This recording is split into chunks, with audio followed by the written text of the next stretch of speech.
Hello there. I am Sir Yetimet, and I welcome to the adventures in Dundras.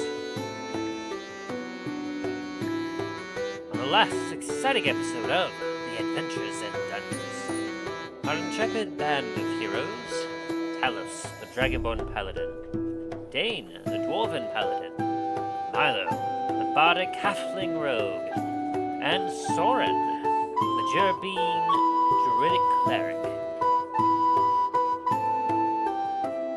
stood in disbelief as before them they were in the lair of Strigandr, master thief, leader of the deceived embers, and an old enemy of Milo's.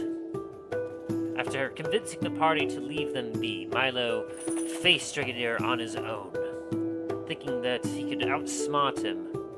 The tables were quickly turned when Strigandr transformed himself, as he was a changeling, to look exactly like and sound exactly like Milo. Having drunk some mysterious liquid as well, when the party entered the room after hearing a cry for help, the two Milos stood before them, and they began to argue, spouting out knowledge and information only Milo would know, in an attempt to get the party to believe that they were the right Milo and attack the other one. After several minutes of this, the party closed the distance and stood by one of the Milos that they felt was the correct one and stared at the other one, readying themselves for battle. As they stared at that other Milo, their demeanor changed as they pulled up their hood and they turned invisible. As the lights all went out, the next thing the party knew, invisible blades struck out, spilling blood, and the fight for their lives has begun, as our heroes fought for their lives against an invisible opponent, able to reach their most vulnerable areas.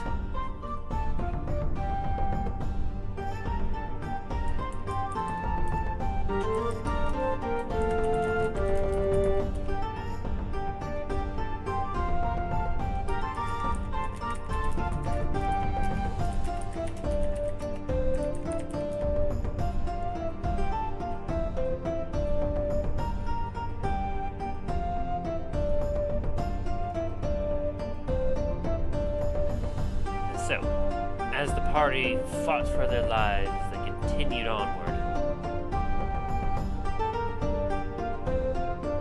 Strigandr unleashed a trap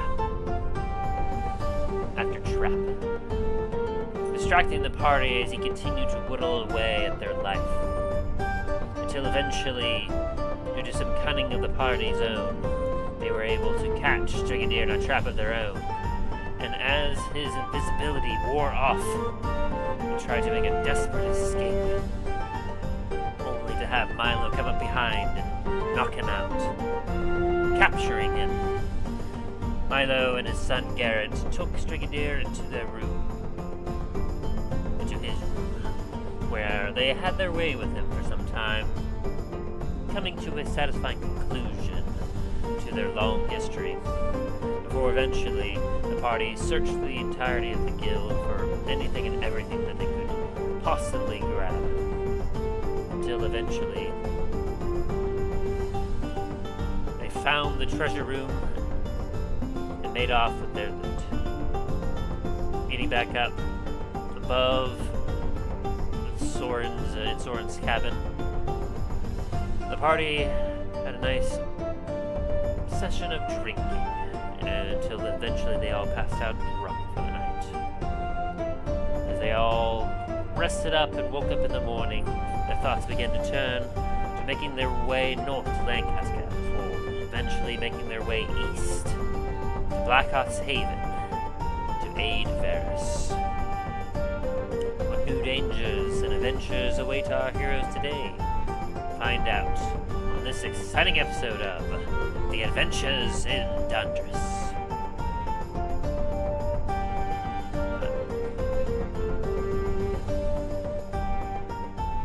But first, let us go and meet with our party to see how everyone is doing today. They're not good. Yeah. By the way, if you hear cat noises in the background, don't worry. That's just my nephew's playing Monster Hunter, and he's currently like eating his lunch, so it's like kind of sitting on the idle animation, and of course he's near the area where there's lots of cats. That's fair. Oh, hi, Tim. It's like, cats making your food. Oh, it's like, by the way, disclaimer, if you find any cat hair in the food, that's just added protein. Deal with it. I don't know about protein. I would say more fiber, really. Hi there, by the way. Hello there. How are we all doing today?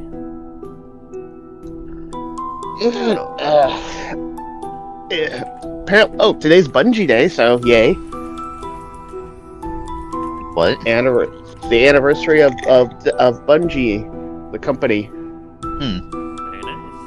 Congratulations to them for making it so long. Yep. One of my buddies, friends, were all going to be posted at the same time. We did a collaboration video of all of us that do Destiny content on TikTok, and we all played Destiny as well.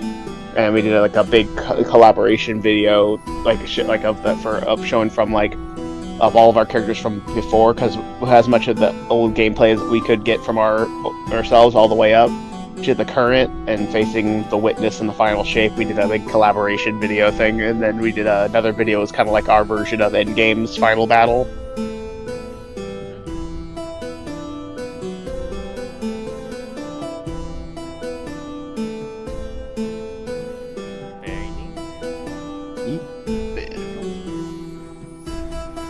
Oh, okay. What's that, buddy? Yeah, you can watch Bluey, that's fine. Of course. Do not deny the poor child, Bluey. Yeah. Alright, yeah, just you know where to put your plate? Good. Alright. Alright, buddy. There we go. Alright, sorry, I'm back.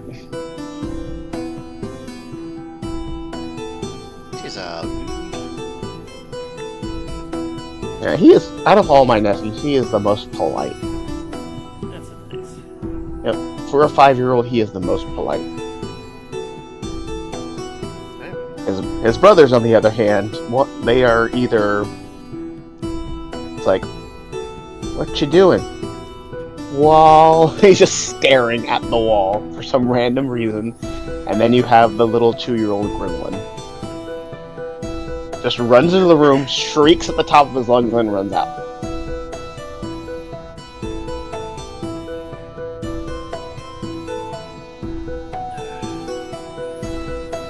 So, as you all may have noticed, Ryan isn't here today. He wasn't, I guess he was working today, wasn't able to come. Yes, unfortunately. If you all are fine, we can probably continue going.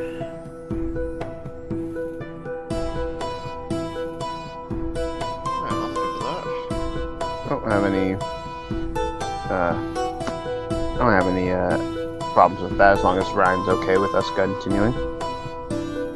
He was messaging him and whatnot, and obviously not terribly happy without not being able to make it, but he didn't really feel as if his character was going to be making terribly impactful statements or anything in the story at this moment, not until at least we get a little later.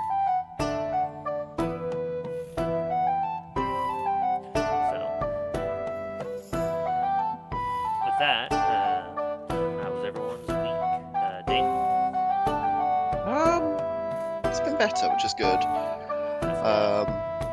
Yeah, me and the girlfriend went up to Georgia for a couple days to see some of her best friends and family, because one of her best friends had a child. Oh, so it was good. Long drive, but I got to stop into the infamous Buc-ee's. Did you hear that one of their main buildings almost caught fire? Ooh, that's not good.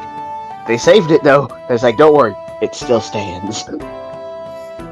Pretty sure there's enough soda in that place that they could probably drown the fire. I had to did get a nice souvenir from there in the form of one of their big tumblers, so it's currently sat next to me with very cold water in there. Nice. What was it? Apart from that, been doing a little bit of house hunting, like renting houses and stuff. And it's had its ups and downs, but it's going well.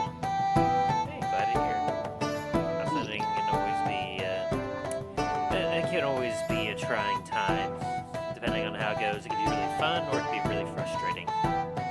Yeah. Now, And sorry. I was gonna say that's alright. I was gonna say it's been a little bit more on the slight frustrating side, but that's more from me more than anything else. It's like I'm not feeling the zen in this house, man. It's a great price, but I'm just not feeling the zen. Nah, it's more me and talking than anything else, but it's been going good. It's sorting now. That's good. Now, years ago when I was house hunting for my current place, the more frustrating part was that the market was insanely hot, so trying to actually get a place was difficult. So, like, we saw a few that were like, oh, this one's kind of nice, and we put in a couple offers for some, but we were always like beaten out in the last minute, and it just never worked out for us until we finally got the jump on the current one we have now, and we got real lucky with it. That's good. I say real lucky. I mean, I think I've told the story before about how, like, a month before we were going to close on the house and everything else, the owners filed for bankruptcy, and that caused a whole issue. Ooh. So we were expecting to spend Christmas in our new house, and instead, we got into our house just a few days after Christmas. So that was an interesting time. Yeah, sounds like it. At least you got the place. Yeah, there is that. We were worried for a minute there, like, especially as things were dragging on and the bank had to take over for the original owners. They were like, maybe we should start looking again at other places. I was like, no, let's hold on. Let's see if this works out.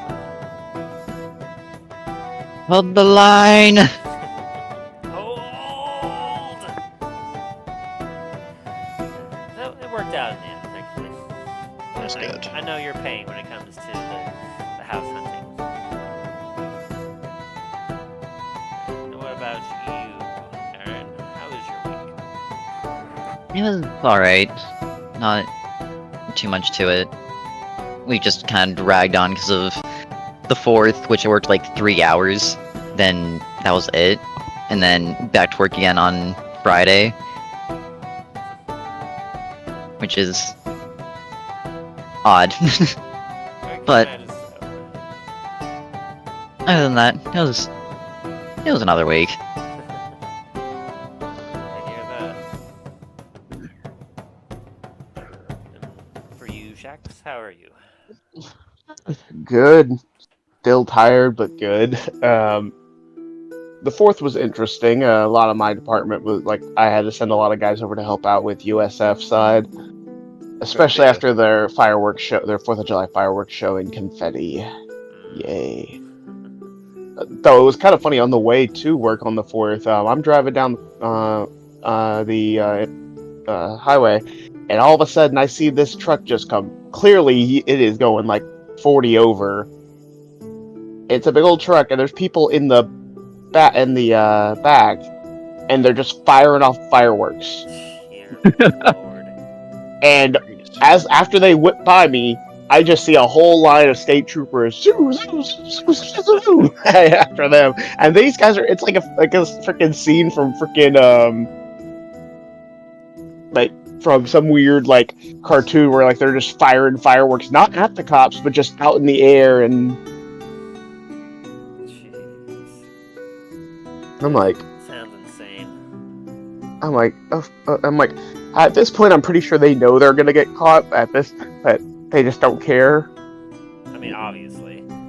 Yep, and of course there's the classic, downtown Orlando, the one guy that's gonna somehow get one of the Disney rocket-sized rockets, get on top of one of the buildings and fire it, and everyone thinks a nuke went off. Oh, Jesus. Yeah. That explains why driving in was a little bit. There was a lot of sirens and stuff going off for a while. Yep. Yeah, luckily no one in my area blew off their fingers, according to my brother, so yay. Thing for that. Yep, there were plenty of small fires that most of the people that by the time a lot of any of their trucks got there, the family's like, oh yeah, we already put it out.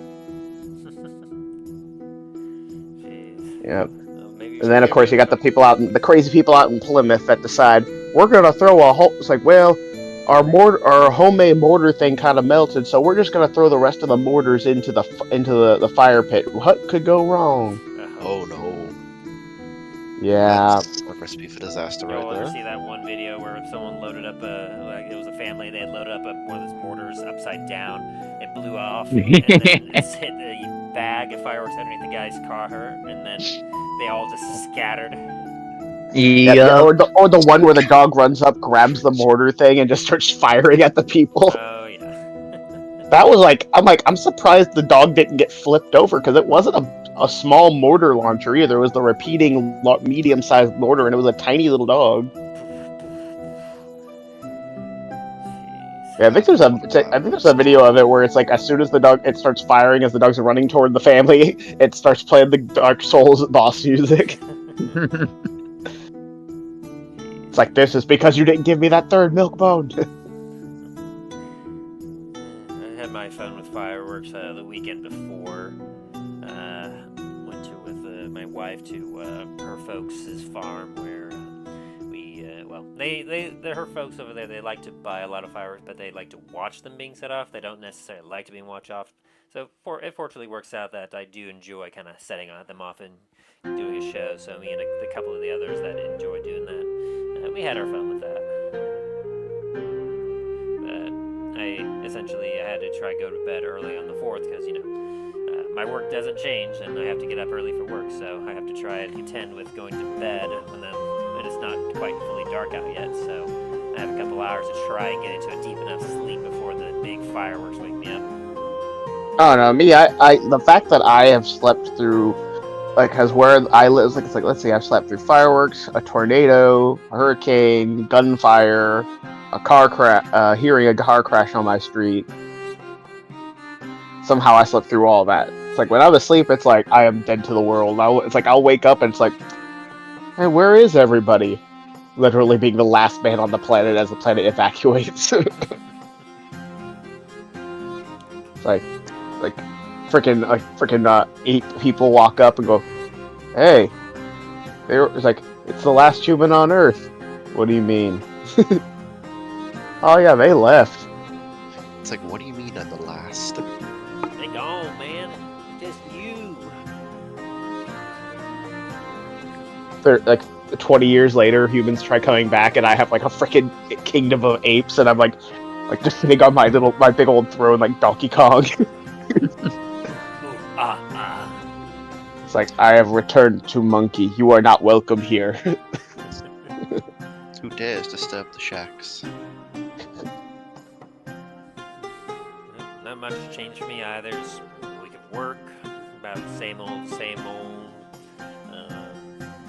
I guess like on the 4th, I did host a bit of a party for my wife and her family, friends essentially. Her parents came over, a bunch of her friends did as well. I believe I told you all that I made a fire pit in my backyard at one point, right? Don't think so. Oh.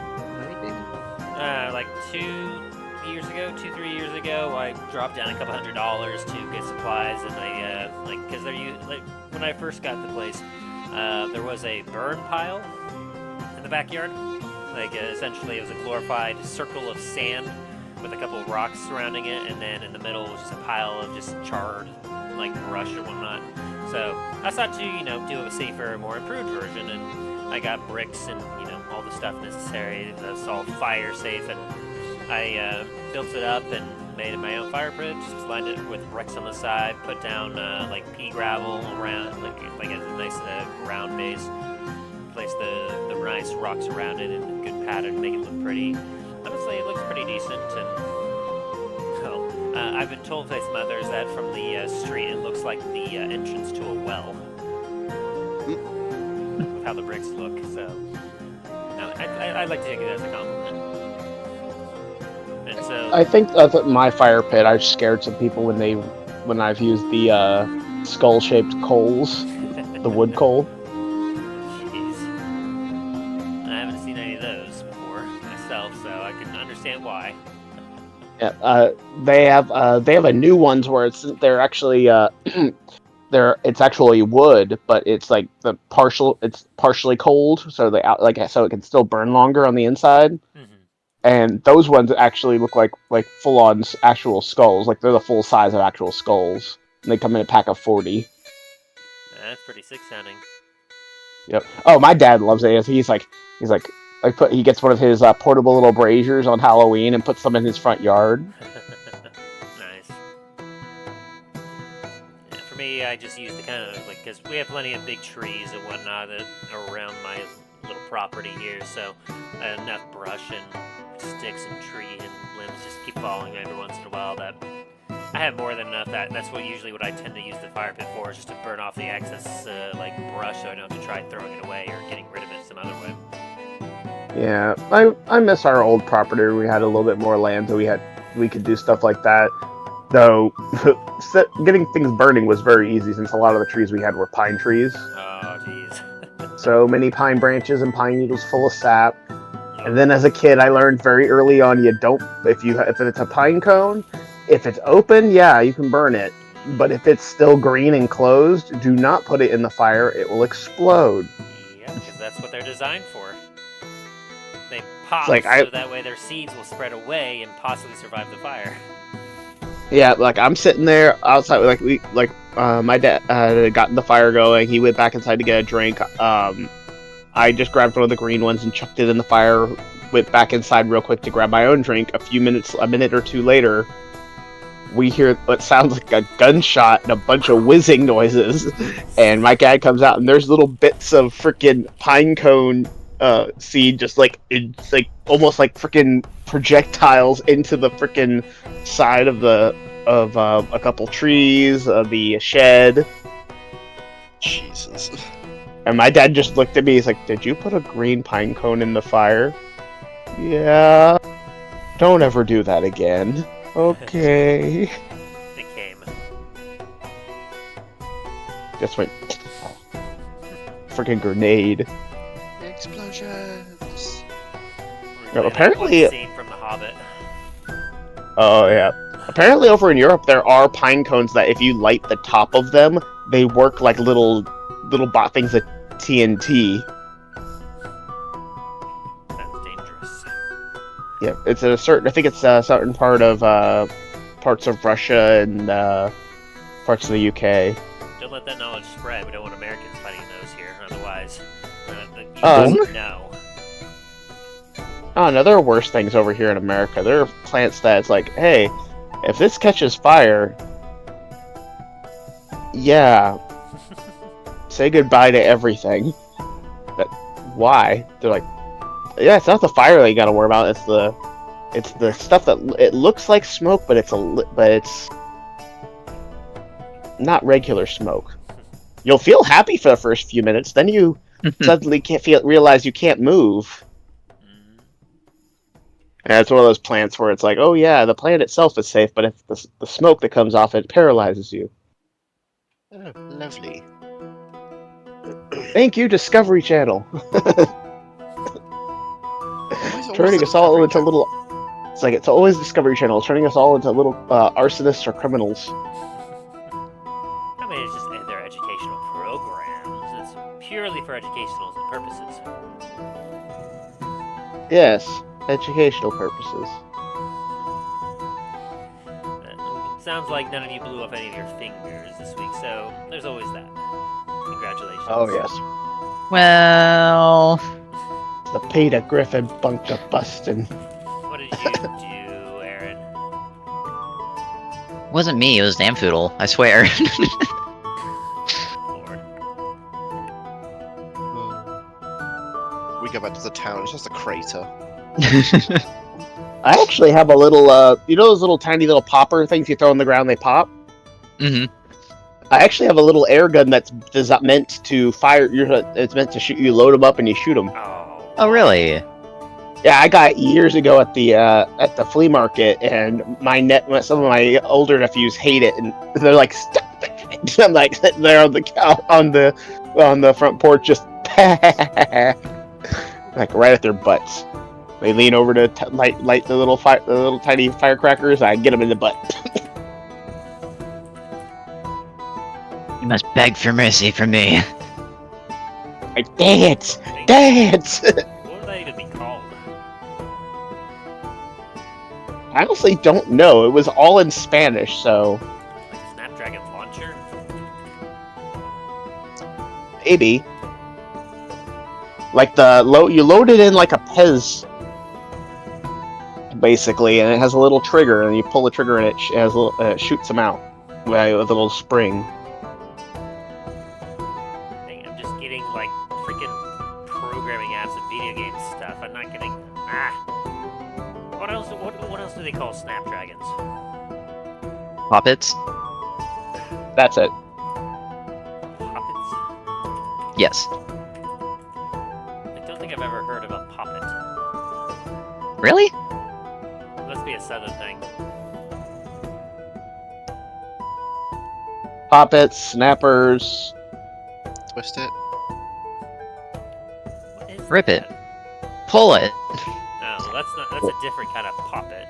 There's a refill toy called a poppet that it's not what you think. This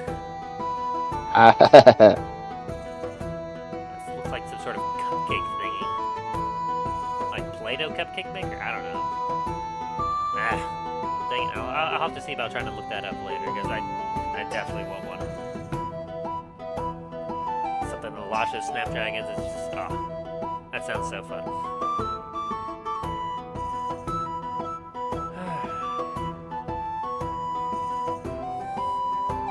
I suppose we should probably be getting into it if you all are ready.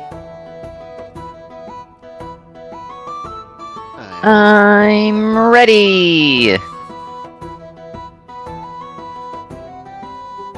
Very well, then without further, of course, let's just dive back into the adventures in Dundras. Woo.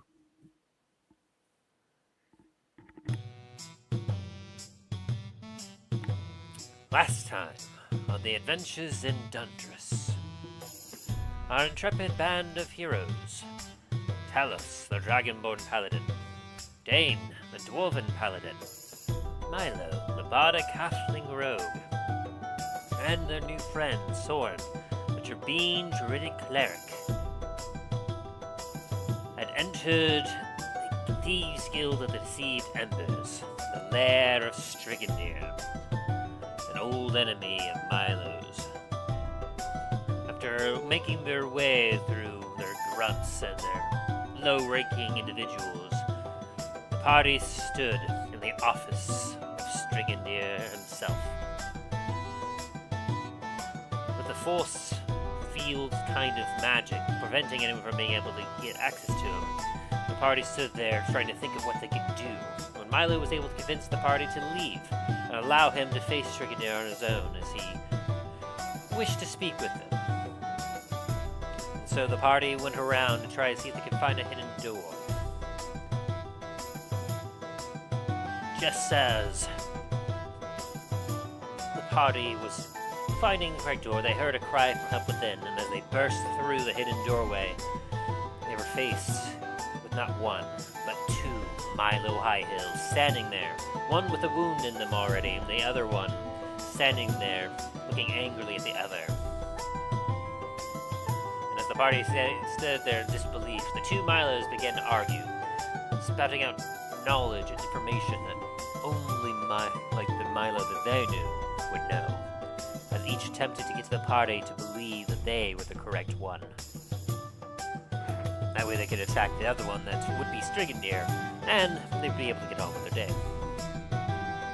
After several minutes of this arguing, the party closed the distance on the unwounded Milo and stared at the other one, feeling that perhaps the wounded one was Strigandr. they stood there getting ready for battle, the wounded Milo got a bit of a frown on his face and pulled up his hood, instantly turning invisible. Next thing the party knew, an invisible blade struck out, blood was spilled, and the fight for their lives had begun. Dain and Talos worked some of their paladin magic to try and take on Strigandr. Meanwhile, Milo and Soren attempted to help Garret, who got caught in Strigandr's trap and was being smothered by a magical rug. As the fighting went on and Garret was eventually freed, they all ended up out in the main area. As they faced off against their invisible foe, Milo began to hatch a plan, a trap of his own, and accidentally dropped all 20 of his magically magnetized arrows on the ground before making his way to another part of the room, an attempt to try and chase down Strigandr. Garret was able to tell Dain and Talos about how Strigandr was a fey creature, and that they would be able to figure out where he was using particular spells, which Talos began to use. And so, as the walls began to close down on Strigandr, he struck out, trying to kill anyone and everyone, making some lethal blows against everyone around, until eventually Milo got wind of his particular location, generally, and activated his quiver, causing all of his arrows to come flying back, which caught Strigandr in the crossfire, shredding him into bits. It was at this point that his invisibility cloak lost its potent magic, and he became visible once more. Realizing that he'd lost his edge, and that he was no longer in control of the situation, he began to try and flee, to get away, to activate some sort of traps that would save him. But Milo was a step ahead of him, and was able to catch up and knock him out. Afterwards, Milo and Garret tied him up and brought him to his office, where they brought a conclusion, a satisfying conclusion to their long and storied history. Meanwhile, the rest of the party went around the rest of the guild and proceeded to find some stragglers laying about and escorted them out of the Thieves Guild. Except for one that tried to set off a statue, and he ended up dead. By the end of this all, the party explored Strigandr's office and his bedroom, and eventually located his private quarters as well as his vault. They proceeded to gather up all the loot that was within, and learn a little bit more about what Strigandr was up to. As they realized that Strigandr had a ledger with particular coordinates to a location just south of Duskwood, where necromancers, thieves, brigands, and all manner of evil individuals were being asked to meet at to speak with perhaps Maldraxxus himself in regards to gaining his favor and joining his ranks as he continues his quest of conquest. With this knowledge in hand, the party returned to the surface and met back up in Soren and Garret's little shack, where they proceeded to celebrate their victory over Strigandr with a drinking contest.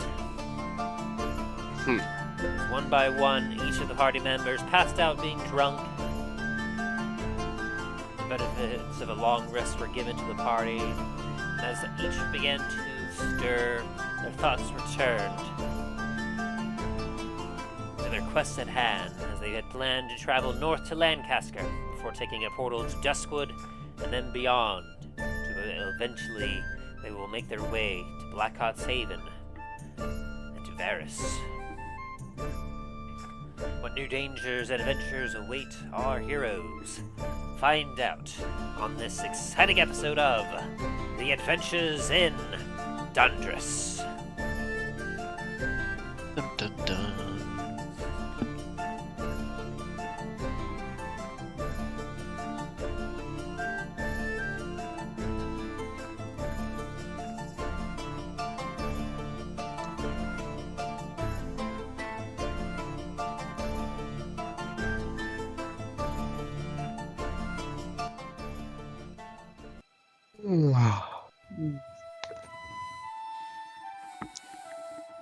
surprisingly comfortable as the sleep you all had.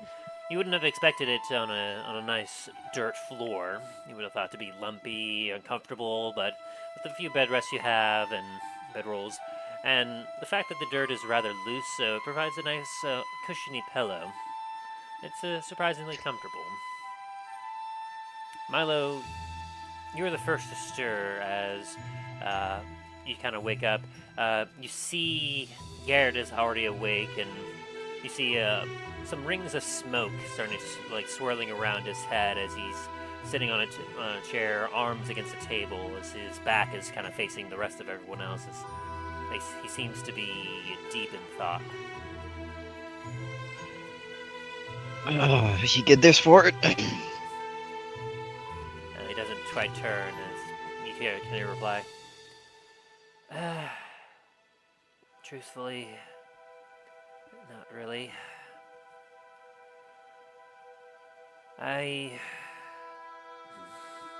You hear as another big cloud of smoke comes from the front of him.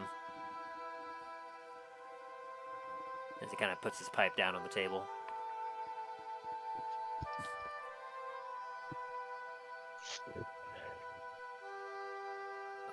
What do you do when your life's work for 20, 30, 40 years just it's done?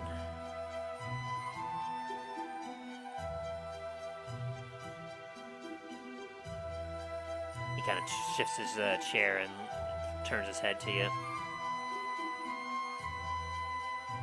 Make a quick insight check.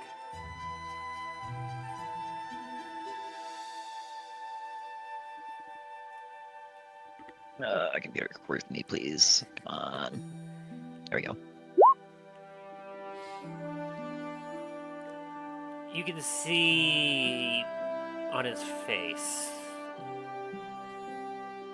dirty as it is, you see several clean spots that it's clear that there have been some tears shed on him. But as of right now, his face is very deadpan, almost as if he's numb. And a certain glow that he had before, it seems absent at this time.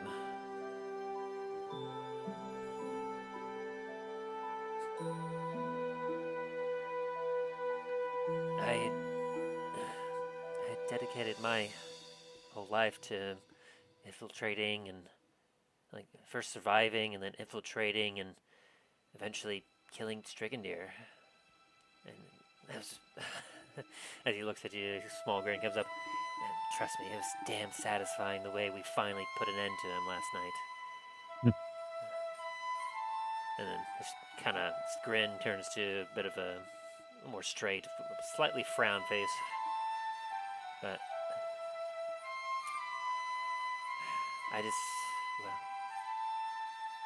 you ever get so dedicated on a single goal that you're blind to all else? You have no other prospects. You think to yourself, the likelihood of my success is so slim that I will literally kill myself in the pursuit of this goal. For the longest time, I truly thought that I would either succeed and then be on death's bed, or go out in a blaze of glory, taking him out with me. With no family, nothing else, no prospects, this moment right now... Excuse me, what the fuck you mean you have no family? I'm right here! You know what I mean? For all those years, I didn't have a family. You were gone. To me, you were dead. I was fully engrossed with avenging you, avenging Ma, avenging Sis. That was everything that I had. Everything. Picks up his pipe. Trust me, kid. I know how it feels. It's difficult, and that's for sure. But at the same time, you did what you say your mind to. That has to count for something. Yeah. There's that. But at this point, I just don't know where to go next. I swore an oath, and I fulfilled that oath, and well, at this point, Dain and Talos, you're starting to wake up a bit as the smell of a sweet smell of tobacco smoke is in the air.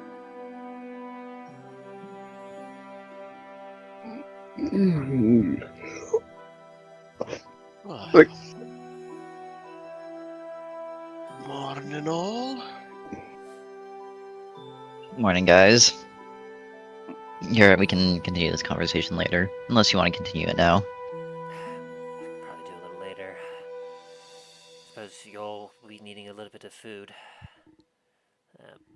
And then it looks over, and you see Soren's already busy, like pouring out some drinks and some mugs, and is working up a fury in the little area that you could consider a kitchen in the shack.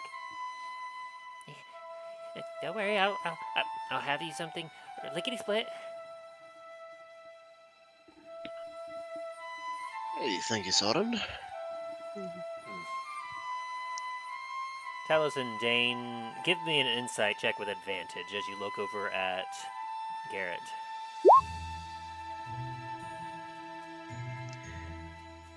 A 19. And Talos?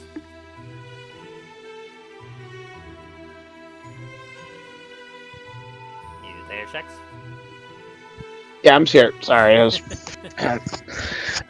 nephew. Sorry.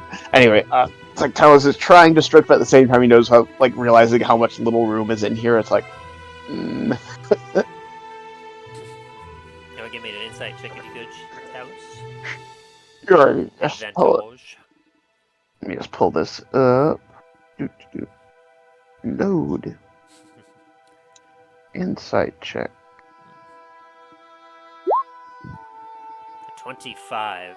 Yeah. Jesus Christ. You both can easily see it. As you look at Garret, like, you two can easily see that, like, there was a certain, like, strength, a certain confidence, a certain light that Garret had. Despite how, like, kind of dark his intentions were and, like, how focused he was in the aftermath of everything, you two have seen in your time individuals broken. You've seen a similar light faded from someone who is devoted to a single cause. Something that you recall very clearly from the death knight that you faced back at Duskwood after having their oath broken. And you look at Garret and you see a very similar aura to him. You feel as if that having completed his task, that he no longer has the devotion, he no longer has his oath any longer. He no longer has that glow to him.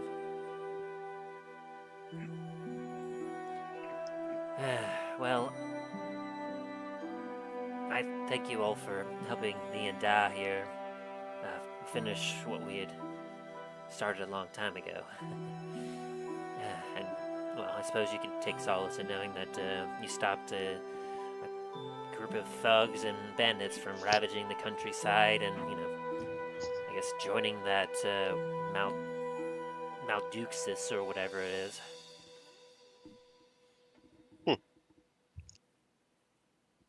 It would have been rather bad if they joined forces. Especially with his abilities to change, he could do a lot of damage up in the capital. Part of the reason why it's so hard for me to track him down. Of course, I have like a few spells and a few tricks I use to help keep track of him, but you know, you have to be in very close proximity and range, and well, with that damn invisibility cloak of his, he was always able to just slip out of my sight, and well, at some point you just can't keep track of him. Gone now.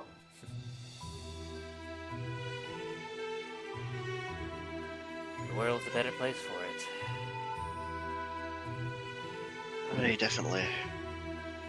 You hear the clatter of some wooden plates on the table as Soren goes, here we are. 2 eggs and a little bit of sausage as he slides it over to each of you, looking very expectantly. Thank you. Thanks, Soren. As Garret takes one of the sausages, picks it up, and just starts to nibble on it.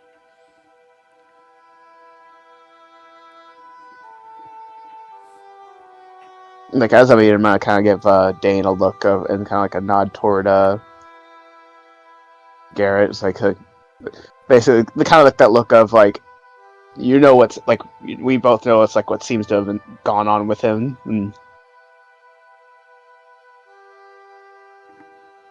Does Milo notice this? Are you being secretive about it, Talos, or like? not really. Not really. I'm just kind. It's kind of like that. Like, it's like kind of like it's something that especially with me and Dave both being the paladins of the group, we kind of understand especially with our ability to sense things like that. Like we're like, yeah, like he's lost his devotion. Give me an insight, Milo, to see how much you can understand of the kind of look Talos is giving Dain. Nat 20. That is my fucking child. I know everything. Yeah, as you look at like you get all of that as Talos is like unspeakingly conveying that over to Dain. It's more of a one obviously it's like basically trying to convey to Dain like how like trying to find a way to like kind of silently like the communication of like what do we do from here, like because like it's like it kind of like is it our point to try to help him out or try to let him figure it out on his own.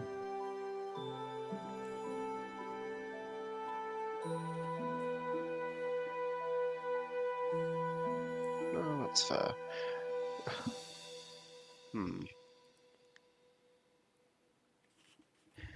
Dane's going to be enjoying his breakfast, sees the nod, and is kind of just like mulling it over for a second.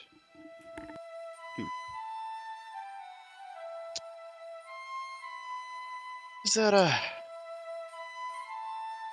anything we can do to well, get you through this now? I know this was your well, this was your moment, and now it's kind of a bit all over the place. Yeah, this gaze kind of goes up to you. I mean, you both have already helped so much. I mean, all of you, really. I mean, I guess in a way, you two, like, you helped keep Dad safe so he could eventually find me. So, thank you for that. And of course, you all helped me do something I hadn't been able to do on my own for years. Find and finish off Strigandr. Honestly, especially with how I got wrapped up in that rug like I did. There's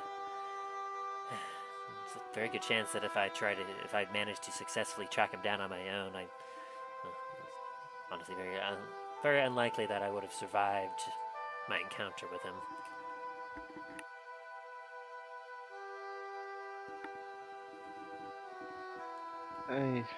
That's unfortunately the strong possibility that would have happened.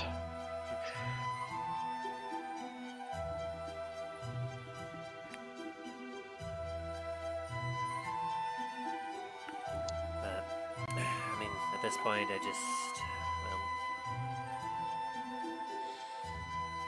suppose I will maybe just go with Soren to, I guess, work for his family for a little bit until I can figure out what to do next.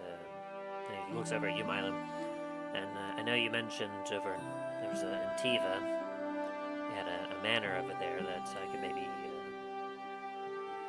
stay in for a bit as well.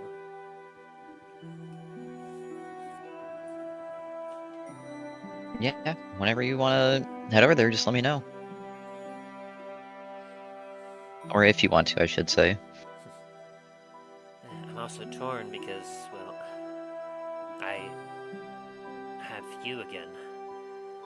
After not having you for all these years, I'm torn between I don't want to lose you again, but also it kind of cocks his head a little bit. I don't really know you, if that makes sense. Trust me, it goes both ways. I mean, if you really wanted to, you can always tag along with us. If the rest He opens his mouth for a second and then kind of closes it and looks away. of them Dain.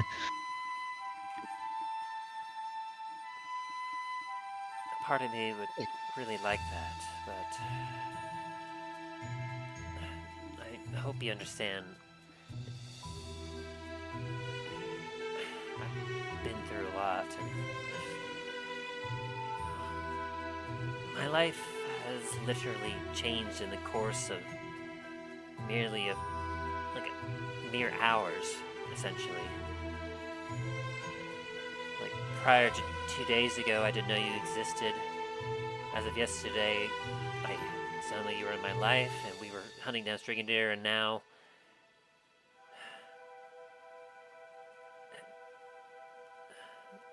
it's a lot. And now I along with not even knowing who you are, at this point, I don't even know who I am.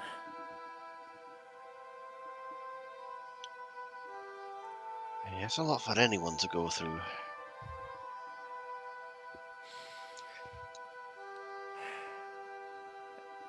I mean, we've been around half this continent already, backwards and forwards. And That's still underneath a it. lot to go through. And underneath it as well. And that's still a lot to go through, even for us.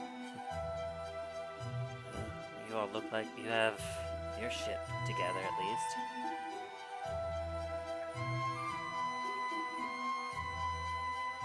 Yet, I'll be honest, no one ever has their shit together. We're all just kind of fumbling through this, trying to act like we have our shit together, but no one does. Hey, he's right there. I suppose I can take solace in that knowledge. I want to get to know you better, Da. I want to spend more time with you, but I think I might take you up on your offer and maybe go to Antiva for a while. Go back to some place that feels familiar. Think about who I am and what I want to do with my life now. But I think for sure want to come back and find you again. absolutely.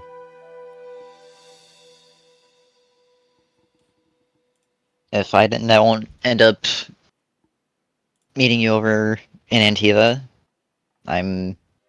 We also have a place called Starfall Citadel over by Port La Montaigne. Hey. And I'm sure as well, if you ever fancied, if you and Soren ever fancied setting up shop over there, I don't think anyone would turn you away, especially not us. Good to know.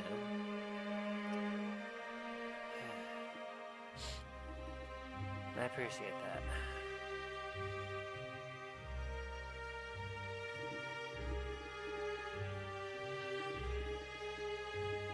And he kind of turns down to his food, and you see him eating his food a little more eagerly now, though it's still not as vigorous as, like, you watch as Dain, like, just slurps down an entire sausage.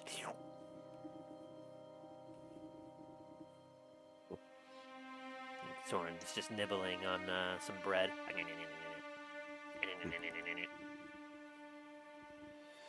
as you all enjoy kind of a nice breakfast together and you get your fill.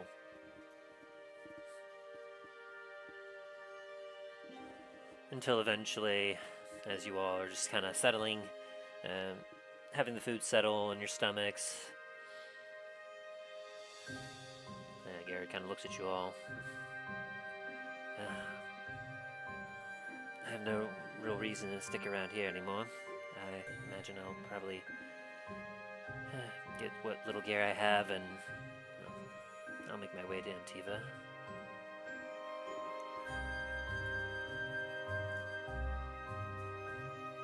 Probably the best way would be to head southeast and get to Evergreen Harbor.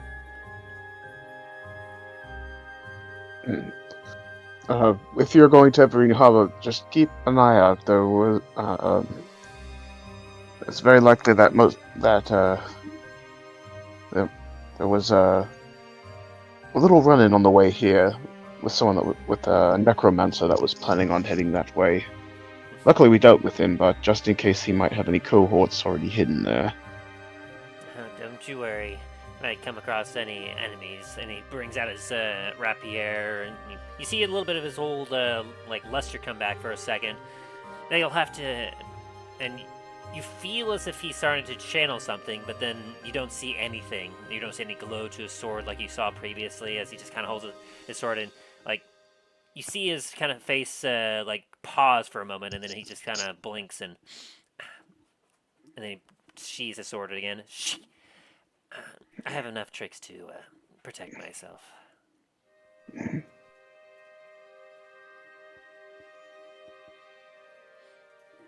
any case, I'll either stow on or I should be able to buy a ticket to Antiva. Here's not too terribly expensive travel. Wouldn't be that expensive.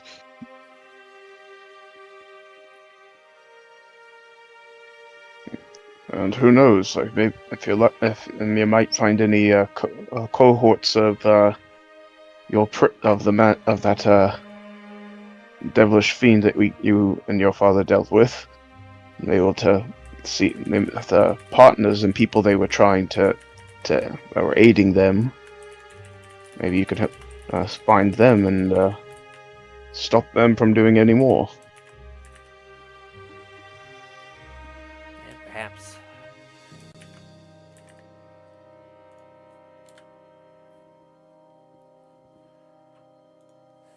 And you all said that you were planning on heading north to the capital and then taking some sort of magic thingy to the east? Yeah, that's what our plan is. Well, I don't imagine you'll have too much trouble getting there. The path should be relatively straightforward once you get out the mountain range. You just follow the mountain range north to the capital.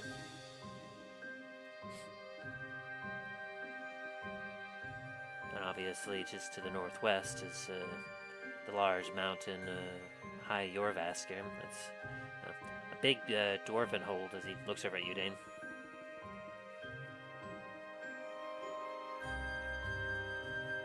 Yes. Be nice to see some familiar dwarves again.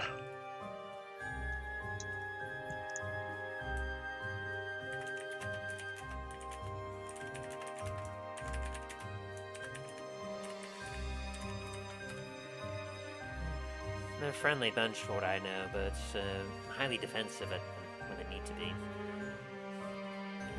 You know them. They like to protect their hold, and I understand that they tend to send a lot of the river that flows from the mountain goes obviously through and around Lancasquer. So naturally, they seem to have a mutual trade agreement. I mean, so long as you're not a criminal, you should have a fine time between High Jorvasker and Lancasquer travel-wise. The two kingdoms, you could say, tend to have a lot of protection along that stretch of the river to help keep bandits and thieves from taking any of their high-value goods. Hey, that makes sense. At least it's well protected.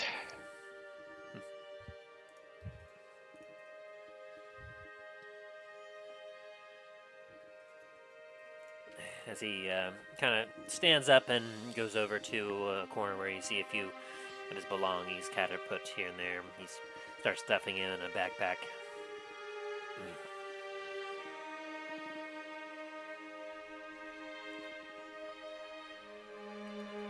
Well,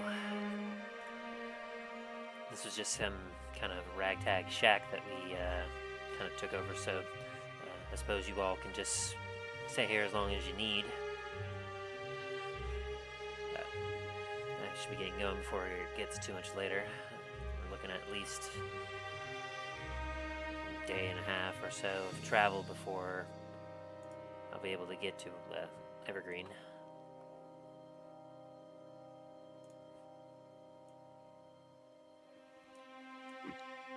A few days maybe, as he kind of thinks, like he scratches his chin a little bit.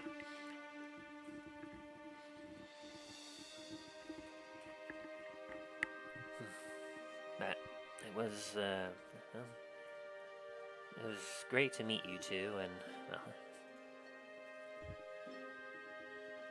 this won't be goodbye, I suppose. Well, I'll see you all later. As he gives Hey, you all I'm a sure. wink. Sure, we'll all meet up again. Garret, you're forgetting something. He kind of like stops halfway through the open door. Huh? As he looks back at you.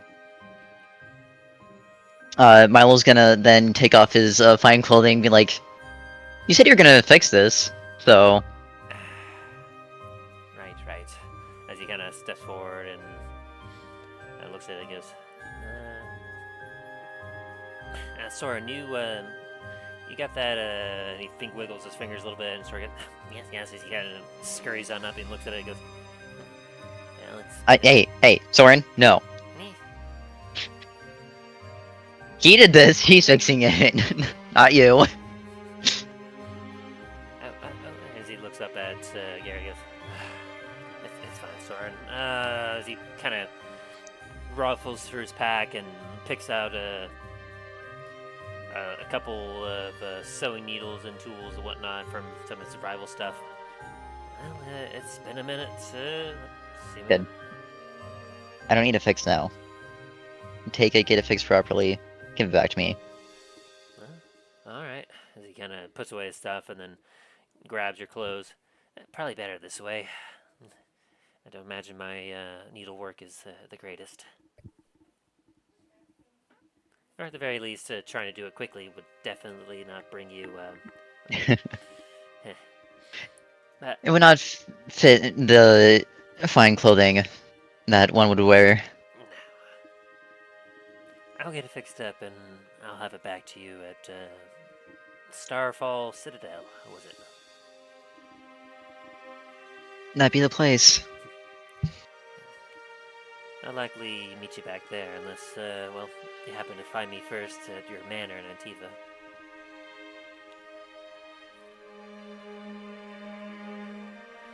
He takes your clothes and stuffs it in his bag and starts to step out the door again. Oh, sorry, one more thing. As Milo's gonna walk closer to him towards the door and give him a hug. He kind of stands there awkwardly as his hands are kind of like out in front of him as you embrace him, and he kind of blinks a few times, and well, you don't get to see. The rest of you kind of see him blinking a few times as he has a very shocked look on his face. And then his arms just slowly wrap around Milo's as you feel like a fair amount of strength as he embraces you back. It feels awkward at first until he kind of like gets it, like his arms kind of slack a little bit, and you feel a more natural kind of a hug there. Trust me, this is awkward for me too. It's the first time I've actually hugged someone in fucking years. Yeah. As a moment passes as like the feeling of the embrace, like you could feel like the connection between the two of you, and it's something special.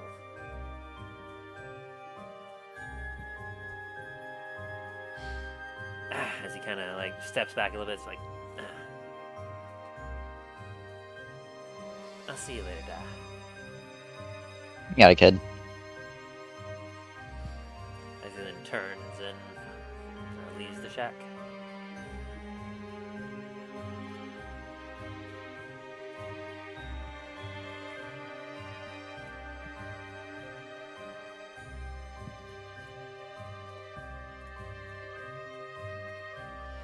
So you all are left in silence as Soren just kind of has also started to pack up some of his things.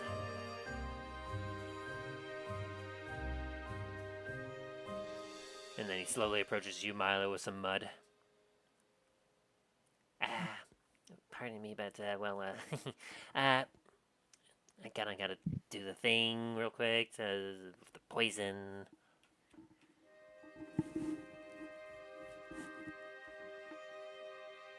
Trying to wish I almost died. Alright, fine. He does this thing with the mud on you and proceeds to treat you another day for the poison. How many more days do I have to deal with this bullshit? Hard to say. Maybe a couple more. I mean, he especially made this particular poison be lethal, and honestly, I'm not quite sure. I can still see some of like its effects on you, but it's probably less benign. So I'll probably follow after him in a few days. I mean, as long as you also tell me where this manor is, but being obviously his father, I want to make sure that, you survive. I know how much that would make Garret happy.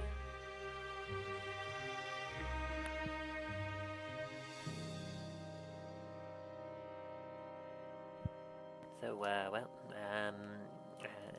after you.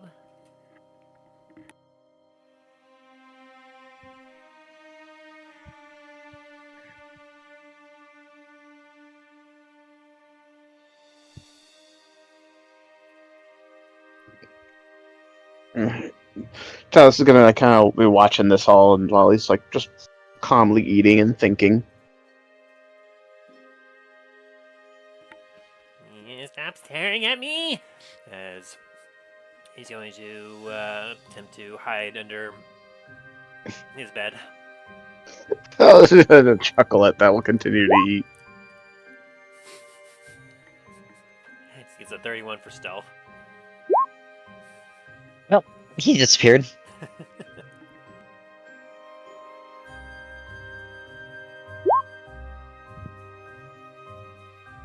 Yeah, no, I can't. I can't see. I can't see him at all. Soren just disappears from view, and you're all like, "Where'd he go?" Well, guys, it's been a pleasure. I'll probably die in the next day, so... You hear a small chirping. While I'm around.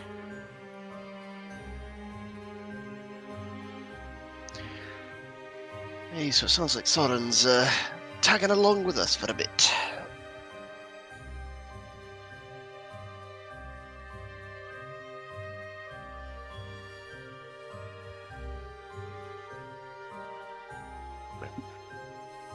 Should we head on our way, or what are we doing? Suppose so. Best we do that. I try try that weird squat walk as I'm trying to get out. You all make your way out the shack to the cloudy, mist-covered vale of the village of Shadowvale. The tall mountains surrounding you in the north and to the south. All around, really. As you all leave the shack and proceed to close the door behind you, as you slowly begin to make your way out the village. Reminds me of home, this does. More of the mountains and less the the town itself. Yeah, and Talos is gonna make sure like the stuff that's on the donkey is nice tied down and. All right, come on, beast. He sniffles a bit as you lead him through a couple of the alleyways into one of the main roads. Once again, as you look about, it's early morning, and you see a few people making their way about.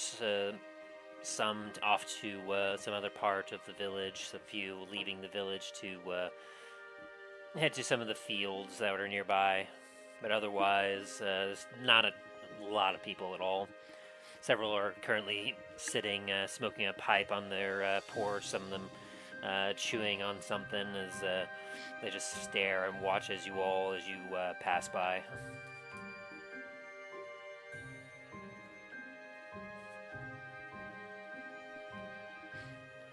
And was there anything you all wanted to do in Shadowvale before you left?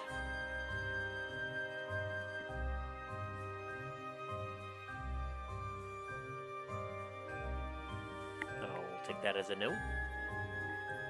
No, I'm trying to remember if there's anything that we need to do. I mean, you didn't really explore the village at all. You went there, you found the inn, and then you immediately went out and found Garret, basically. Or he found you. Got stabbed by my own son, yeah. Plus, everyone's kind of a little staring at us. It's like, ooh, these people. Well, you've got like a 7-foot kinda tall stick out. dragonborn and a dwarf. Yeah, we kind of stick out, Yeah. especially with the armor we're wearing. Yeah, it's very clear that you all are a little richer, a little more well-to-do, adventurers, and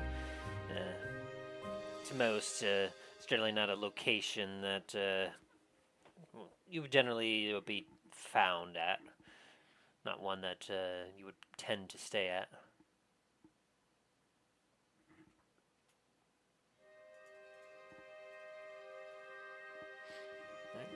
Well, if there's nothing else, you all proceed to leave the Shadow Vale. You make your way to the western part of town where the pathway curves and winds as you all make your way down it, eventually seeing the village disappear behind you.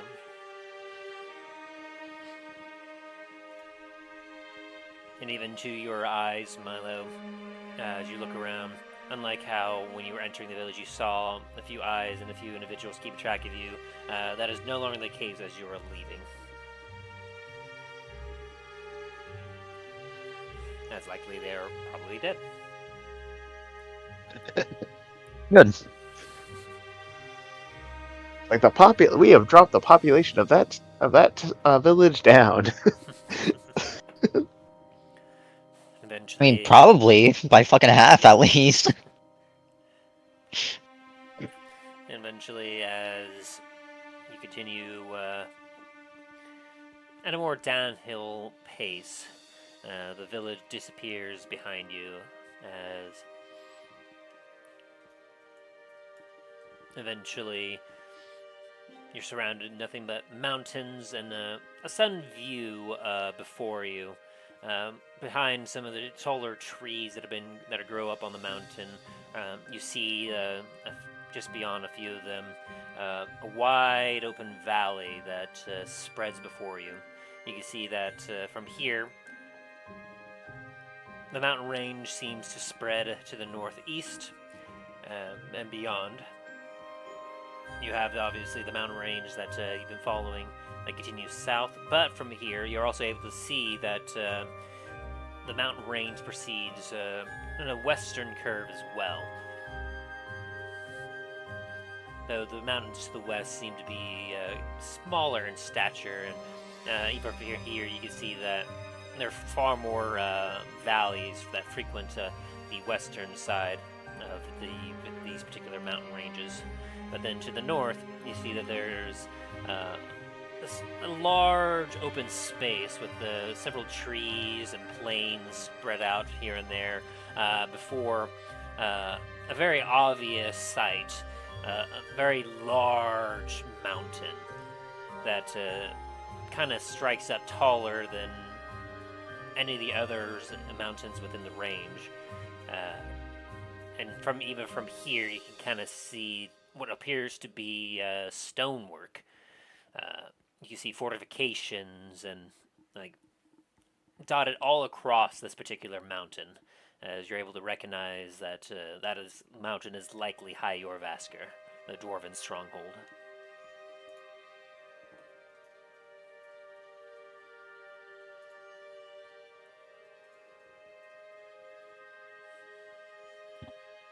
Hey, that's a big old mountain over there. What it is. Do you reckon that's High Yorvasker over there, or is it something else? I mean, we haven't really explored around this section of the world that much. I'm gonna pull out one of the maps and kind of unroll, like fold it kind of out and kind of try to judge from where we're at.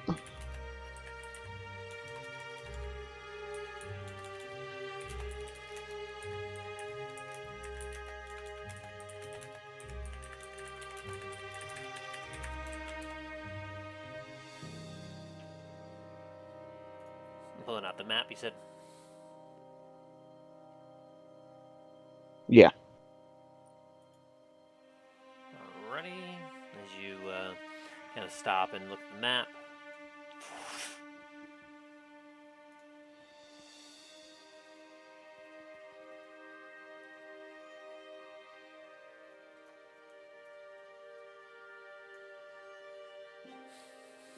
You can see from here that High Yorvasker is located over here.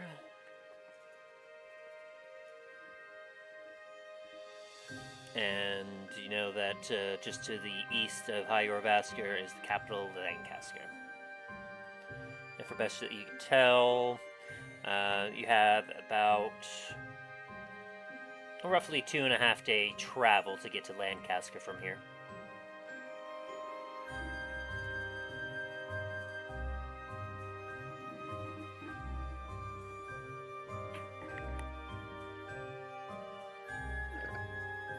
So, we're here.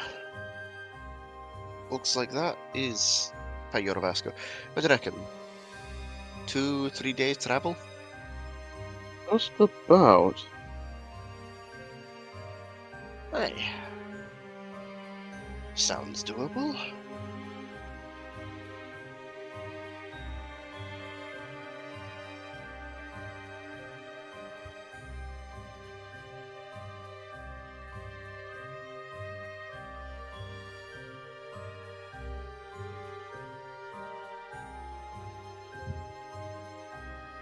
Definitely need to be cautious on the pathways here. Most of it seems to be well tended, so should.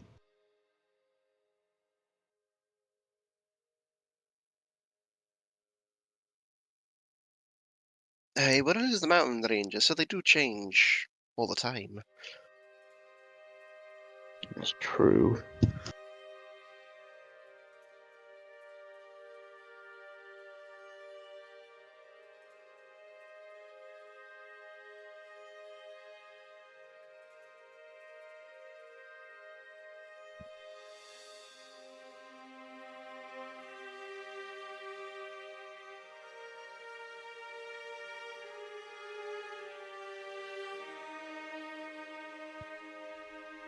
Especially with it being in the mountains, we may have to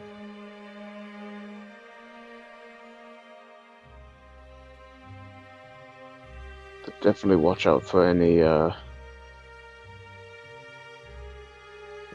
critters that might be wanting to watch us around there. Where's the bug? Yeah, go ahead. Sorry.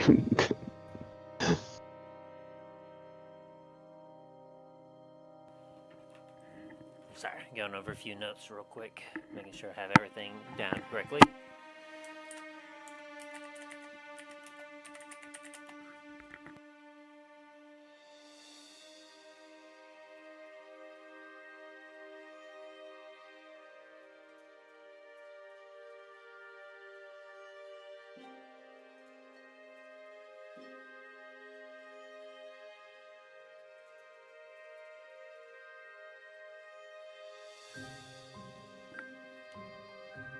Alright, and so, as you proceed to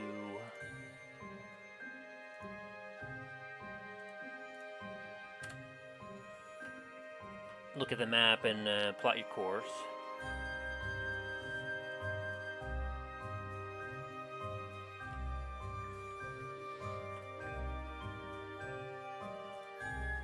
you look at the valley before you, and this journey seems relatively simple. And you feel as if you'll be able to kind of get to the foothills of the mountains by nightfall.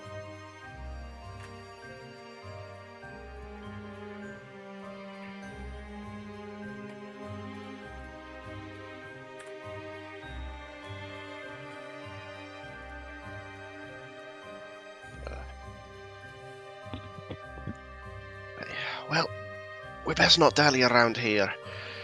Looks like if we make a decent pace, we can get over to the mountains by nightfall.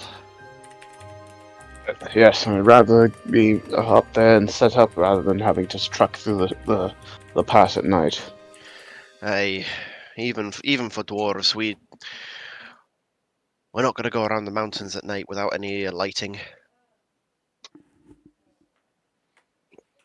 Mountains can be the mountain pathways can be fickle. That they can.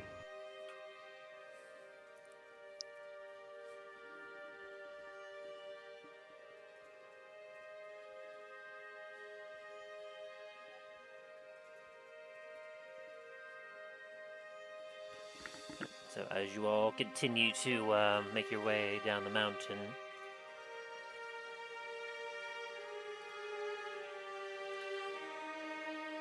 I'll switch you over.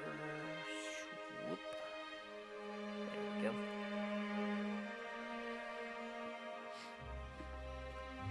You all, every once in a while, as you continue to travel, hear the skittering and soft footsteps of a particular gerbine that is following you, but albeit at a distance, as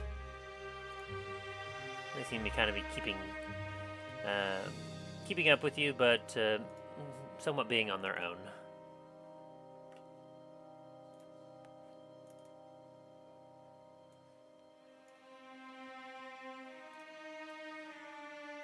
And let me see here. Yeah. And the course of your day is relatively uneventful as you eventually make your way to the foothills of the mountain by the time it does indeed get dark. And as you as the sun sets to the west, and at this point, it sets a little bit. You get a little bit more light, which allows you to travel a little further, as you don't have any mountains or anything blocking the light of the sun at this time. As the night falls, and you start to see the large mountain of Lancasquer lighting up here and there with different like sources of light. You all can give me a quick perception check. Yeah. Perception. Very nice, very nice.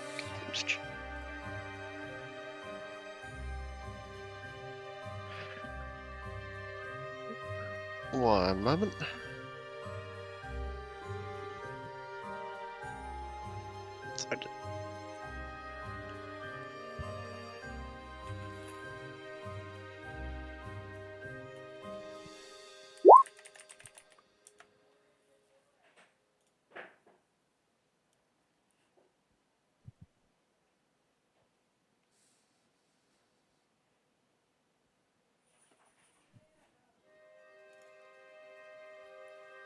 Alright, you don't really see anything, Dain. But for Talos and Milo, as you look up at the mountain, you're kind of curious because, like, it's got several large, like, sources of light. You could easily see, like, what looks to be large fires sprinkled about here and there. But curiously enough, you see several of what looks to be, like, large sources of light, like, clearly enough that even at the miles away, you're able to still see them. You kind of cock your heads a little bit and squint your eyes as, like, you're not sure at first, but after kind of stopping and focusing, quite a few of those lights seem to be moving, and then some of them kind of disappear, and then a few, like, sometimes reappear in a different spot. Is there any kind of check I can make on that? Kind of like figure out what exactly that is, or? Yeah, I'd say. Give me a second. Let me think what this check would be. What if I pull out my spyglass? Would that help? Oh, just might. You have a spyglass? Yeah. When did you get a spyglass? Because I remember, like, there was one that everyone shared on the pirate ship.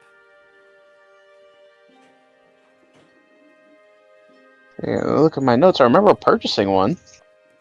Did you? Those things are usually very expensive, like several thousand gold.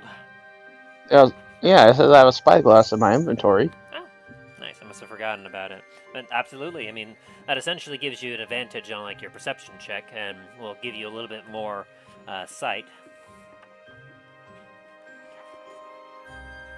Yeah. As you kind of take a look through the spyglass, like, you actually see that these larger sources of light, like, they seem strangely humanoid to you. Like, they seem to, like, have a bit of a glow to them as they're kind of moving about. Look like people.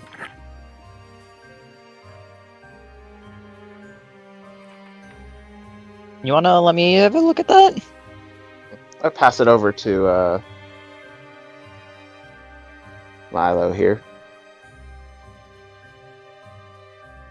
Can Milo roll a nature check to see what that is, or like a history? Yeah, I'm currently.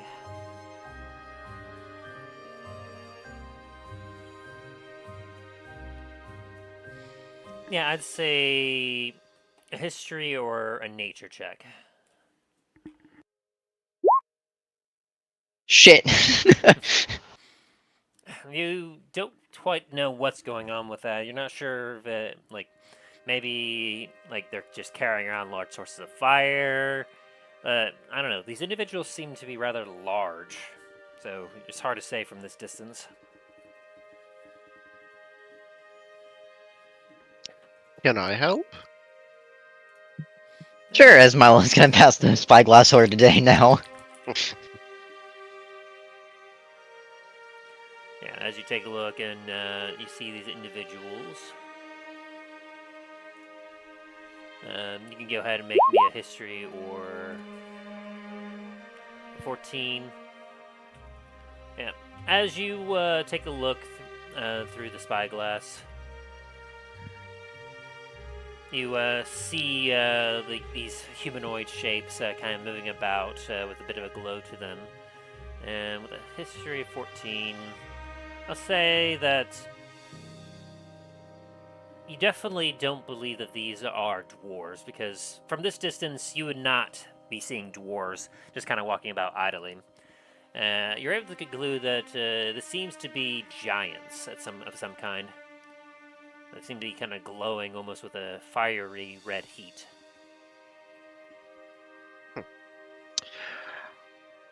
So, because it's potentially giant, would that history check be able to be done with advantage? Because Dain would have lived in a valley with giants. I would say so. As you kind of confirm and you like squint your eyes a bit, like, for them to glow like this, in particular, there's only, like, one particular kind of giant that you can think of that would kind of have a glow to this. And you did hear rumors around about how, like, fire giants were known to be around Lancasquer. Well, do- also we did interact with Surtur as well. Indeed. And so, as you take a look, you recognize that these individuals that had a glow similar to Surtur, and so you realize that very clearly what you're seeing are like guards of the fire giants kind of moving about High Yorvasker. And I'll give you another quick history check with advantage. History check, you said? Yes, with advantage. Sounds good. 21. Very nice. With that, as you're thinking back on it, you remember that many people like kind of consider High Yorvasker like a dwarven hole because the dwarves made it, but you remember that hearing that Surtur tends to live in High Yorvasker, as that seems to be their domain. And you realize, oh, right, High Yorvasker is the kingdom of the fire giants. The dwarves had originally kind of worked with fire giants to make High Yorvasker for them, and you had heard from a couple from within the city that they had done so to essentially redirect a lava flow down towards the city for the dwarves to use, for the dwarven smiths to use. You don't know the exact history of what exactly happened as to why the dwarves gave up a mountain to the fire giants, but you know that essentially the fire giants lived there, and a combination of a river that flows through it, that there is indeed a lava river that also flows from it, that essentially is used to help power many of the powerful forges used to craft things in Lancasquer.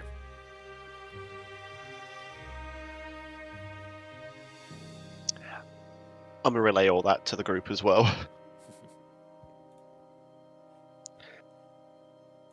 Well, Maybe let's not go towards the pretty lights then. Hey, I mean, not quite as familiar with fire giants, but I know over in Blackspire, the frost giants that used to live up in the valley, they were rather territorial, and if they're guarding something down there, best not to get on their bad side. agreed.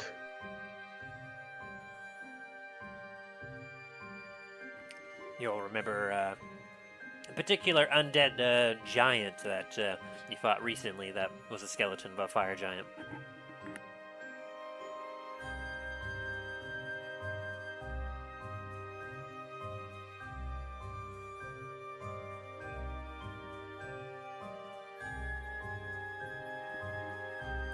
Let's try to avoid any hostilities. Hey, I agree with that.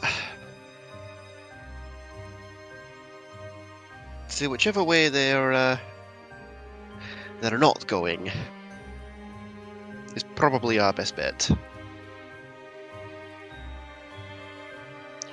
What say you, Milo? Yeah, probably not go that way.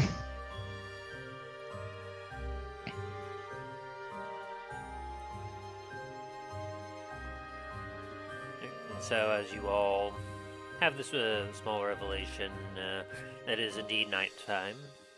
So, you're all continuing to travel, or you wanting to set up camp?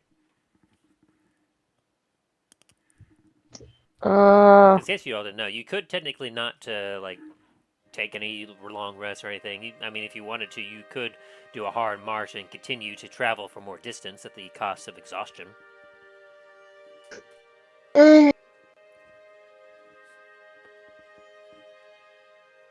I'm thinking we might should find a place to kind of hunker down for the night, just to and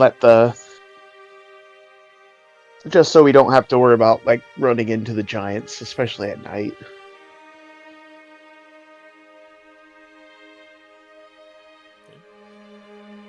That's what you What do the rest of you got? What do the rest of you got, I think?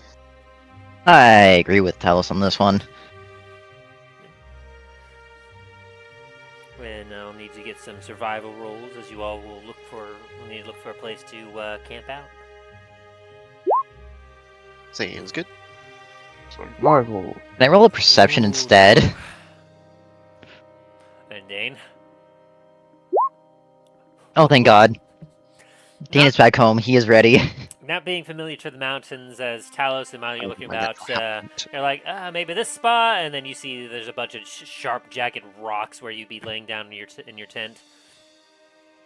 And Dain, meanwhile, like goes, no, look over here, lads. Hey, we're gonna go that direction. There's a see that nice gravel patch over there? Might look a little bit. It might look a little bit grumpy at the start. Clear it just to the side. Be nice and flat. Oh, Alright. And so you all set about getting your tent set up. Were you wanting to build a fire here, or were you wanting to just... the air is significantly cooler over here at this point in time. I feel like we're trying not to get seen by fire giant or some giants with giant balls of fire.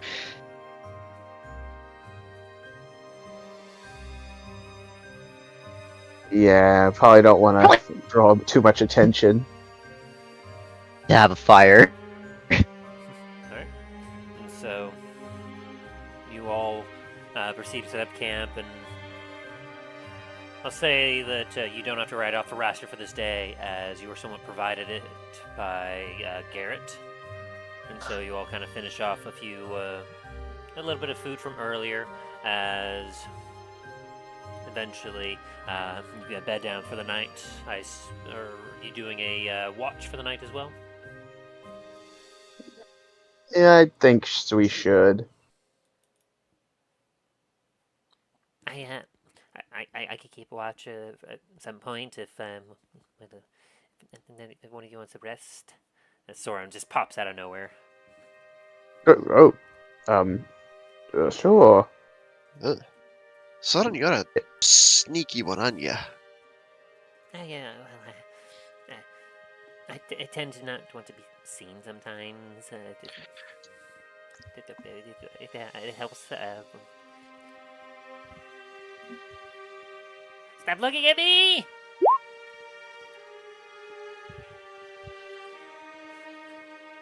just vanishes again. But Are you sure about Milo. that? Milo, you watch as he kind of skitters in the dark and proceeds to hide behind a tree.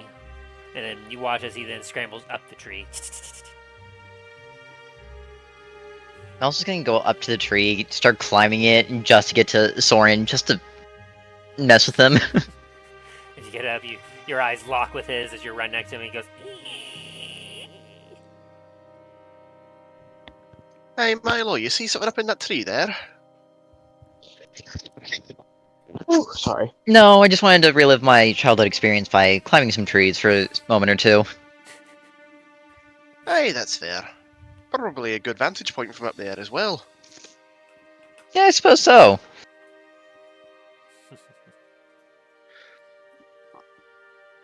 Well, seeing as you're up there, do you want to take the first watch?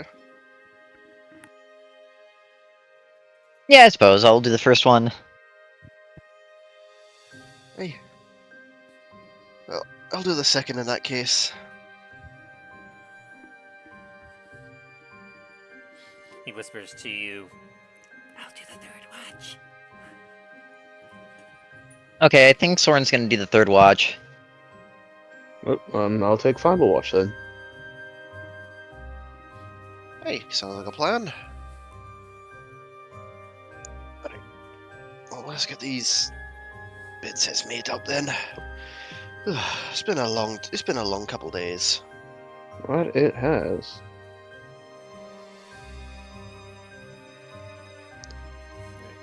So as you all bed down for the night, Milo, you take the first watch.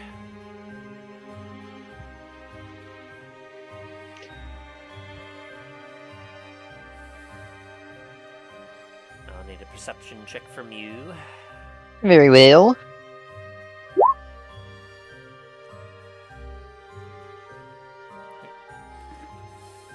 as the cool, wintry air blows around you. You kind of pull your cloak in a little bit tighter. It smells a little odd and it feels a little weird at first, as it's the invisibility cloak you got from Strigandr. You can feel as you kind of grip the cloth of it that its power is slowly being restored.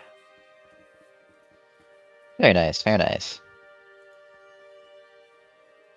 And as you look around, you see the night air is clear and the stars are shining brightly as you hear some night creatures, a few owls. Woo-hoo, woo-hoo, woo-hoo, as they go about their nightly business. Aside from that, your watch goes off without a hitch. Very well. Milo will then go ahead and climb down from the tree and go wake up Dain.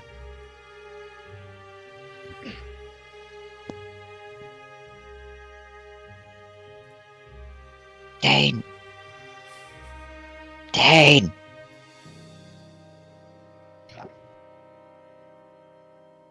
Dain, wake up! Dain is nowhere to be found. He has vanished. Dain, are you there?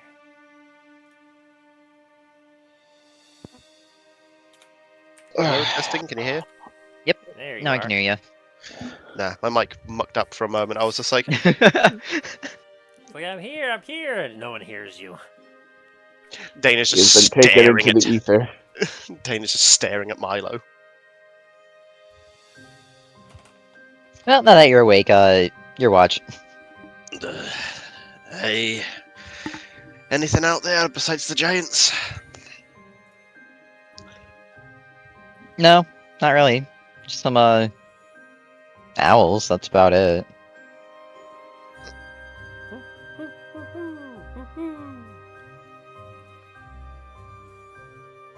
Hey, owls are always nice to hear.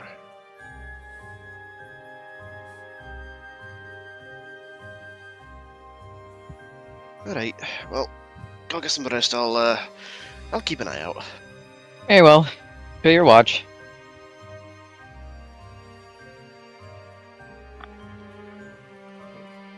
And as you give yourself a nice stretch, Dain, and work about, the cool mountainy air kind of ruffles against your beard. It's a feeling that you're somewhat a little more used to, though it's been a while since you've experienced it. It's comforting. Drier, cooler, crisp mountain air. Smells like home and feels like home. Unfortunately, it is not home. And give me a perception check for your watch. Aye, aye. Ooh. Distracted by the mountains.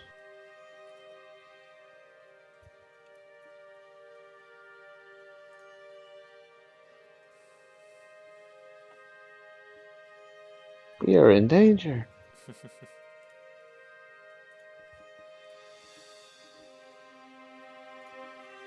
see if something happens.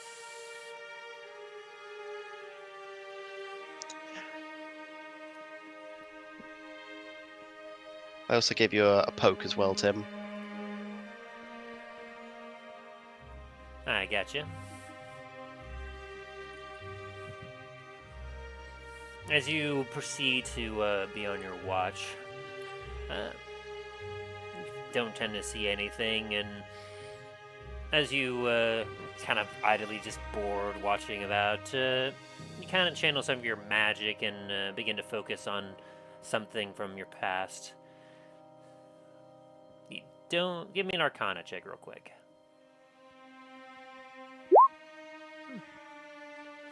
As you channel your innate magic, you go far enough that You're feeling confident that you can summon what you're thinking that you're able to summon, but you don't go so far as to cause yourself to get worked up about it, as you know that you wouldn't be able to get a proper rest if you did. That makes sense. Essentially just checking to see if you would get a point of exhaustion or not, so you pass there. Yeah, fair enough. And so you're feeling fairly good about yourself. Your shift goes off without anything else occurring. Yeah, very good. And I'm gonna go poke Soren, or at least try to find him. Let me see. Oh. As you're kind of looking about, just like, and you're like, Soren. You suddenly like feel some weight on your shoulder as Soren goes, "Hi, it's my watch, right?" Ah, Soren, there you are. Aye, it's your watch. Okay. Is there anything out there? Ah, not that I saw. Oh, good. Okay.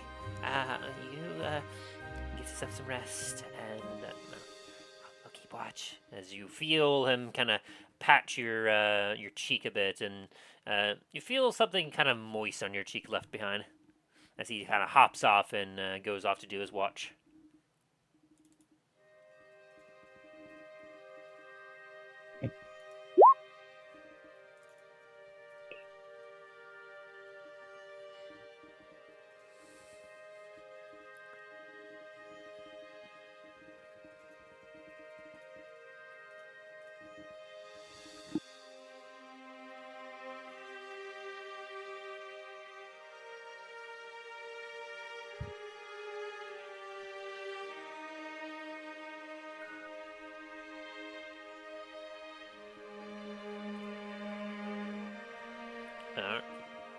Talos, you feel a bit of a tickle on your face as you're kind of stirred awake by Soren poking your face.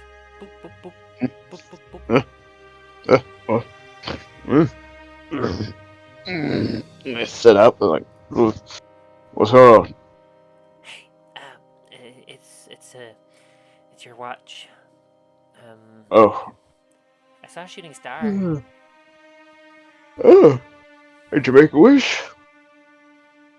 Wait, is that a thing? According to the folktales. Oh no.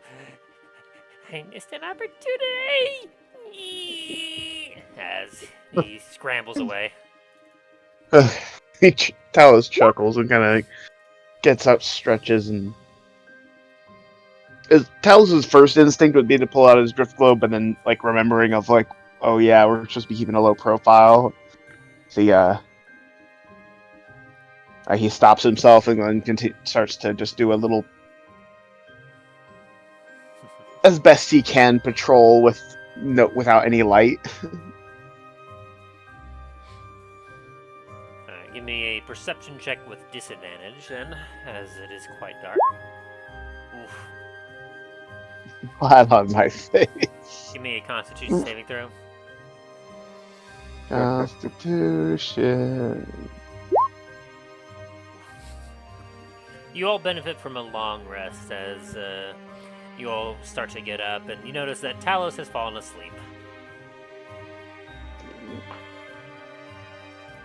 Like I'm like, am I like partially like leaning up, standing and leaning against a tree? Like, Hey, Dain, can I see your alchemy jug for something real fast? Aye, here's the horn. Thanks! As well as gonna activate it on Talos.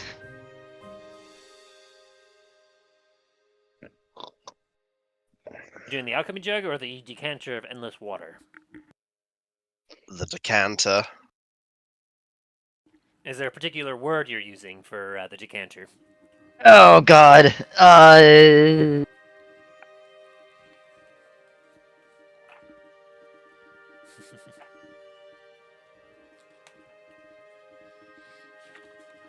you like to phone a friend?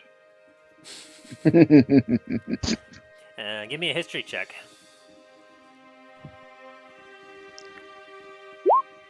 Nat 1. Actually, no, I can't get that once because I'm a fucking halfling. Why is Very it doing true. this? Very true. I don't know why it does that. God damn it. A 7. There were 3 words that you could use, each of them having their own power. One of them started with a G, one of them started with an F, maybe. Dane, do you remember how to use this thing? I remember. What do you want to... What are you looking after? I'm trying to wake him up and not, like, hurt him.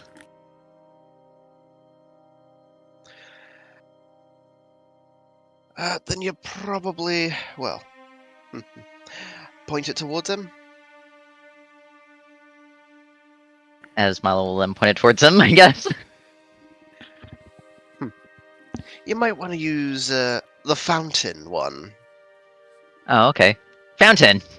As you pop it off, 5 gallons of water pour out and dump all over Talos.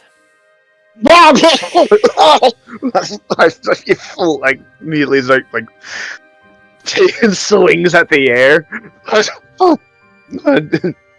Good morning, sunshine! How's your watch? What the? Oh, Asmo's gonna give the decanter back to Dain. how did I fall asleep? That is a fantastic question, but you're awake now, so let's get moving.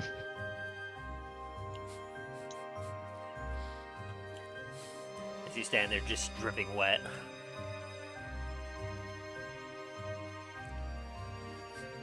Now, I don't know how many of you have actually had like a 5-gallon bucket of water dumped on you before, but Yes. you get very soaked.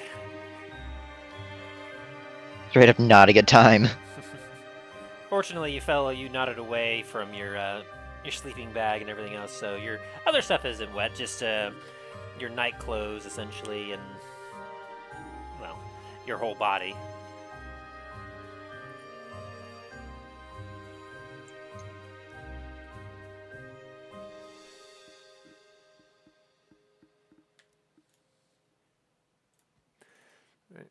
And so, as you all pack up and begin to prepare yourself for the next leg of your journey, if you're all fine with it, I would like to go take a quick restroom break before we continue. Alrighty. Very well. Alright, we'll be right back.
Dain I'm said. here.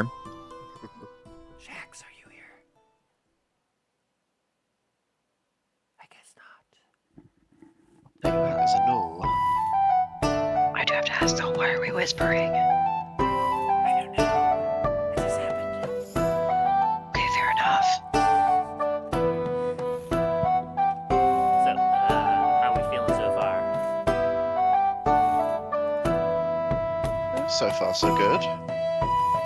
Good to know. Do I have any questions? Any inquiries?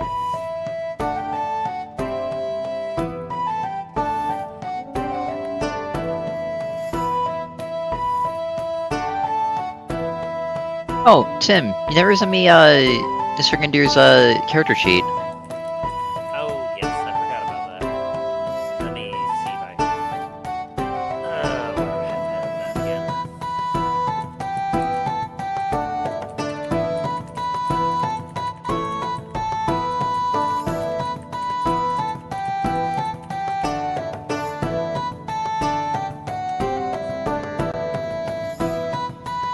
Is under that tab. Ah, yeah, there it is. There we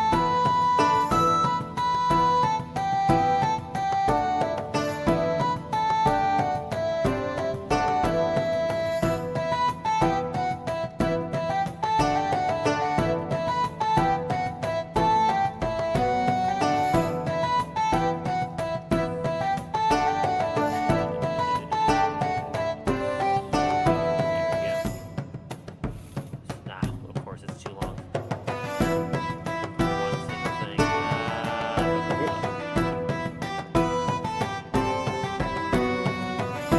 Cut,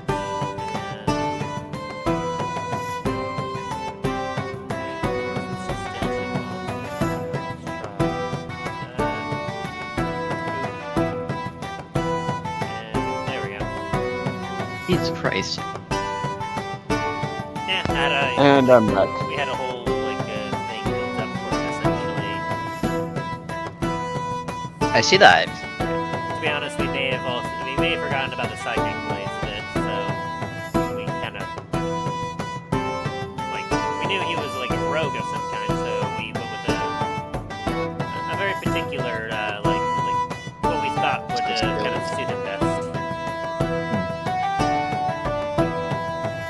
And essentially, he was high level, so some of his stats that you see are gonna be the same, but a few of the ones that got elevated, essentially think of it as he took his ability score and improved a few of his particular slots. Fair enough.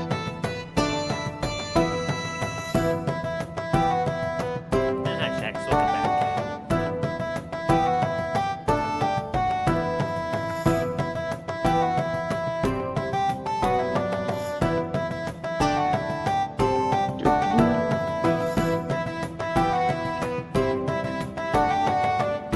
You all essentially negated a lot of his legendary action stuff, so you just can't do a whole lot of it, but you got to see that too. He was definitely doing his disarming thing, and he tried to do his splash bomb essentially, his flashbang.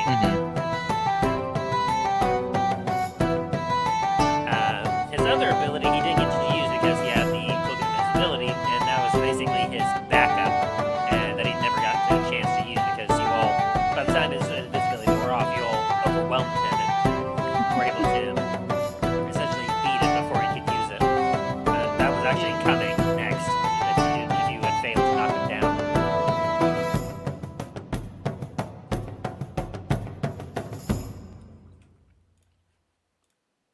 Anyway, now that we are back.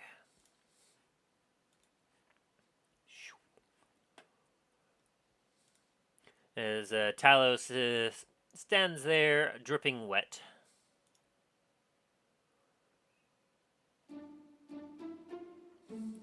They're trying to figure out how. I was like, how did I fall asleep? How? You You're standing here bemused, Milo, when suddenly you feel Soren scramble up on you and do his morning poison routine with his mud.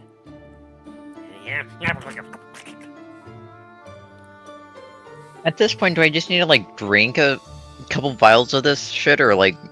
No! I must do it. I must administer. But I can see that it is mostly almost out of your system. I'm starting to think that you get off on this, Soren. No. Maybe a little. But now, as he finishes up and you've been treated for the day, and the day is yours.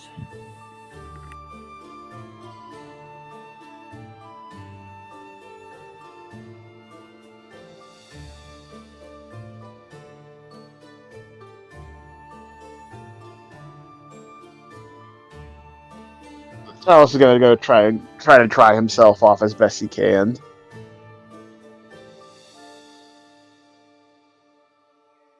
It takes a little effort as you're able to change your clothes, and yeah, I'd say you probably all have like a couple towels, or at least a towel within your packs that you're able to pull out and dry off your scales. It's a little brisk in the morning though, so the you're being wet makes you a little chilly.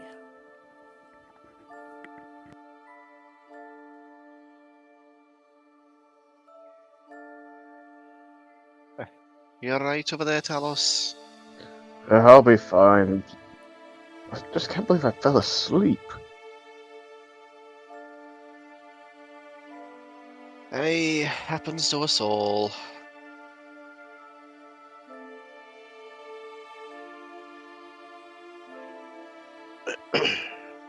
Well, shall we continue moving?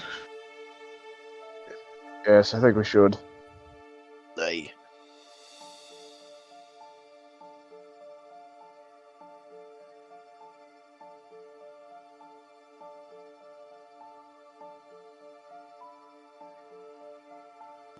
Right. As you all proceed onward, following a path north towards Lancasquer, I'd like one of you to roll me a D100. There you go.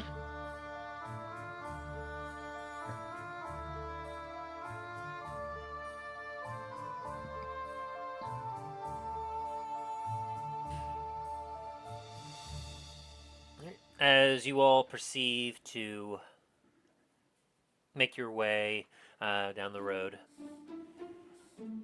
the sun goes high into the sky at long last, as for most of the morning you all kind of have to pull your cloaks over you, as it's a brisk morning and the sun is trapped behind the eastern mountain range to the right of you for most of the day until it gets to be about noon. And finally, as the sun kind of crests over, you all remove some of your cloaks, and as you feel the heat of the day suddenly wash over you. It's a little more comfortable, getting a little bit on the hotter side. As you can see that the mountain of High Yorvaskr getting ever closer as you start to make your way towards the valley between the High Yorvaskr and the mountain range, and what you know is the area that leads to Lancasquer.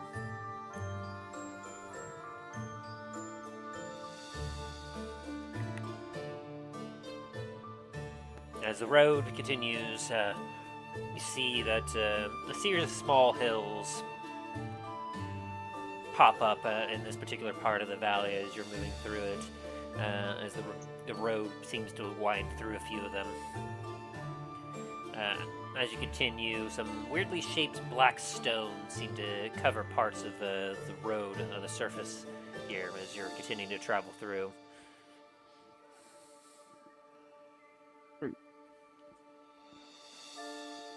Would Dain recognize these by chance? Give me a history check with advantage. Ouch. By initial look, like there's some strange black stones. You're not terribly paying attention to them as you kind of look down. They might be obsidian.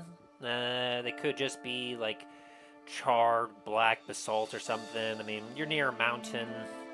You're near High Orvasker. There's fire giants around. They literally could be anything. Fair.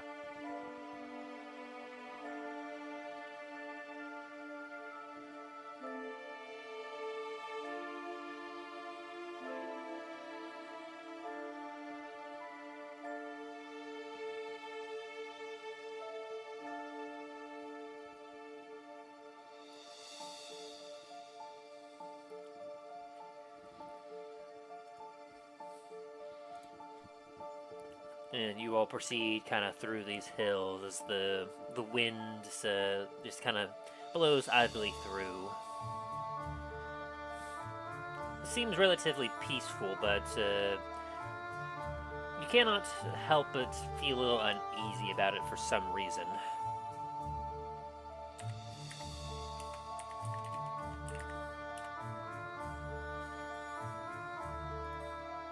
A perception check. Let's see, just notice anything around the area.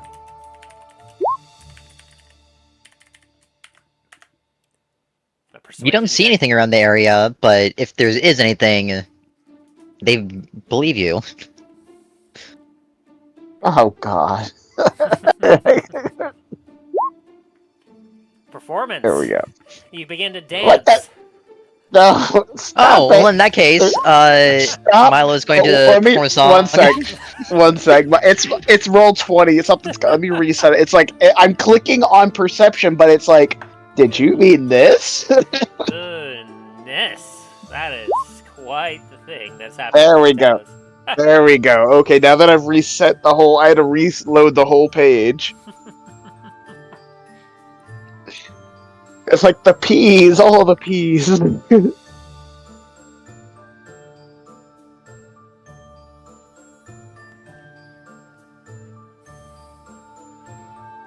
Disabling hotkeys. That's 16. You feel something in this particular area. It's weird. It feels ancient. And you swear that every once in a while you hear something, but you're not quite sure what, Talos. It's like almost as if whispers in your ear, and it's rather odd and not entirely like a positive thing.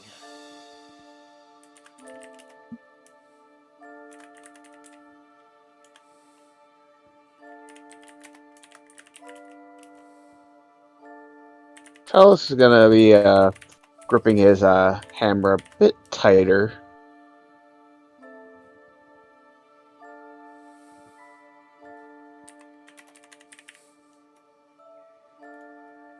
I don't like that, Tim.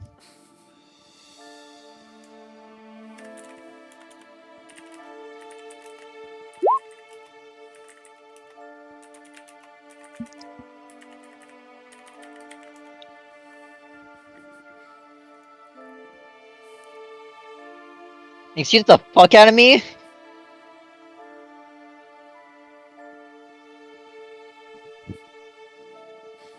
As you all start to kind of like look around in a bit of a panic, you all notice that each of you are starting to act a little weirdly as you're making your way through this particular path.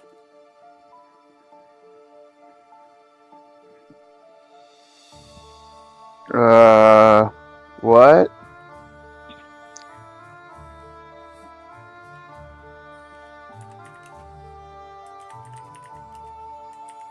I don't know what it is about this area, but I do not like it. How far are we from fucking Lancasquer? Pull out the map real quick.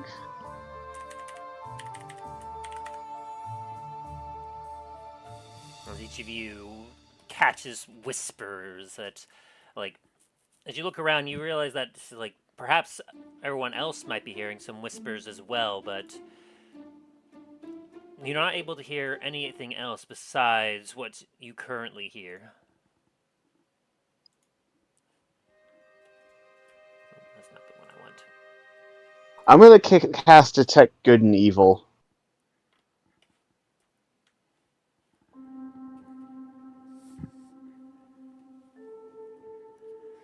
As you cast Detect Good and Evil, let me see the details of that spell.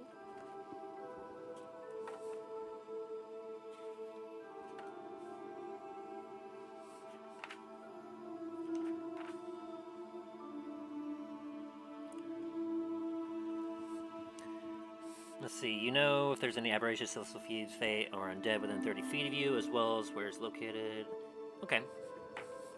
As you cast this, and you open your eyes, you see around you wisps in the wind as you see weird like parts of energy floating around. You see a couple of them kind of wrap themselves up near your allies' heads and lean down near their ears before floating away. As you see what almost appears to be something. Give me your religion check. Alrighty, religion. And you see that they also come to you as well as you hear these whispers. What you're seeing appears to be some kind of spirits. Not entirely, like, good or evil. You're not quite sure what's going on here. But you notice that as they kind of go to each of you, they have almost a particular aura around them.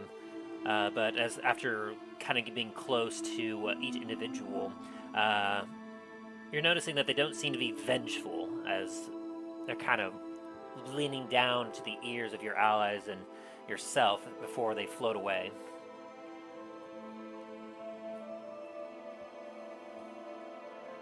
The spirits. Some have spirits of whispering.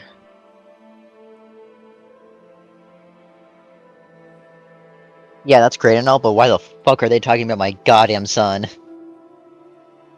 I don't know, and I don't like it. And they're also talking about my family heirlooms.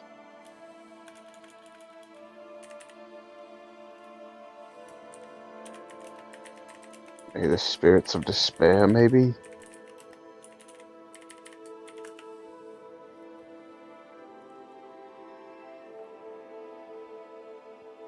As you all continue to hear, like, rustling whispers in the wind.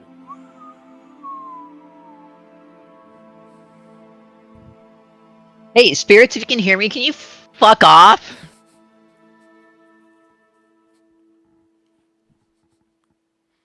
Aw, aw.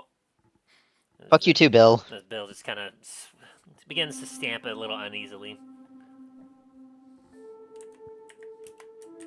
Anything you all are doing? Milo's gonna be picking up the pace a little bit, trying to get the fuck out of here. Same. Come on, Bill.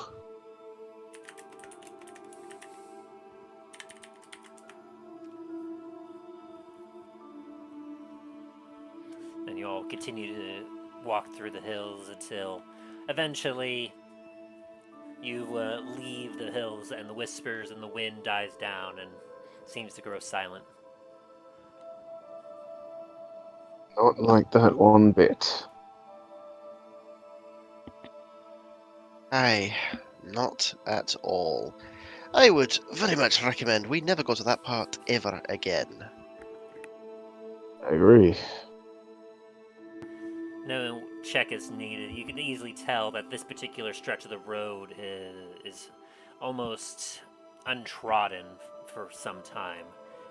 You can see that there's a separate satellite trail that seems to avoid this particular path. That it's definitely, like, as you look at it, it definitely seems to like take a very wide berth, indicating that it takes an extra long time to get through this, but you can probably determine why that is.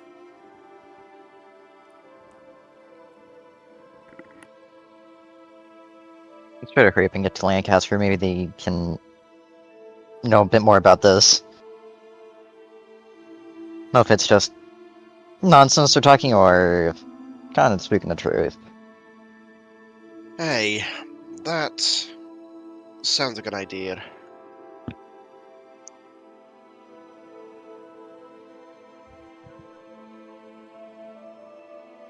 Because if the... I don't know about you guys, but if the whispers are truth or if they're, I don't know, premonitions of some kind, it would not be good. Agreed.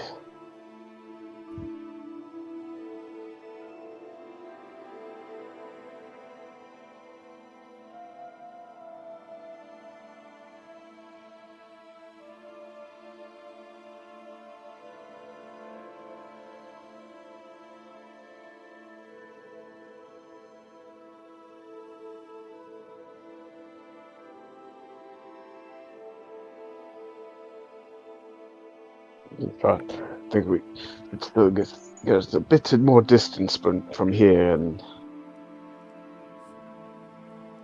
Aww.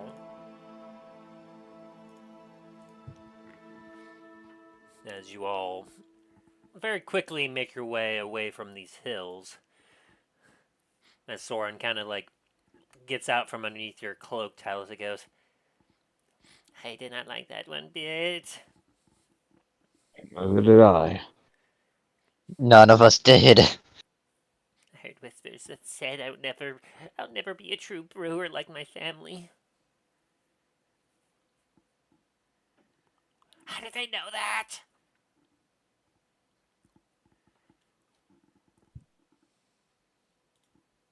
Hey, don't worry, Soren. I'm sure you'll be a brewer. You got some pretty good drinks. Thanks. I'm going to be the best I can. Make my family proud. Hey, Milo's gonna give Dain a very strong look of like, are you sure about that? he's got good drinks.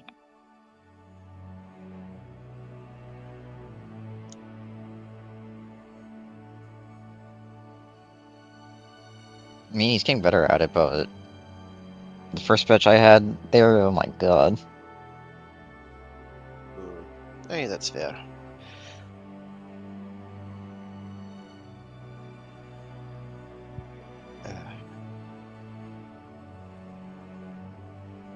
Path turns to the northeast as you kind of swing a little bit closer to the mountain range, make your way towards the valley as night falls.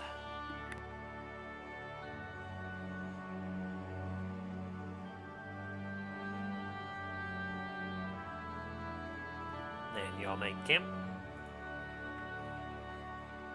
Yep. All right. So, I'll need survival checks.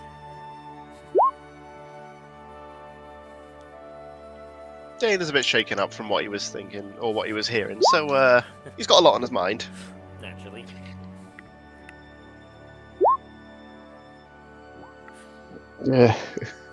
Trying to put it out of your mind, Milo. You're the one that's kind of on top of things, and you happen to spot a partial cave that you see that it's clear that there's been, at one point in time, some individuals have made it camp. And so you guide your little group over there to that area where you all are able to set up for the night.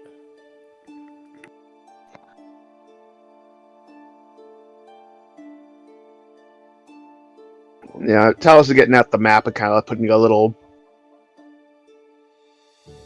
personal note on that section right there.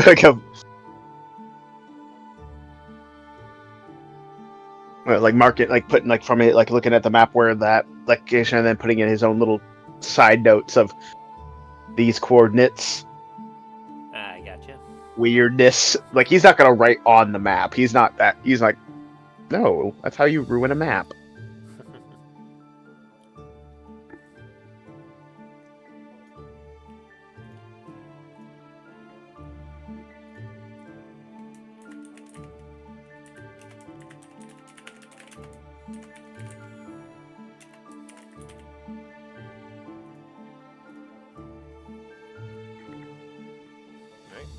So, as you all settle down, go ahead and write off a ration, each of you. Alright.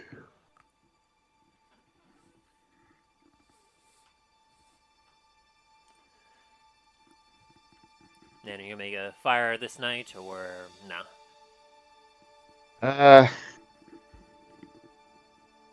What do the rest of you, what do you lot think? Think we will risk a fire tonight? I will say, Probably as you not. look out into the darkness, like, you're easily like a day's travel away from High Yorvasker. You see a lot more of the lights and tall braziers burning about them. Even from here, you can actually see two particularly large gateways. One that's to the south of High Yorvasker, and then one that's currently facing to the east. And in front of each of them, you can see some large, brightly lit braziers that you can easily see a couple of the giants standing guard there. To the eastern gates, you can see a combination of several different things. You see the braziers lighting up the gateway that you can see there appears to be some grates. And from them, you can see one that seems to be darker, but the other one is that's brightly lit is a stream of lava. As you can only assume that this particular entrance is what guards the river of water and lava that flows from each of them. As you can see that they're being directed down, where you can see like a constant stream of lava flowing, like a constant stream of light essentially flowing until you see that marked here and there. You can catch wind of where the lava seems to like grow dimmer, and then it almost seems to completely go out in a spot before suddenly you see it continuing with a new brightness further down every once in a while. I dotted it across to the land until you see that even from here you can start to see the lights and the walls of Lancasquer.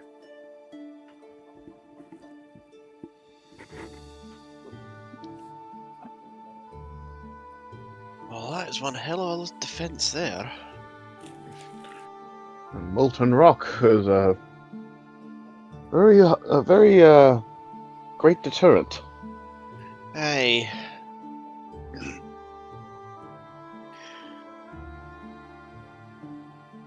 So, shall we risk a fire, or?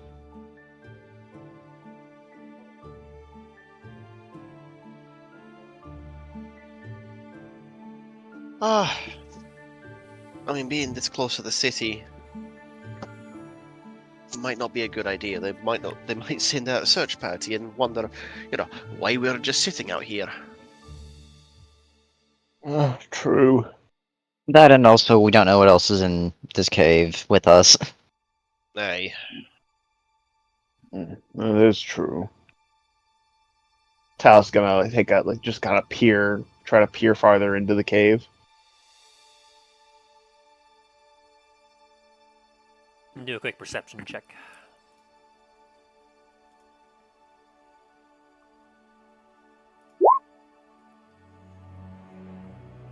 Double nines. 9.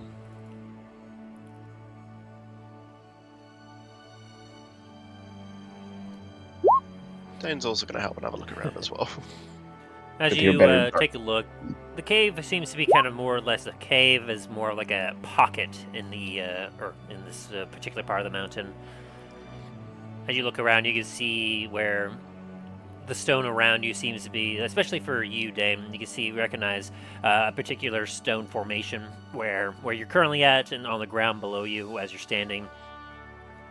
You can see a lot of a different type of stone here, where you can basically tell that at one point in time, when it was underground, this particular part of the earth had a couple formations of different types of stone, and as it got raised into the air, eventually, whatever was here, which you see some pockets of limestone, you assume that they must have dissolved away and left a bit of a cave, pocket, you could say, in this particular mountainside. Whereas the rest of surrounding it seems to be of a hard basalt, a very tough stone that doesn't erode away very quickly.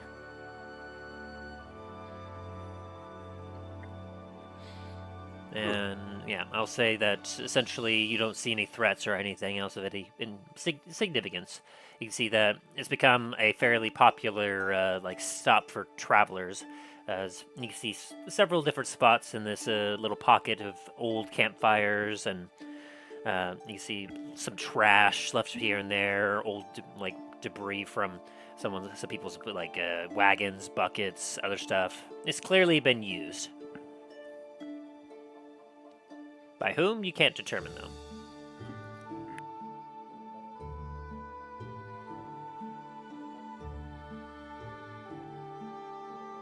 Huh. Oh, would you look at that? You know, maybe we could light a fire tonight. Looks like this is a popular spot, so...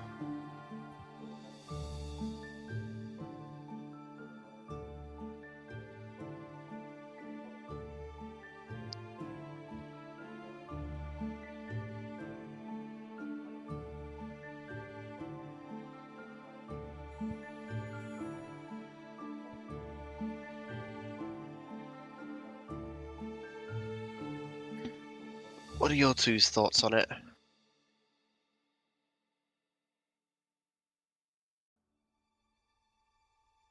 I mean, personally, it doesn't bother me sleeping without a fire, so entirely up to you guys.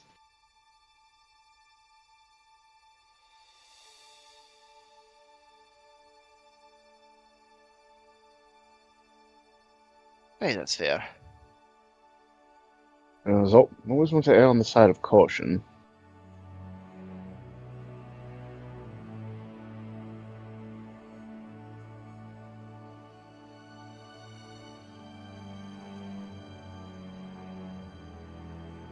So you all go ahead and light a fire. Yeah, I can say we can light a fire like according to Dain's direction, where to properly light it and where it won't shine out as much. Sounds good. So, in the cooler night air, you find some comfort as warmth of the fire envelops you, and you'll have a good evening of relaxing until bedtime. Was there anything you all would be doing in particular before you went to sleep?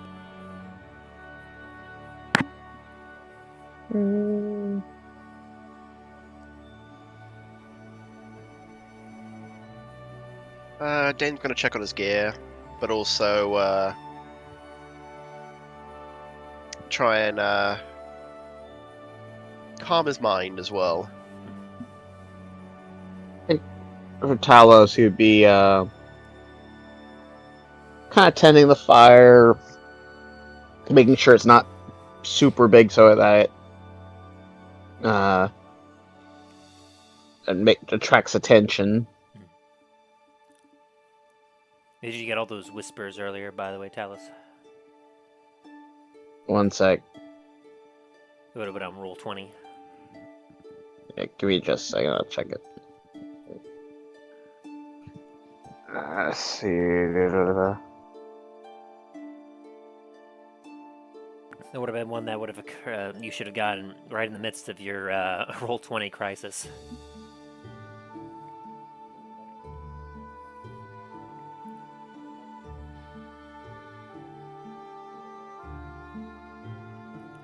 Just curious if that would affect. Well, there's a couple.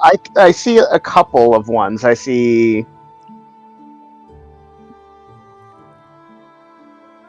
a couple of ones from you. So. Yeah. Those would have been the whispers that Talos would have heard in that weird winding path. There's one in particular that I was kind of curious if that would affect Talos in any way.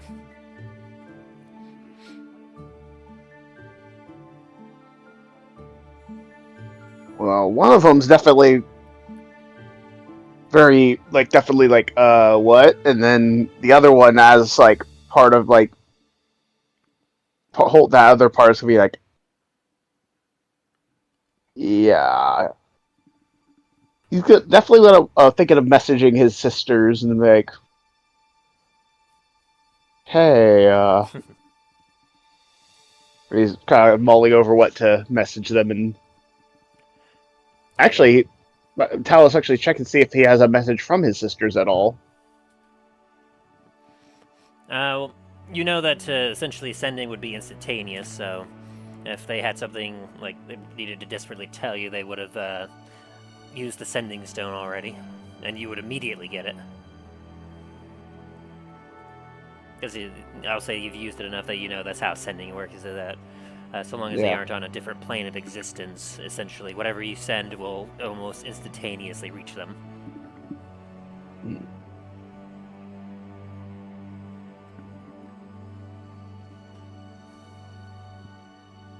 And you'll definitely take note that within the last few days of your traveling, you haven't received sending from anyone. Nor has any of the rest of the party confirmed that they've received a sending from anyone.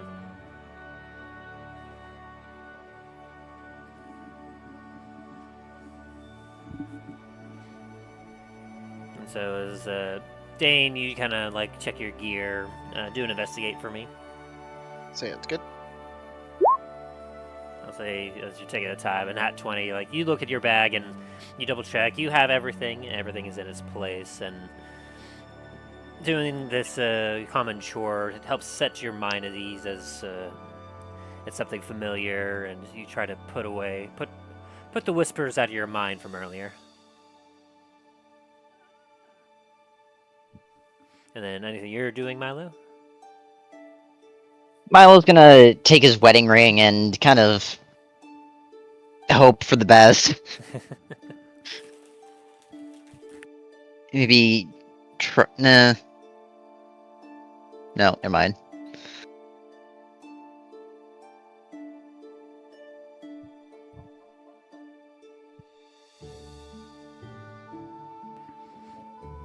There's a. Let's see. Are you storing your wedding ring in anywhere particular, like in a chain around your neck? You're wearing it in your pocket. No, Milo would be wearing it. Well, obviously not right now since he's kind of messing around with it, but outside of that, yes, he would be wearing it. Okay. As you kind of hold on to it and you're hoping for the best, you look at the ring and you can see that since you last had it, you can see that it's got a little bit more wear and tear to it. Age has definitely played a factor, but you can tell that as you're holding it, you can see it's very smooth still, and you can tell that it's got some rubbing on it. You feel as you look at it that perhaps your son may have done the same thing with this ring and the other.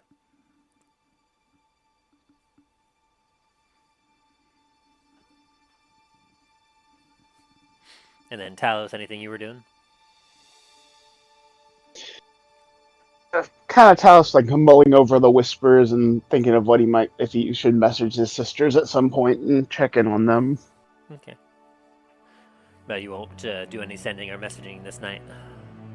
No, but like not at the moment. He's still like mulling over. Okay. And so as the night grows late and you all grow tired, somewhat haunted by the strange whispers of the spirits, you all take a night watch. Yeah. Dain's gonna go first. Alright. I'll go next. I'll take the third. And Soren will take last. So he goes, "Yeah, I'll have the last watch this time." And his eyes flick over to you, Talos. Yes. Please just make sure you wake me up. I'm gonna be. And he points over to a pile of a couple rocks. I'm gonna be over there. Very well. As he jumps over to those rocks and vanishes.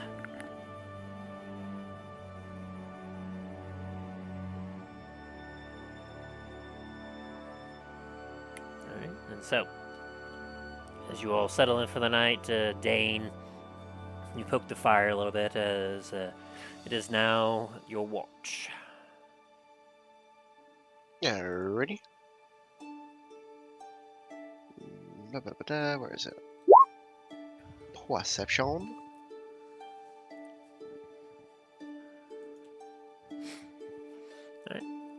Easy enough. As the night is getting later and you set up watch, you actually hear coming from the northeast what sounds to be footsteps, several.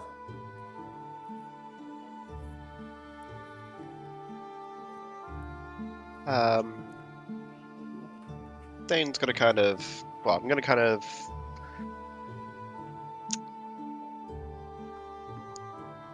Prepare stuff and just sort of keep an eye out.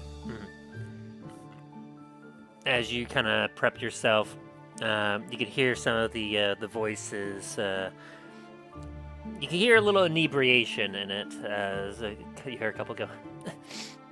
Did you see the way I sent that bandit packing? Oh, yes, you were most brave. You should have seen the other one. I got him like a fish. You all are just incorrigible. The fight took way too long, and we really do need to find a place to rest for the night. Well, I think I see a light up ahead. You want to see if it's someone friendly? Oh, well, might as well. Cautious. You go first. Why must I go first? But they're less likely to attack a woman. How dare you? You're supposed to be more brave than that.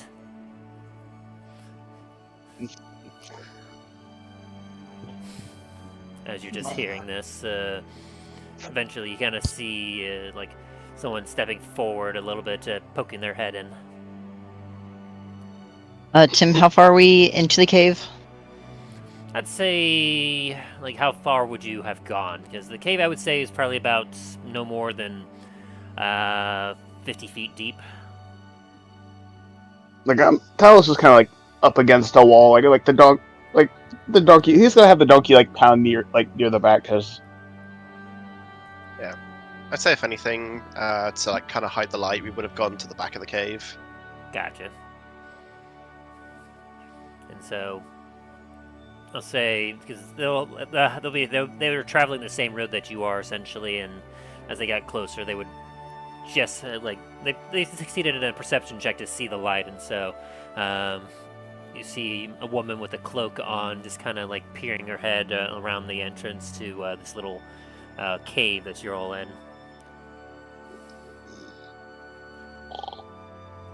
Talos just snoring away. As she kind of looks about, and she as you kind of like, are you hiding at all, Dain? Not hiding, no, but just what is it? Definitely like on guard. Okay, you Like not really like not showing aggression, but definitely like, you know, like got my hand on my like on like the axe head, and like like the shield is like also in the other hand, like ready to grab it if necessary. As you see this head poke up, you watch it disappear behind, and you kind of hear a whisper. I see at least two in there. Got a little bit of a fire going, so they must maybe got to sleep recently. I don't know, seems a little risky. Do you want to keep going somewhere else? No, there's only two of them. If they show any hostility, I'm sure we could take care of them. Aye, let us just go and, well, at the very least, to see if they have any ill intent. I mean, just two of them. Go on. Oh, I'm not really good at this. Go on. And you suddenly see, pushed out from the side, lady in the cloak just kind of stammers a little bit. And then she looks directly at you. And she kind of leans over a little bit and goes, "There's a third." This is like a snort. And she then gives a little wave to you, Dain. Hello. I'm gonna like give a slight wave back. Hey. Hello there. You're not bandit, are you? And she kind of takes a quarterstaff at her side and kind of brings it close. Well, you wouldn't really tell me if you were or not, would you?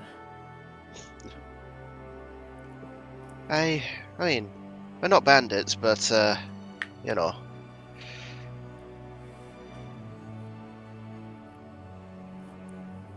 Sorry, words.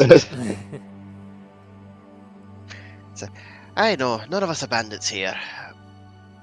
But then again, strangers in a cave, you know, you ask them if they're bandits, whether they are or not.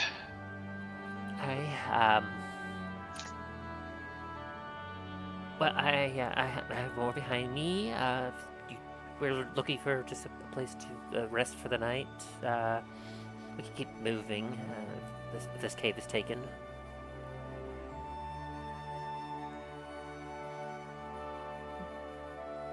Hey, this one do be taken, unfortunately. I would offer a seat by the fire, but not really sure how my other companions would react to suddenly having, well, I'm guessing 4 more of you? Yeah, and she kind of waves to the side, and you watch as a stout dwarf-looking fellow comes through. A much beefier and taller built orc comes around the corner, and another human in a cloak approaches as well. As they all kind of stand together.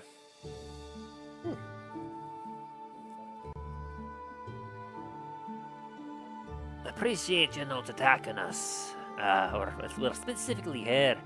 We're feeling a little winded already. We've gutted a few bandits ourselves. A bit ashamed to end of the night with such a thing. Says you. I would have loved another sort of battle.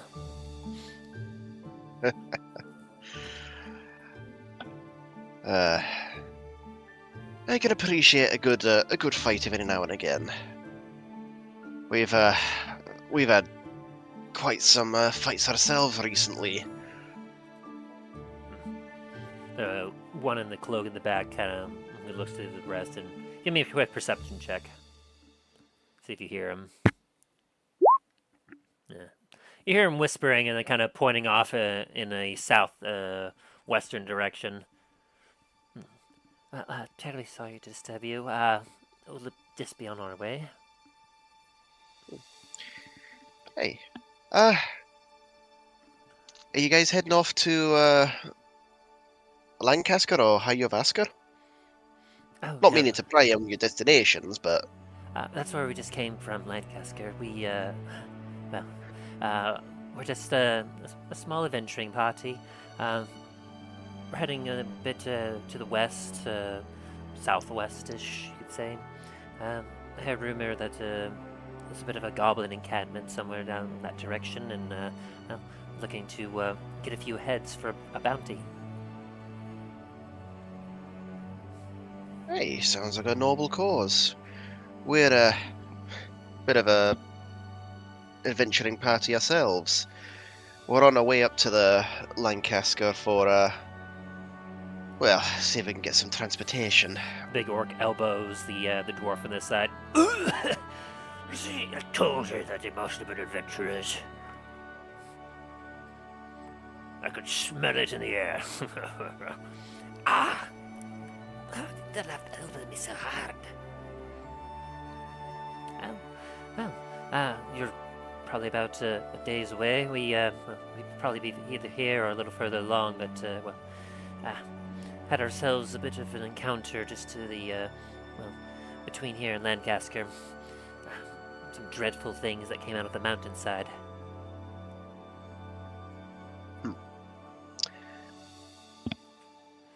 Yeah, they thought that they had us. Some dark-skinned elf of some kind. They tried to jump us in the name of Loth or whatever, but well, we handled them pretty well. I'm guessing you went by one of the Underdark entrances. The orc kind of looks at you a little dumbfounded a little bit, as the one in the cloak kind of goes, "Oh, is there an Underdark entrance around here?" Oh, hey, there's several. We came this way once before, from, do you guys know about the big desert to the east in Adrakul? Oh, yes. news about that has spread like wildfire across the capital. All sorts Aye. of folk have been talking about it and how the old Fae forest has turned into desert. It's been quite the well, it's been quite the tea, as they say. Oh, aye. We crossed the desert on well, a rather important mission, but aye, suffice to say, we had to after traveling through the desert there, we had to hitch a slight detour through the Underdark and pop up just by Lancasquer.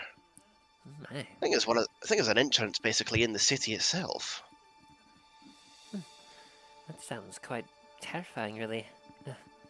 I've only heard Aye. some rumors and some small stories about the Underdark. It's, well, I personally, in my academic researches, do not wish to delve any further into that. Yeah, I think it could be quite a bit of fun. Hey, shush. Don't wake up his lads there. Oh, sorry. The snort from Zach, like. Then would I be able to hear any of this, especially after him kind of just talking a little bit louder than normal? I'll say with your alert, yeah, you kind of get stirred a little bit, and you kind of peek your eyes open, and you see what looks to be 4 individuals and some interesting garb. But give me an insight check.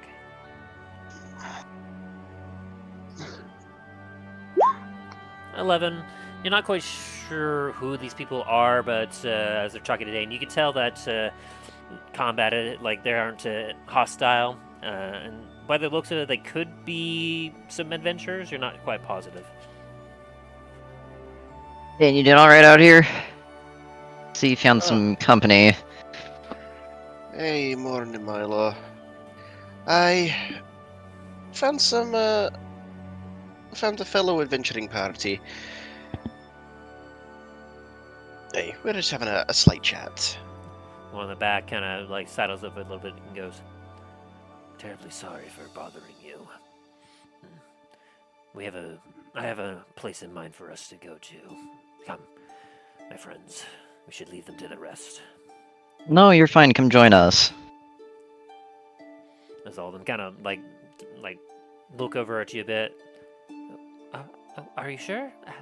Really, we don't want to bother all of you. I know it's quite late. Hey, if he's saying come join, he's the one I was didn't know how he would take it. But if he's saying come on join, then yeah, come on in. Sit by the fire for a little bit, warm yourselves up. Well, that's quite hospitable of you. Well, yeah, he looks at the rest of his party. We'll join you.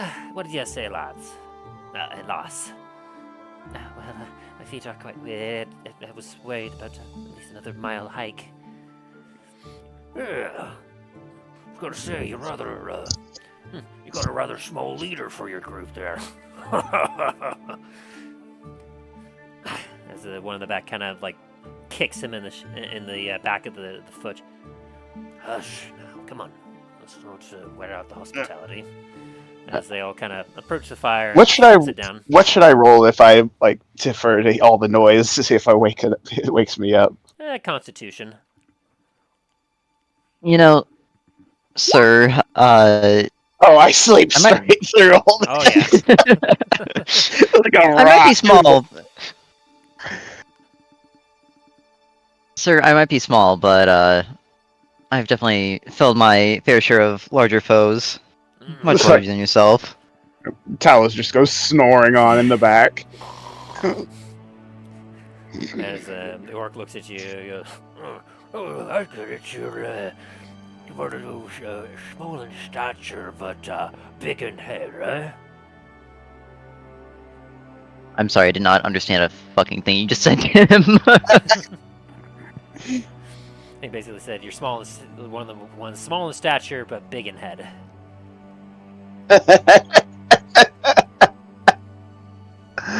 This guy's not gonna last long. As the orc gives just you a big old stupid grin. As the dwarf at the side kind of like Like, goes, hey. Face swap. We've had talk about this, lad. You've got to work on your people skills. That's not quite how you put that. How would you put it? Well, I would say that he's got himself the smarts of the group, eh?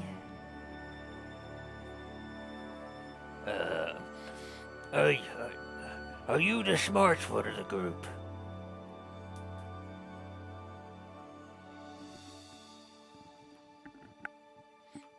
As he looks at you.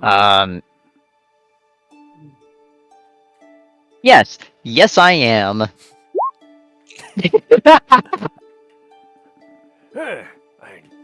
See, that's why he must still be alive, because he's smarter than the rest.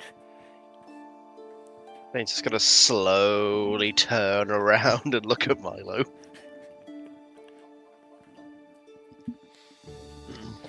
You're one of them thinkers. I can respect that. I'm more of a doer than a thinker. That's what we have her for. As he points to the girl in the cloak. She undoes her, puts down her hood as she relaxes next to the fire. And you see she's got some nice long pointy ears, fair skin.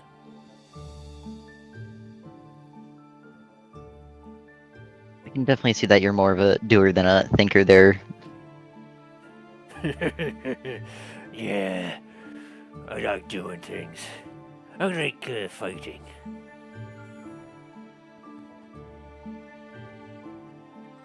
I'm sure you do, buddy. I'm sure you do. You look at him and you can see that like he's shirtless. He's got like a couple like things of leather for a waistband and whatnot, and he's got some bone greaves. And on his back, you can see a very like even in the dark firelight, you can see a blood-stained axe currently strapped to his back. Double-sided battle axe.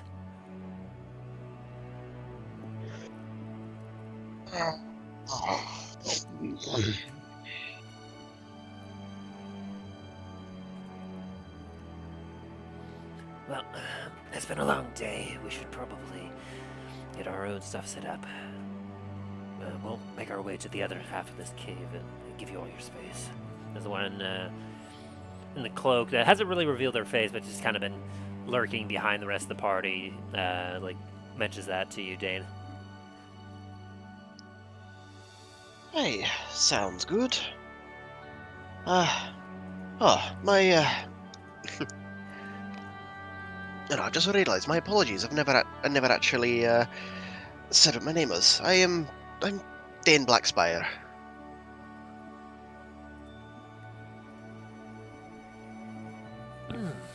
Dain Blackspire.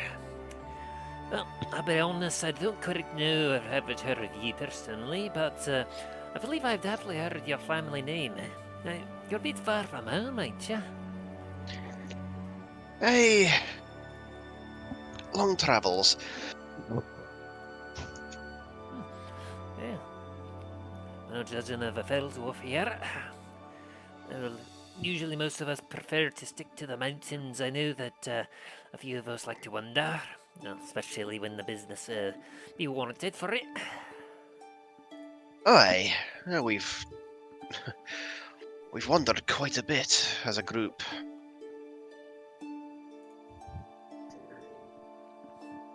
We've definitely seen some things. Let me see here.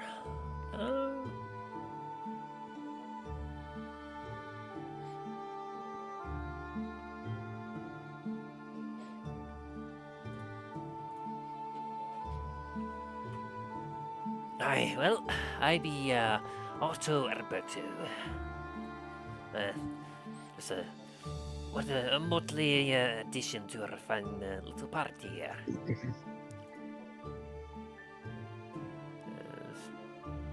He kind of gives you a curt nod. Let me just sec. Check my notes here. Yeah, since we're all introducing ourselves, I'm Reed.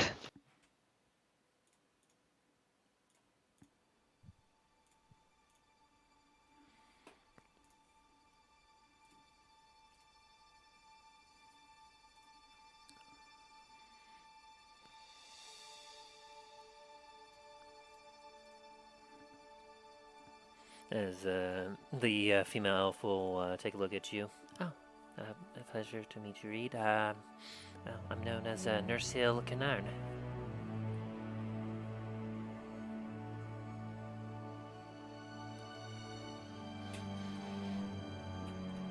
And then the big orc takes a look at you. He's taking a bit of a shine to you.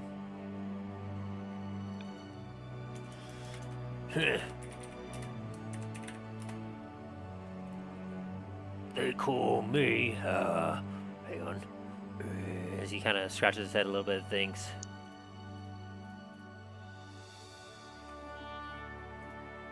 Grub.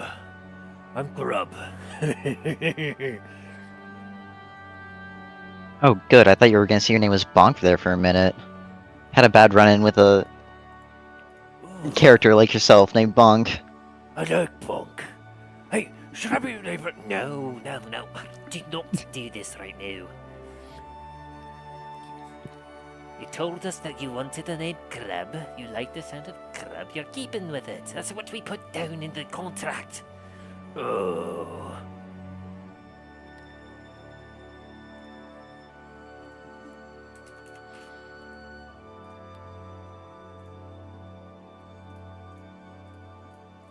And then the last one that kind of comes forward. He goes, I'm a Dundras. That's all you need to know.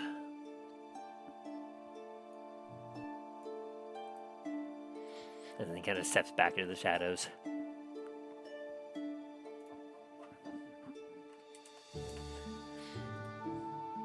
As the And dwarf, Otto just kind of looks at Alvin and goes, hey, there'll be our names. Doubt you would have heard of us. We're just getting started out. Happened to meet in a pub in the capital city there. We were all interested in making a bit of coin, and well, we decided to sign up for a contract for the goblin's heads. Going to have Grub here be the one to carry back all them heads.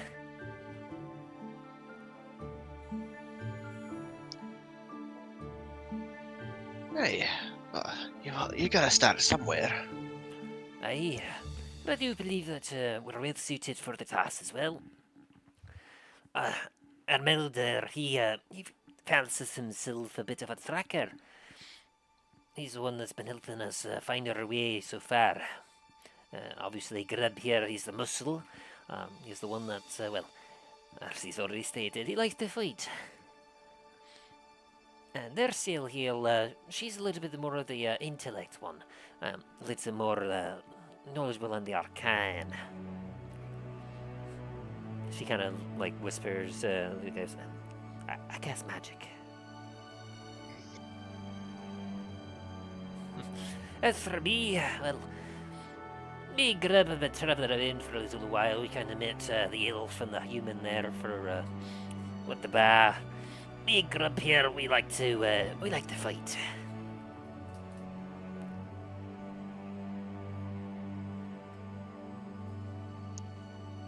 Hey,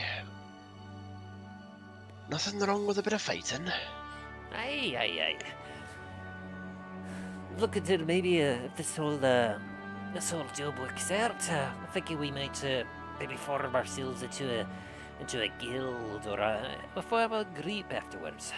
What to say? No, I don't know about that. I mean, that could be quite interesting, but I do have many more studies to get to. So long as I'm put it, I'm happy. Oh, you see the lot I work with.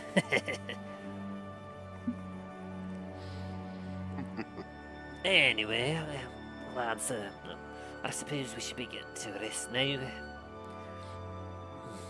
Well, yes, I'll head over here and meditate. After my meditation is done, I'll keep watch for the rest of the night. Oh yeah, I forgot that you elves do that.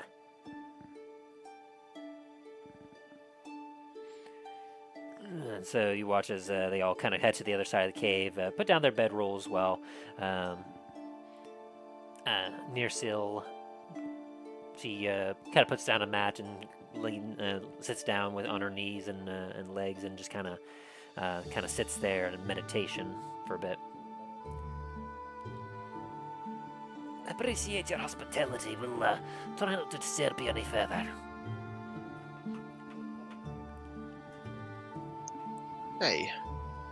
Well.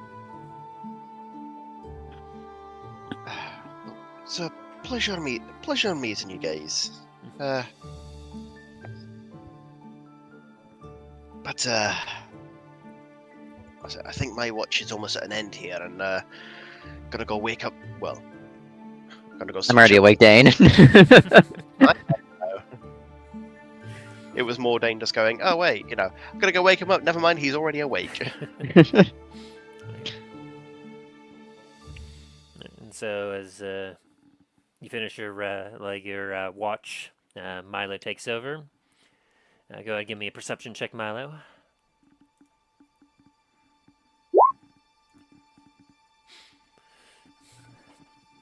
As you tend to the fire a little bit and keep a watch, you don't see a whole lot of action or movement outside. You notice the orc snores incredibly loudly.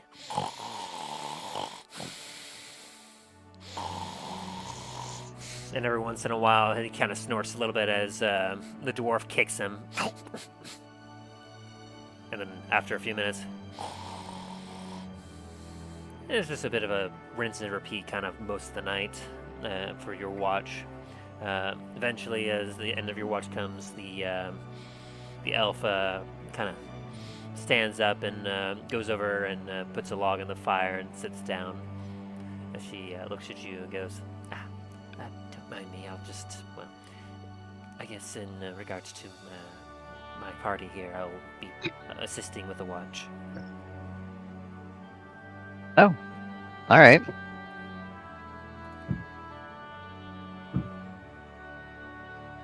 As you look at her, like, she's very... Well, you've met a few elves in your time, and I'll say that without a check, you can see she is a very young elf. Like, she's obviously, like, at least at an adult stage, but compared to most elves that you've seen, like, she has incredibly soft skin, long, wavy white hair, brown eyes, and, like, you've been around the block a bit. You gotta figure that, she is very fresh out here in the wilderness, like, very inexperienced.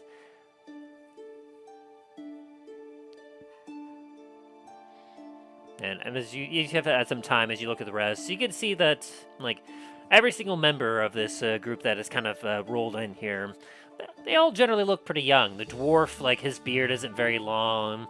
The orc, like, doesn't have a lot of scars. He's got a few here and there, but, like, you've seen some other individuals that have been out and about more that has tons more scars. You don't get much eye on the ranger, but you can see that his face seems to be kind of somewhat clean-shaven, with maybe a little bit of stubble peeking out here and there.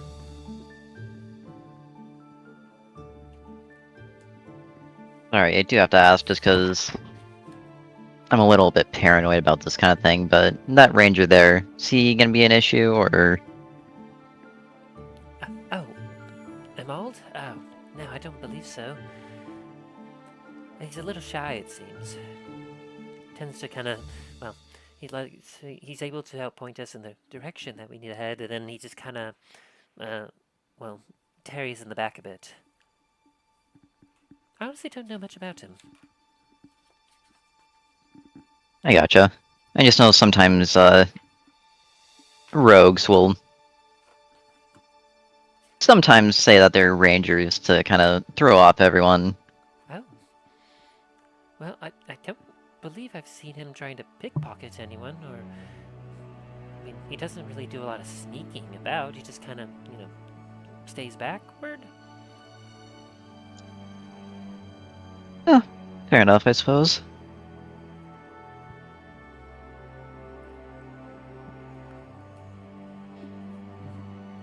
What about all of you? Well, is whoever you're getting up next going to be an issue? As her eyes flash towards the very thickly built dragonborn. No. Just snoring off in the back. Yep. Let me see if she even recognizes. No, Dain here and the Dragonborn are both paladins. They're not gonna be an issue. Hell, if anything, the one you'd have to worry about is me, because I'm the party rogue. Her eyes widen as she looks at you.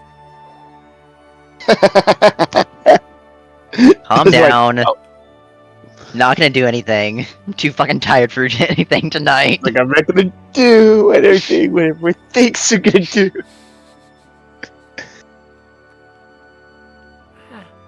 That's she looks over at the the dwarf and like Dain and Talos and looks back at you, looks back at the two of them, looks back at you.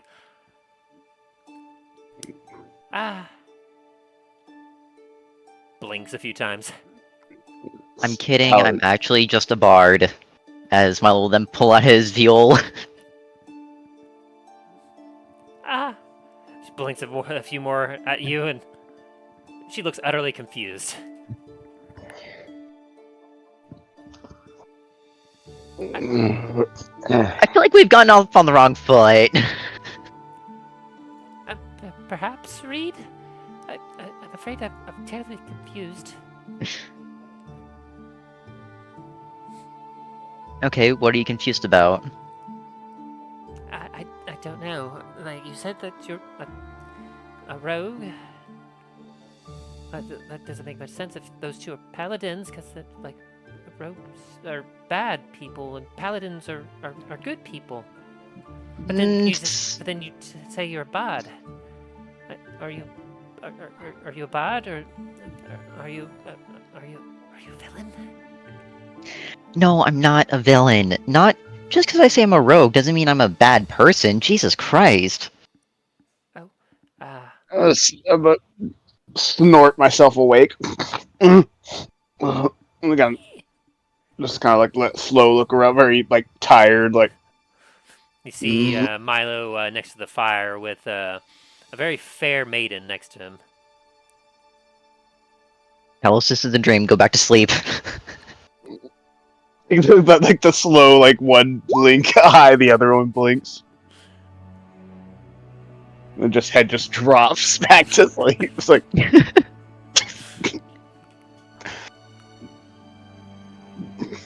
Oh my.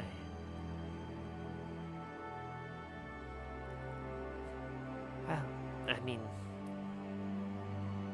and she kind of like takes a hand in front of her face and brings it down, and she.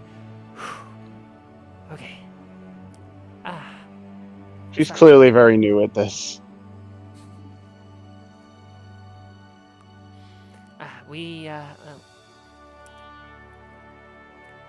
Look, I'll be completely honest. A lot of this I've read in books. There's a lot I've yet to experience.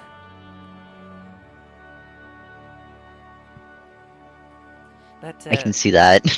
but I'm getting there.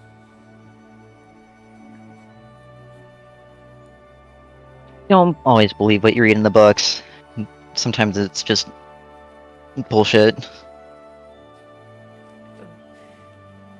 Well, I mean, books are a great, excellent source of knowledge. I mean, it's a very safe way of getting knowledge without having to experience yourself. You're able to still get things across.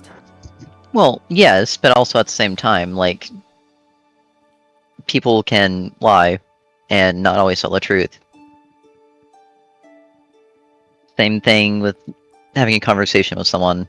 You might not always know if they're telling the truth or what. I suppose that's true.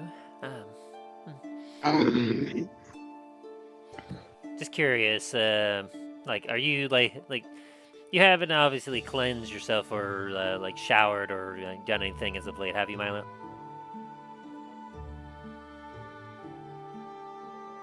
I suppose not, now that you're mentioning it. As she looks at you, she goes, sorry, this is a little distracting, and she waves her hand at you, and you see a little bit of arcana flicker from her hand as you suddenly feel yourself like it's a weird sensation. Excuse me? But suddenly you smell a lot nicer. As like you kind of look down your hands and like whatever bear skin is there, and you see that like a lot of the dirt and grime and muck from the road has suddenly vanished as you watch as almost like it almost seems to like jump off your body into a puff of smoke. That's mildly concerning, but thank you. Sorry, just like on these long roads, I like to keep things clean, and well, back at the tower, I learned a particular spell that was good at cleaning things.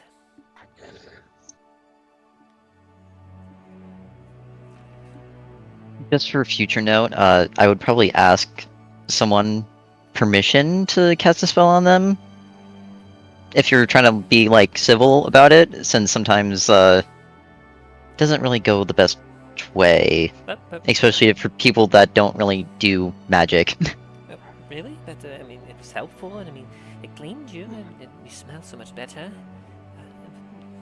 Yes, that is all true, however, sometimes you don't know what the other person is casting. She, like, kind of blinks a little bit and, like, scrunches her, like, her brow a little bit and goes, Oh. I think I see what you mean. Oh, so sorry. I did not mean it that way at all. No, you're good. Don't worry about it. I'm just, as a experienced adventurer, trying to give you and, well, your party that is not quite as experienced some helpful tips. She pulls out a glass and pours some water from a water bottle, like a water canteen, and into it, and drops a few leaves, and then you watch as she does the same magic and waves her hand over it, and you watch as the cool water in the glass suddenly starts to steam up. Shh. I just, sorry, I'm just used to being in an environment where we just kind of like practice our magic just to get better at it, and well, we practice on each other all the time, and so it's something I'm used to. That's fair, I suppose, but I also know that in the real world where you're dealing with people you don't know, sometimes they don't take it the best way. I'll keep that in mind, thank you.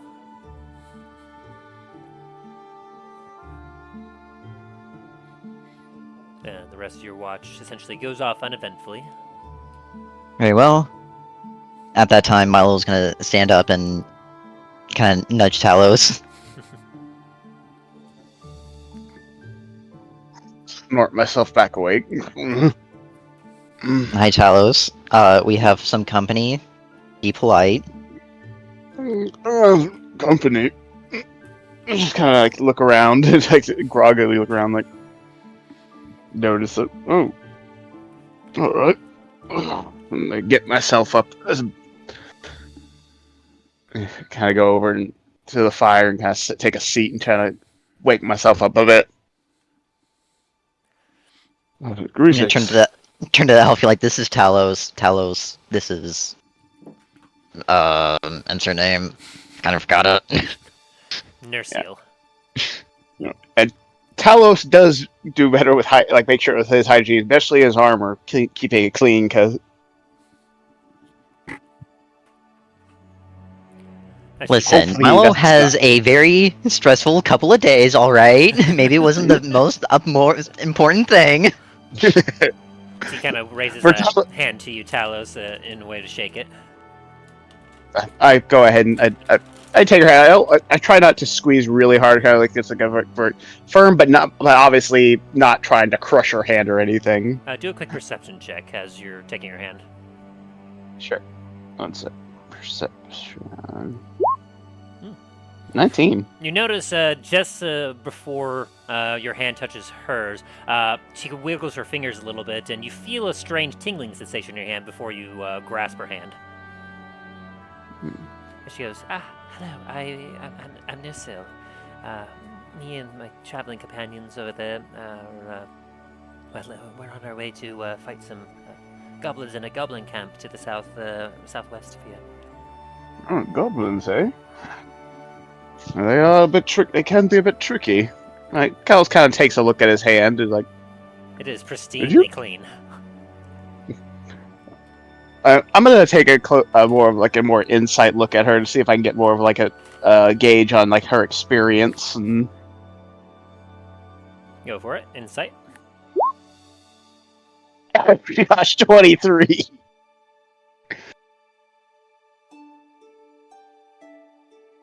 You look at her as she sits there by the fire.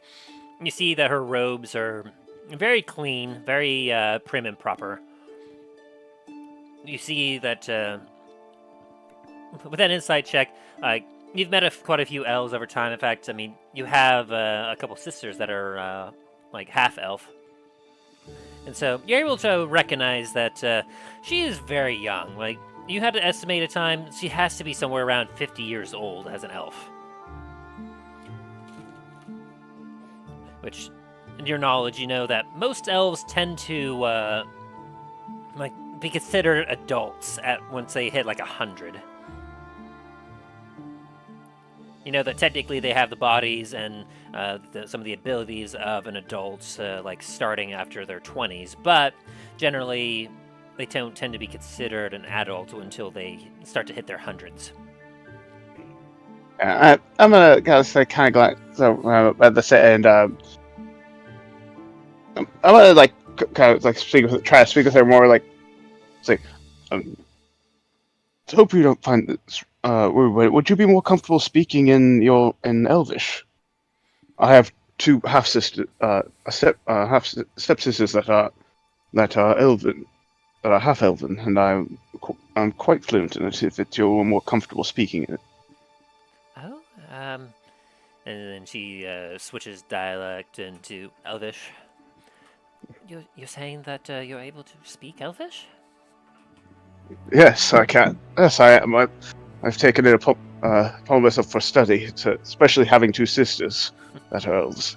Her eyes kind of lighten up a little bit as she engages a conversation with you as she seems a little more comfortable. It's like, how refreshing. Like, back in the city, of course, I had like plenty of elves and friends I could speak with normally, but, my traveling companions, none of them speak Elvish. It's a bit of an oddity, and she just kind of like goes on and on and on, and like. I just Talos kind of like smiling and nodding with it, like indulging it, like obviously like Talos is feeling a little bit of nostalgia, like how like remembering his sisters from when they were growing up. And then go ahead and give me a perception check for your night watch as you're engaging conversation with her. All right. 16. You're able Not to too balance talking with her as well as keeping an eye out for danger. Yes, at this point, well, she's supposed to be. She's no longer paying attention to the night watch. Yeah, Talos gonna kind of tell her a little bit of it, like about his him and his sisters. Like he obviously is like this is obvious as a stranger. He's not gonna give her his life story, but he's also gonna give her try to pry a bit about like obviously like he doesn't want to come out and say like you're pretty dang young to be out here especially like for an elf of your age, but he's gonna be like kind of prying as well as trying to give little bits of pointers and more gentler on reality check of what she's kind of signed up to do, Yeah. especially when it comes to goblins.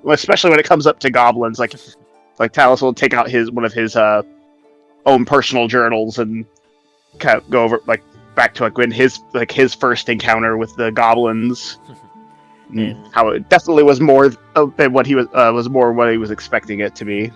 naturally, and like she engages in a very like good conversation with you, trying to make sure she keeps to be hushed to ensure she doesn't disturb her friends or yours, and for the night. Especially when you bring out the journal, she like perks up quite a bit as she like almost leans in to look at what you wrote down, as like books very clearly interest her.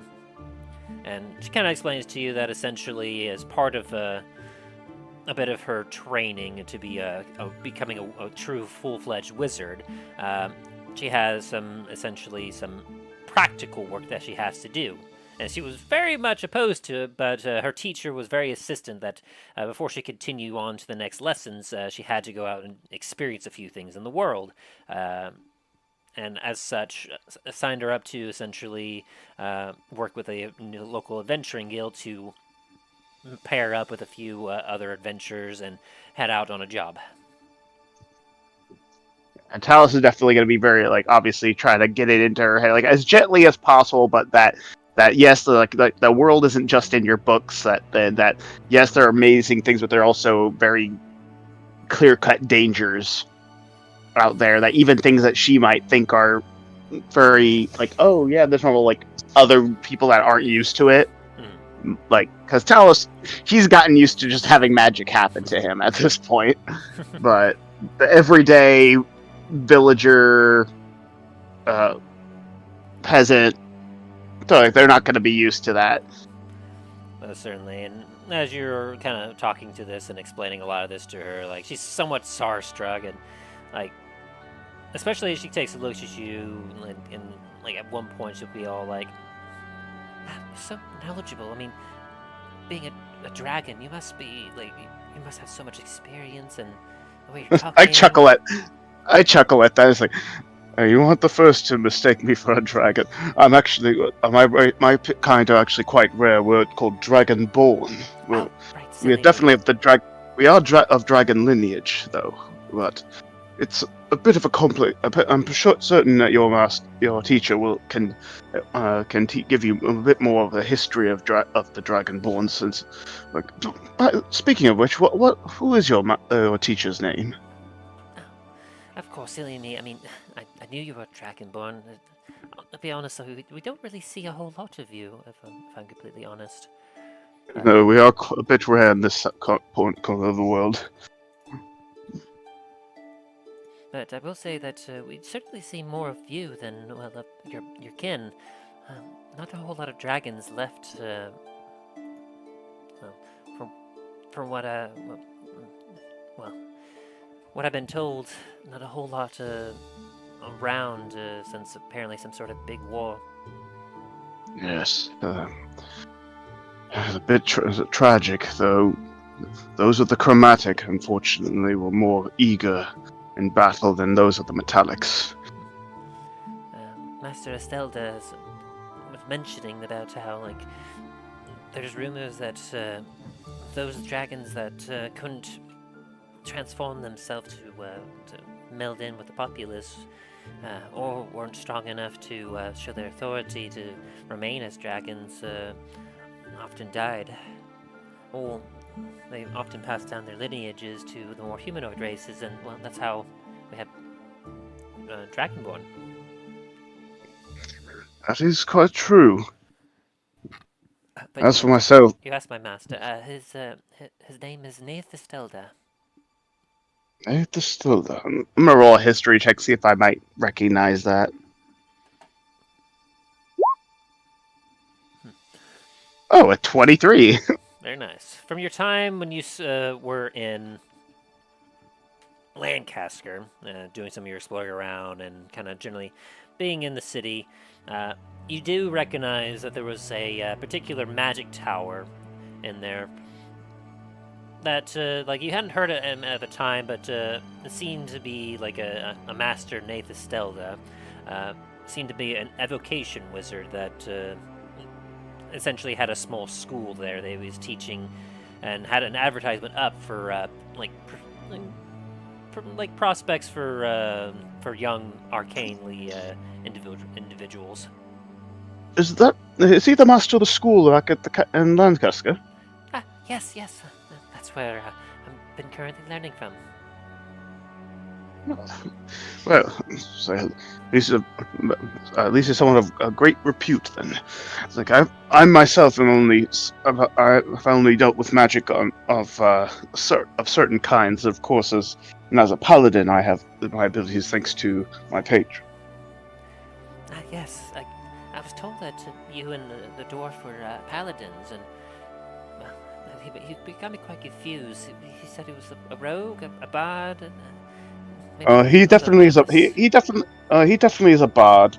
The rogue part might have just been a joke. But bards are certainly funny that way. yes, but again, like not all things that are in books that say about like stories about rogues is quite accurate. Many of them are a bit outdated. The title of rogue is actually more of a broad term nowadays. Like some are as the definition in books would be of vile and thieves, but nowadays the title is kind of a bit in more of the grey area. Some that keep the title of rogue or more can be trackers or spies for royalty, or even there are some city guards that could be classified as rogues, but only in the sense that they do their work more in the shadows to watch out for those that, like such as thieves and brigands, they can keep a closer eye on them by using their same skills and tactics. Oh, that's very interesting. And she kind of takes out a journal and writes that down. Talos kind of chuckles at that. There'll be many things you'll learn on your journey, but not only use your things that you've learned in your books. There'll be some times where the knowledge you may have the knowledge, but when it comes into putting it into physical practice, it can be a bit more complicated. Especially starting out with goblins. As I said before, they aren't the most difficult things, but by themselves they are. But make sure you stay close to your companions and never get separated especially if you are dealing with more than one. That's when they become more dangerous. Good to know. And always have a backup plan with you. If your magic seems to not be working, it's always good to have a good stout weapon or a blade on you just in case. Oh, maybe I could borrow one from Anders. I pull over my bag real quick and go start looking through and pull it out from my bag of holding one of the daggers that I took from where we were at the bandit hut there. I took on it was one of the more the Thieves Guild. Yeah, the Thieves Guild, one of the more nicer daggers. Grub always says that his backup plan is a second axe that he keeps on his side there. Well, it's like then you might need a good idea to keep this on you just in case, somewhere hidden. Take it out. It's like now remember this isn't a toy, it's a tool. It's like and if it comes to it, you may have to get yourself dirty in using it. I know I can tell you don't like that, but when it comes down to life or death, getting a bit dirty is a bit more of a better choice. This looks like something that I used to cut my steaks back at home. Very similar, but this is meant for other types of meat. I can't like the emphasis on that, like. Yes, and she kind of ruffles through her pouch. Well, of course, I'll pay you for such a thing. I wave my hand. It's like not. It's like keep it as a gift for your first true adventure. Oh, she kind of blushes a little bit and goes, "Oh, you're too kind." And if you're ever traveling, the ability of the paladins and everything of what I've read about. I make a slight bow, a smile, and a little bow at that. It's like we try to keep up as of a good reputation as we can, especially in these times that we are in now. Very much lots of change happening in the world. unfortunately not all of it for the better. I kind of like that like kind of like distant look at, like as I kind of like look out of the cave and kind of like toward the woods and stars and. But there's always we always must keep hope. And if you're ever traveling past toward as I try and pull out the map and kind of show like toward where the area where our where Starfire Citadel is, like if you're ever passing toward there, you're more than welcome to find a place to stay on your journey. So, there's Starfire Citadel. That's our group's current little oasis, as one would say. I also have a companion that's starting up a school there, I believe. Still a bit. I still don't quite just know what kind of school he's planning on, but it might be something interesting to check out. I've never heard of the Starfall Citadel. I mean, it must be very new. Oh, it is quite new. They've started construction almost a few weeks back. They're actually made quite a lot of progress. It's also one of the stops for maybe one of the new stops for the new train project that's being done over at there as well. It might have heard some news about it. It would be called a train. A train? That sounds. It's a mechanical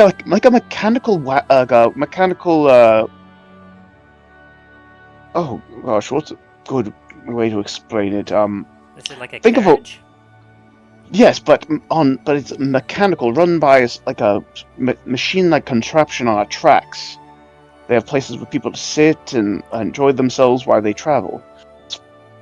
It's a bit noisy for my taste, but it's a lot easier and a lot faster than taking a normal carriage. She kind of like gives you a side eye and goes, "Are you trying to be a bard now? That sounds way too fantastical." No, I'm certain. These artificers, their inventions are quite an advancement from the lands I originally hail from. But coming into especially to this, arriving here in these lands has been a bit of a culture shock for me. A little chuckle at that.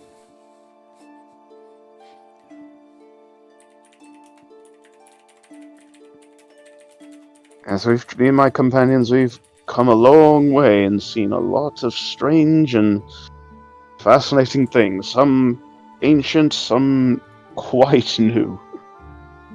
I'm certain you'll see some things that will be considered fantastical to you on your adventure. I hope so. And before long, you realize that you feel like your eyes becoming heavy, and apologies. It's time for your rest. It looks like it's getting close to my end of my watch. I'll go wake my other other smaller companion. I suggest you probably should find. So, are you on watch for your companions as well? Yes, I've already had my my meditation, and so I'm ready to go until tomorrow morning. Excellent. One of the many things the amazing things that your race can do. Sometimes I wish I could do that. Well, I bid you a fair night. I make a slight bow as I go to wake up my companion. Thank you, Master Sax. It's been a real privilege speaking with you. Again, I smile and like a courteous nod as I go wake him up. Your watch, my friend. We have some company for the night. Don't worry, they're kind. No, they're not intruders. I calm him down. Like, it's like they're not intruders. They're guests. They're other group of adventurers that are staying in the cave for the night. One of them, she is currently on watch for them as well. On watch for the night as well. Be kind. Be nice. She is. This is her first adventure out as an adventurer. So be nice and don't freak her out. He squints his eyes at her. Okay, I'll do my best. As he kind of like scurries along the wall towards the entrance of the cave area. And before I go to bed, I kind of like do a little bit of an introduction and like, it's like he is a bit skittish. Just apologies ahead of time. What is he? I mean, is it sentient? Oh yes, his race is quite sentient. They're quite rather normally not in these lands. Oh gosh, my brain just farted on what his race is. He's a gerbine. Sorry, he's a Jabin. In these, at least from my knowledge, they're quite rare in these lands, but they are quite sentient and quite adept at, with their own skills in their own way. He particularly is a cleric. He's been helping whenever we've gotten so far on our current ventures with him. He's currently helped heal us of any of our injuries. Oh, that's He's a little quirky, but he does a great job. very interesting. I'll be sure to say hi if he makes his way over here. I nod as I continue to go off and hunker myself down for sleep.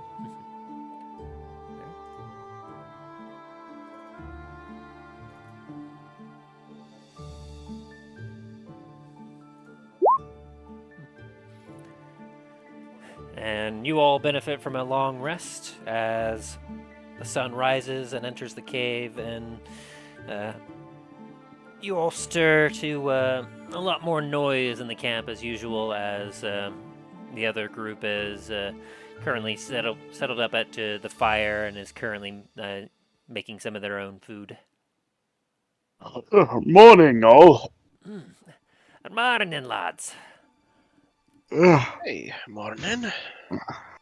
They go out and ahead and take out some my own rations and As making sure the donkey is fed. Like bring out the donkey as well, so we can get some fresh grass. As Come on, Brett lad. takes a look at you and goes, Oh, you're bringing for a portable food. That's smart. Hey, where did we do that? He's not food, my good friend. Grub, he's not food. He is friend. Yeah, he helps carry some of the helps us carry some of the luggage. Talos.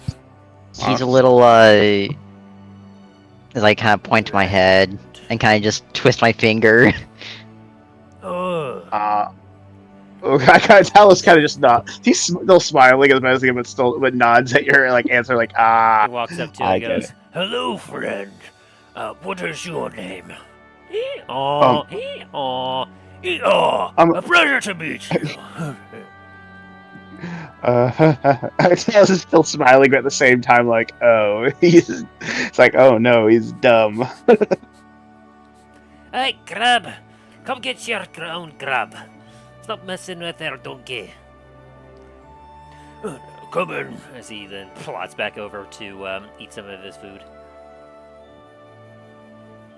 Yeah, I'm gonna build the donkey out to get some fresh grass from the area and bit of water for give him some, see if he'll drink some water. And he happily does so. And you all essentially enjoy yourself a nice breakfast and eventually pack up camp as the four young adventurers they all look at you. Well, thank you for the hospitality. It's been nice, especially since you all didn't attack us. Wish you a safe journey back to the capital. We best be on our way. Got a few days' journey left to reach the goblin camp and deal with them. Well, good luck on the goblins. Stay safe and watch each other's. My skills. As I kind of lean over toward their dwarf, nobody gonna need luck with his smarts. Aye. Well, that's why me and the lass here. Enough brains to share around.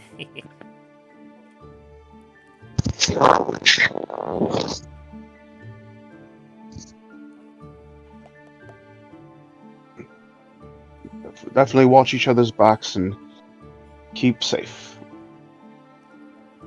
Aye, of course. We'll be sure to be, keep our eyes out for all times. Yes, we must make sure the goblins don't sneak up on us. They can be sneaky that way.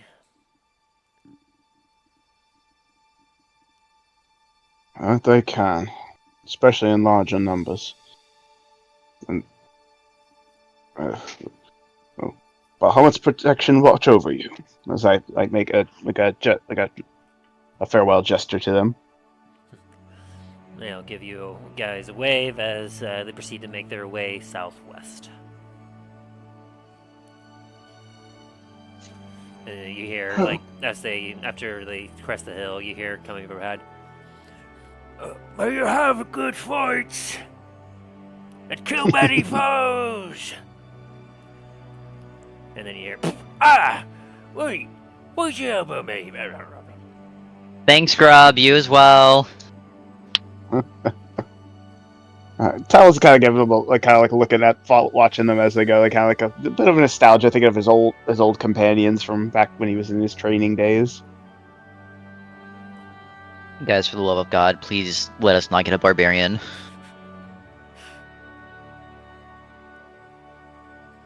You think you had it hard? I had two back when I was training. They were wanting to become paladins. Well, it was more of a order by the courts, but since they got themselves in a bit of a spot of trouble back when they were younger, and they had the option of either being put in prison or taking up the training by paladins, and luckily they chose that. Have I not told you about Bonk? I believe you have.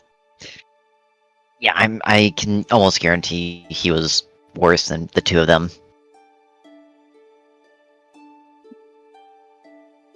I was kind of like he goes, huh, and then he goes to make sure the packs are all set up and on the donkey. Huh, neat. Anyways. Yeah, he's like, yeah.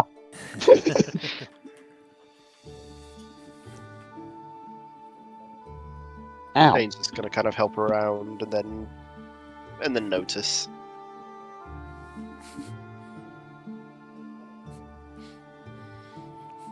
your body, your armor, everything seems to be magically cleaner. Hey, did one of you do this? No, that was their elf. She had a thing for cleanliness. It's her first true outing from being in schooling for being a wizard. So, still not used to the dirt and grime. Well, if they're going over to a goblin camp, they're gonna have a lot of that. Yes, hopefully she takes what I've told her of my own experience my first experience with goblins to heart. But may Bahamut protect them on their journey, and make sure they have a safe trip back home. Hey, That ranger that's with them, hopefully, he seems to be a bit more experienced than the others.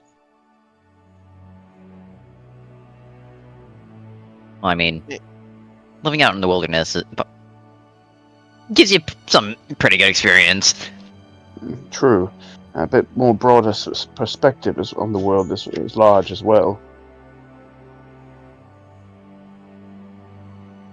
Well, only a short trip, march away. We best be getting on.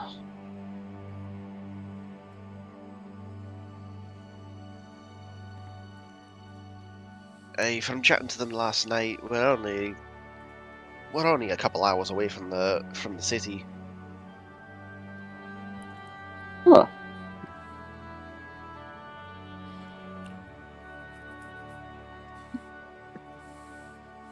Well, at least we'll be getting there quite soon then. Hey, That's enough. Anyways, shall we? Yes, let's see. You feel crawling on you, Milo, as Soren does his morning routine. Soren, give me a heads up before I smack you off me next time. Sorry. I just wanted to make sure I did what is needed. No, and I'm gonna let you do what's needed. But next time, just let me know rather than feeling something crawling on me. Okay. Gimme. Scampers off.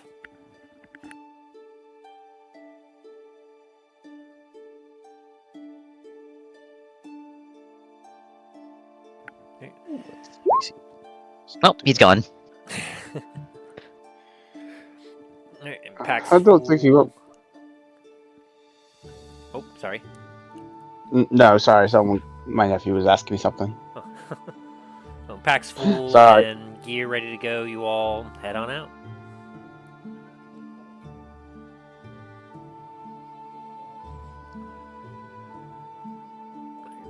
And as you all head out, someone different, roll me a D100. Yeah, I'll roll it. Why not?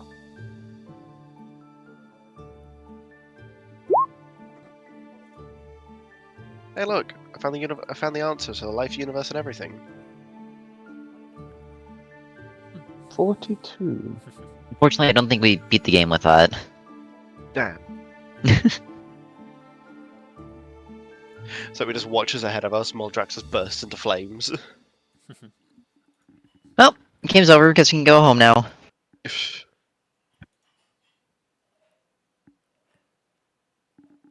As you all continue to travel, you find yourself at a crossroads where a path to the east takes you to Lancasquer. The path to the west you can see leads up to High Yorvasker. And before you, you see what looks to be like a stone structure near the river of water and lava.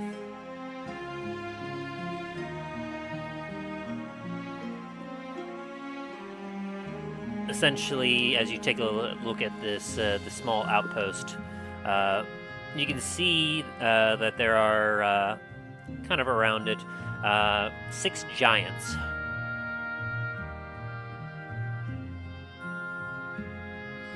You see essentially 3 of them on one side of the outpost, 3 on the other, as they seem to be kind of tending to the flow of lava.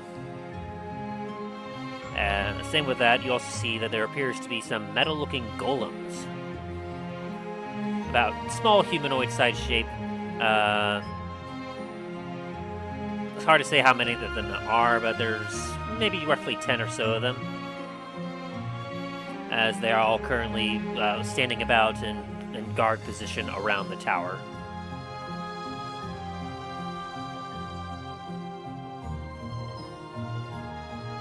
And as you kind of like approach this crossroads and you look at this outpost, a few of the golems' heads seem to turn in your direction, but the fire giants that are there currently tending to the lava, you see that each of them seems to be taking some turns, like waving their hands and doing some sort of arcana towards the lava before it goes past the outpost and further down the path a few miles down to the next outpost. Oh. Those golems definitely seem to notice us. Hey. I suggest we should take the path toward the city.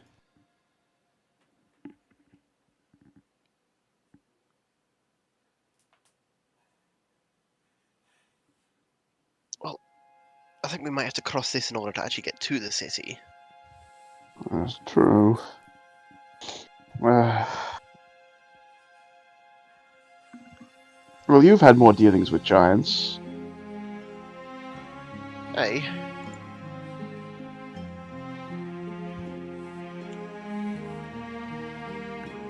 You should lead the way on this one. Hey, I'll see what I can see if I can chat to them about just letting us pass for a minute. As you're discussing no check needed. You all notice heading east themselves from the mountain. You see a combination of 10 different humans, some elf, a little bit of dwarf mixture, currently surrounding a small caravan. As you can see, several of them have piled high up onto a wagon. What looks to be some sort of perhaps supplies or something is currently covered by tarps, as they're all just kind of jovially just kind of chatting amongst themselves and making their way towards Lancasquer.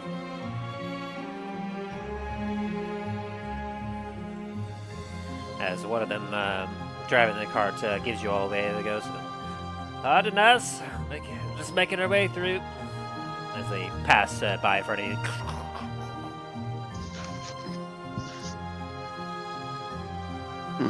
Seems a bit fine to us to pass through. That appears so. Hey.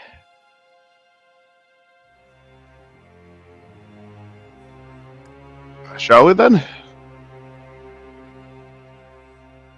Hey, let's cross. And start making our way forward. Get coaxing the donkey forward. Oh, as it moseys its way on.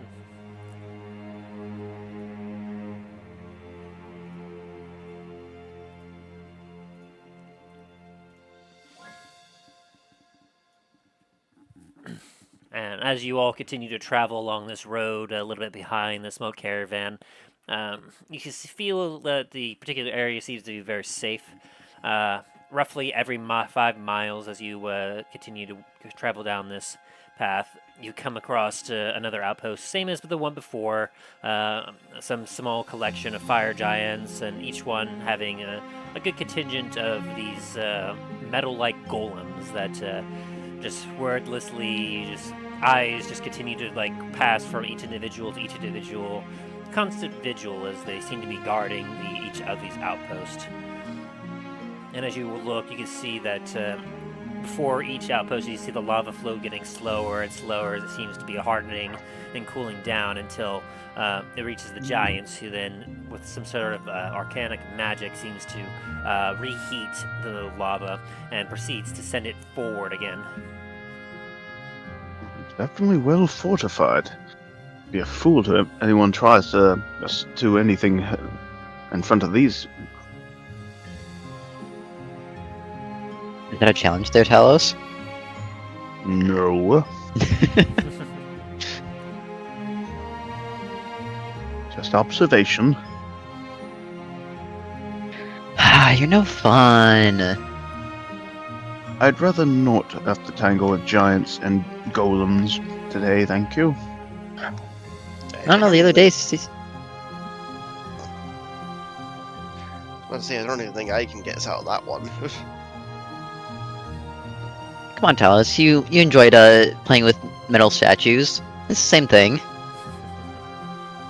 And Hauser rolls his eyes at that and just coaxes the donkey forward.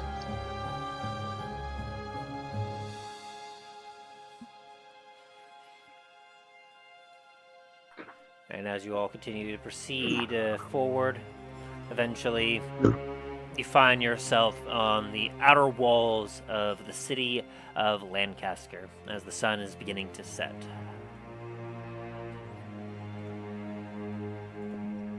Much like how you remember it from before, the city itself seems to be magnificently built.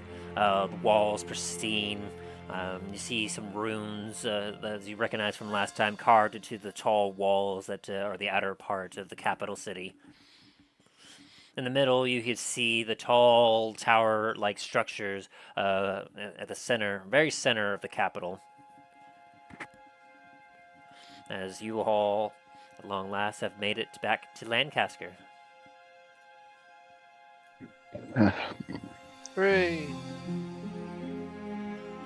So just we find get to one of the inns, and in the morning we could probably do a quick resupply and do any quick stopping that we need before heading off. Hey, sounds good. Hey Milo, you wouldn't have happened to bought another tavern here, would you? I don't know, that depends. Who wants to know?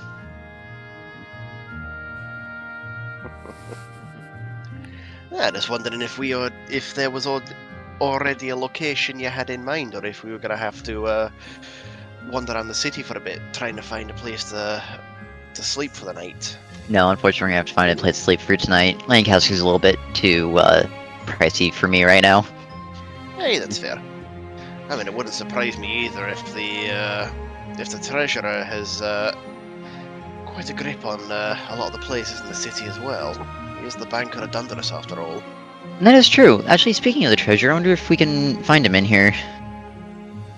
Most likely, it'll be all the way at the point to the clearly that what is the would be the Palace. the palace, and most likely there, or at least one of the residents there. Speaking though, I do need to. Actually, wait, didn't the treasurer have his own like manor here? If I'm not mistaken. Hey, I we believe stayed so. there. Yes. You want to try to check there, see if we can get some for you on board? Hey, Well, I mean, we could try, but I don't believe know I if you- still have my card, the card, that kind of the treasurer's little charge card. I'm pretty sure most places here would take that. Yeah, probably, but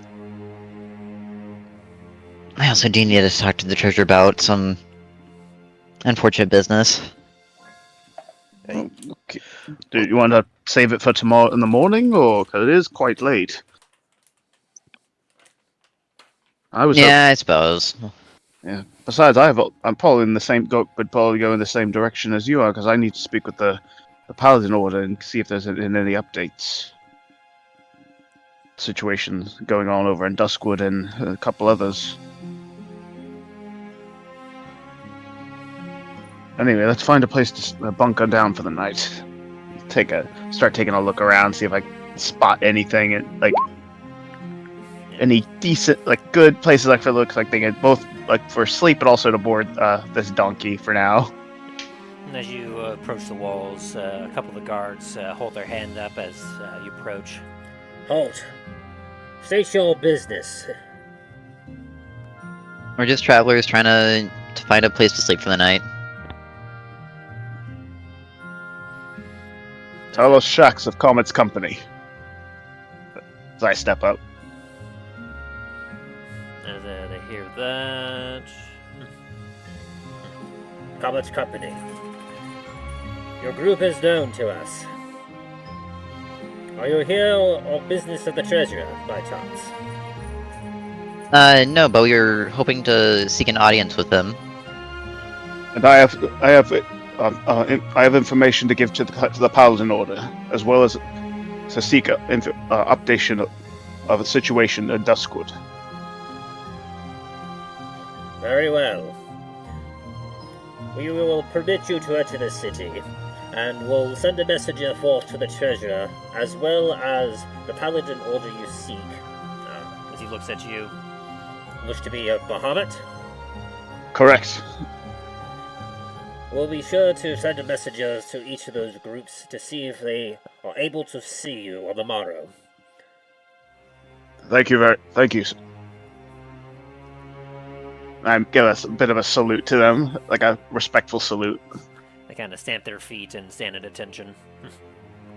You may proceed. Oh, also since we're here, what's a good tavern to sleep in? Let's see what I would suggest here.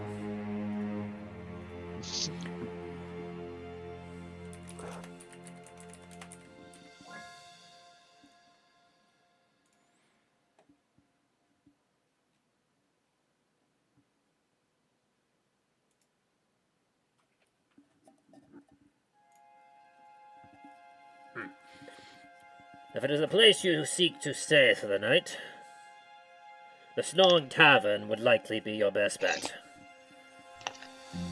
is on the outer reaches of the city and does not require any permits or any further permission traveling further within the city to reach. I Thank you, appreciate it. sirs.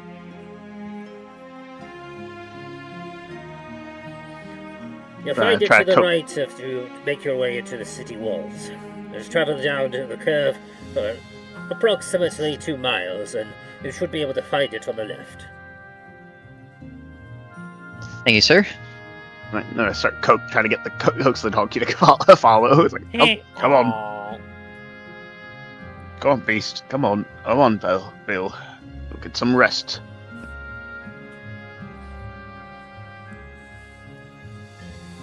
So, you all proceed to head into the city, where you see quite a few individuals moving about and doing about their business. It's incredibly busy, as kind of climbing up on your back, you hear Soren go,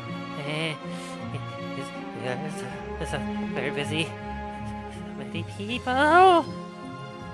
Yes, Soren, you want to be hidden from sight?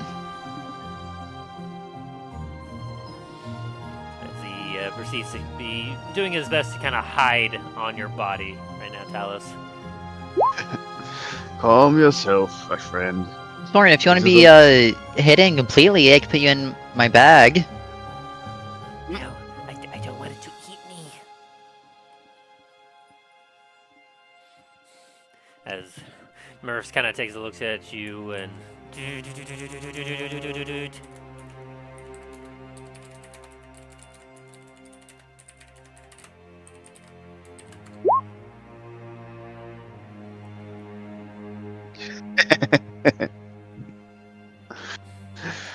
Don't worry, this is compared to other cities, this one is quite large, so will be a lot of people, but don't worry.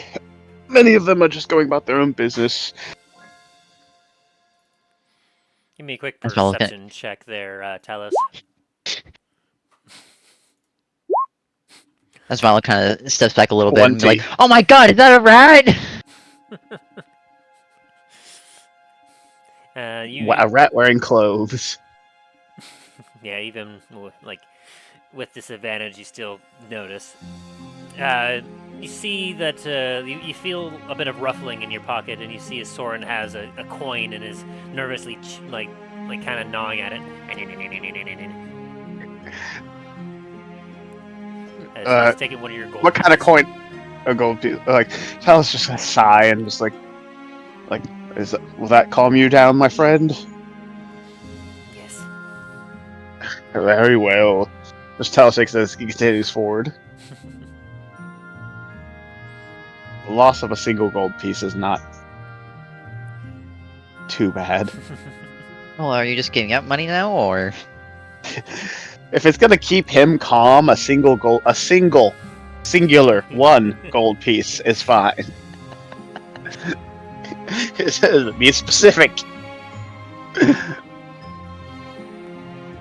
Milo slowly reaches his hand back out of your bag.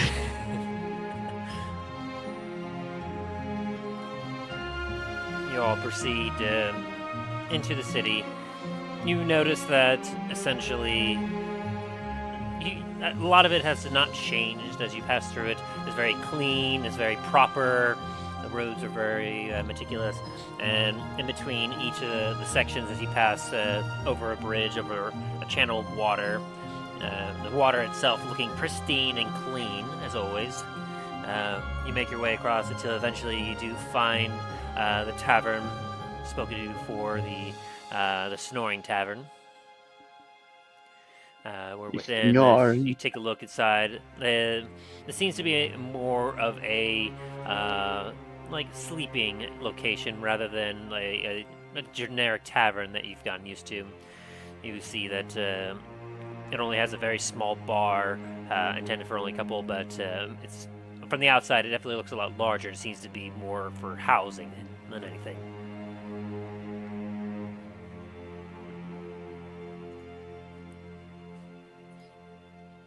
As an individual looks at you, goes, "Hello, looking for a room for the night."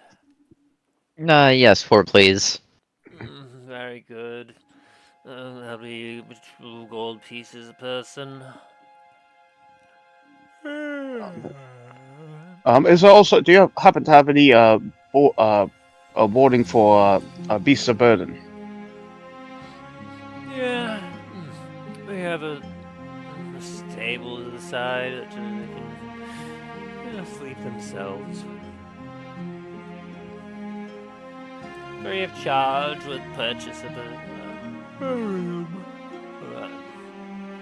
I was gonna go ahead yeah. and just put the money on the counter then. Thank you, gentlemen. As he puts down 3 keys. As I assume you buy like 3 rooms.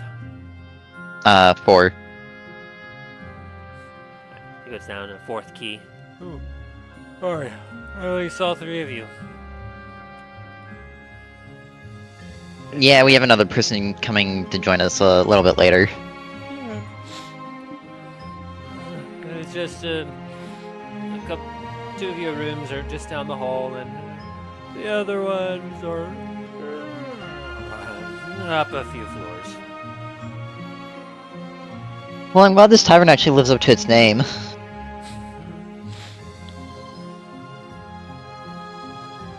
What do you mean? I mean, it's a snowing tavern. I mean, it's meant for sleeping.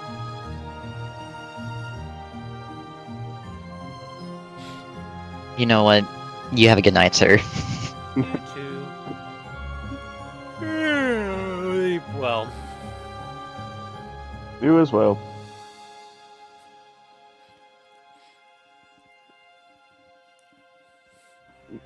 I was gonna go and give the make sure to put the donkey in the stabling area. Easily done.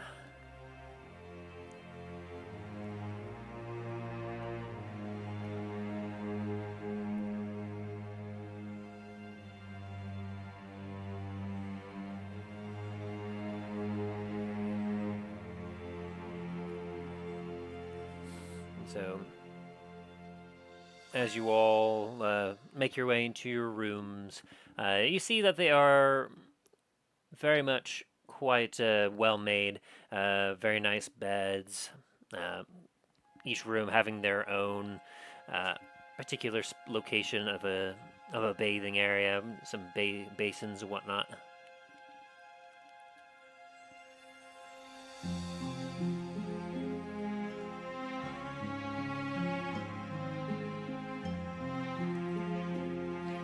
As you all essentially bed down for the night. Is there anything you guys are going to do before you go to sleep?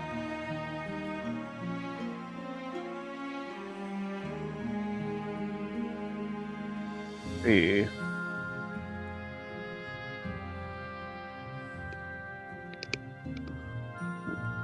I think Talos will first go, obviously just to kind of do his regular inventory and making sure his gear's all good, and also probably like see if this place also provides the bathing quarters. Which it does, and so you're able to take care of whatever needs you have.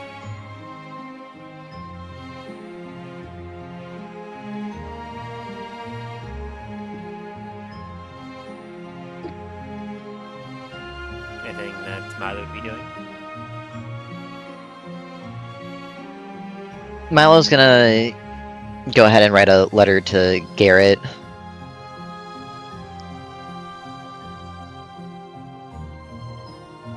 Sounds good.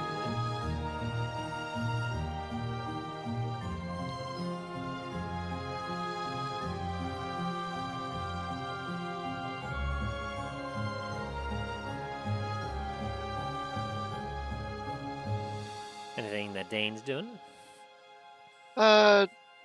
Dain's gonna also take stock of his equipment and arms and armor, and then probably after realizing just how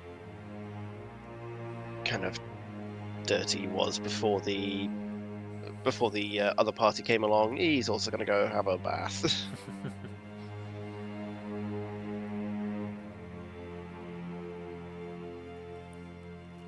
And then maybe practice a little bit with his what he was doing a couple nights ago before he, without actually properly doing it, before he's just off to sleep.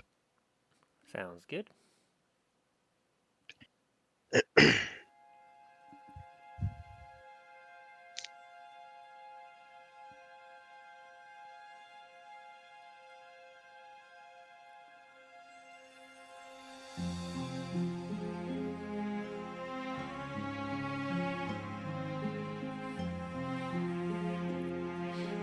So, as you all write your letters, clean yourself up, and settle in, you find yourself falling asleep in a very comfortable night, as none of you have to make any sort of checks or anything else, as you're all completely safe, completely fine. You all do benefit from a long rest, and you, in fact, you get yourself 5 temporary hit points for such fine lodging. Ah, nice. Oh, very nice. As you all wake up to a fantastic morning, the sun starts shining through the windows as the hustle and bustle of the city takes place.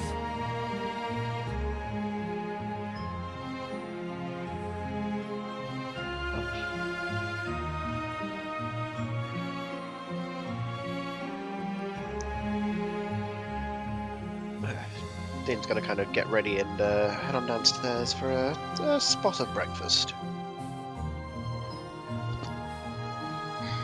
As you make your way towards the small eating area, you feel a little bit of weight on your shoulder as Soren kind of whispers down your ears like, "This place is clean, very clean. There's not a lot of dead people." No, there's not. That's a good thing. As he jolts and looks at you, is like, "Where did you come from?" Upstairs. Oh, Hey, like, it's kind of hard to miss this, Soren.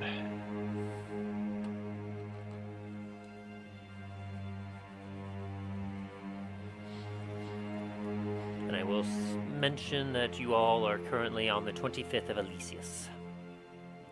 Very good, very good.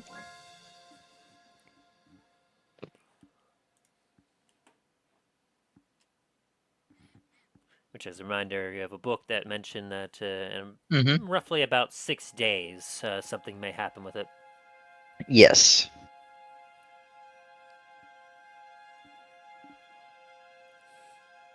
And as you all kind of make your way, you can see that the small bar, there's a few patrons currently eating there, but there's not a whole lot. As you see, like, many people that are waking up in the morning are leaving the tavern and heading out into the city.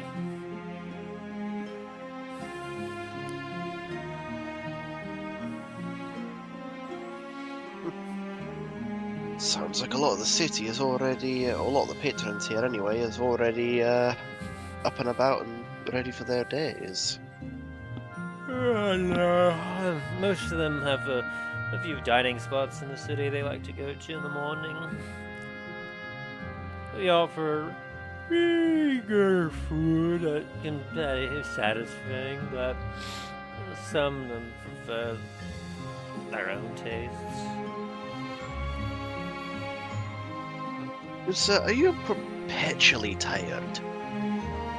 I'm an elf. I don't know what it even means. You see deep bags under his eyes. Can I roll an insight on this elf? Go for it. Dain's also gonna yawn as well. As you look at him, like, he looks very clearly like he's definitely meditated somewhat recently, but you know that even, like, while elves can subsist off meditating, for the most part, they generally will need to, like, at least take an actual rest, an actual sleep, like, at least every once in a while, and you can't honestly tell when the last time he actually did that was. But his mental faculties still seem to be in place. Alright.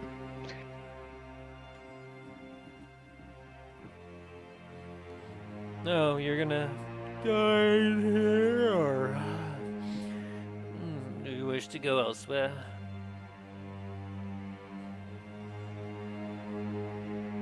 Yeah, we could just dine here. I don't think the rest of us want to spend a couple hundred of gold just for a meal.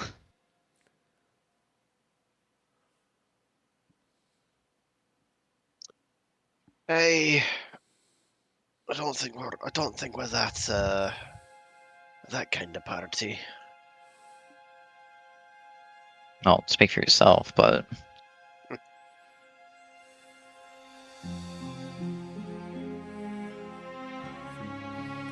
And so as you all sit down and dine here, you're charged simply 2 silver pieces for a breakfast meal.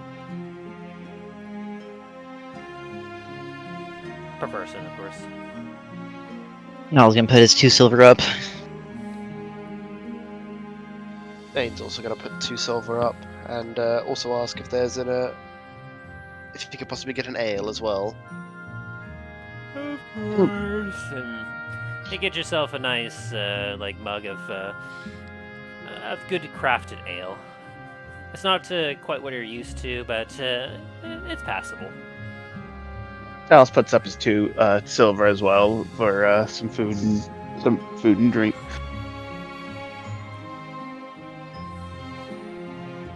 Dain, this early in the morning? I'm surprised you haven't already started. Hey, I got some catching up to do.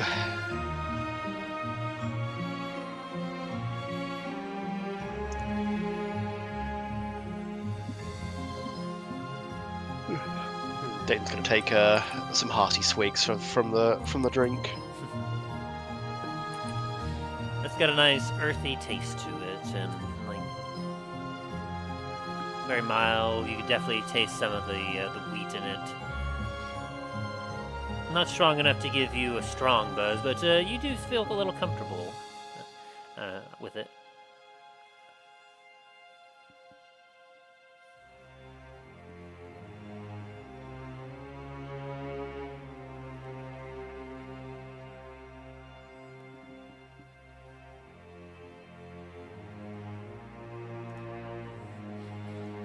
Eventually, as you all are finishing up, a smaller statue knight in armor enters and looks at in your direction.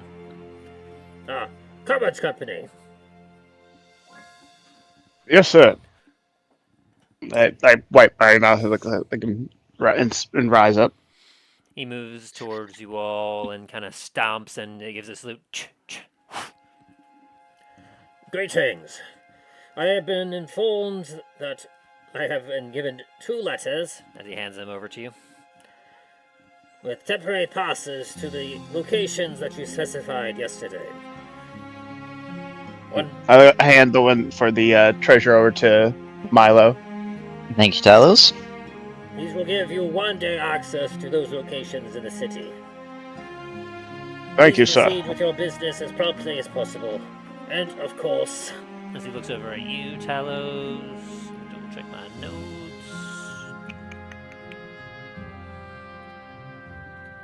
I've been informed that Master Deathsmith of the Order Bahamut is eagerly awaiting your arrival.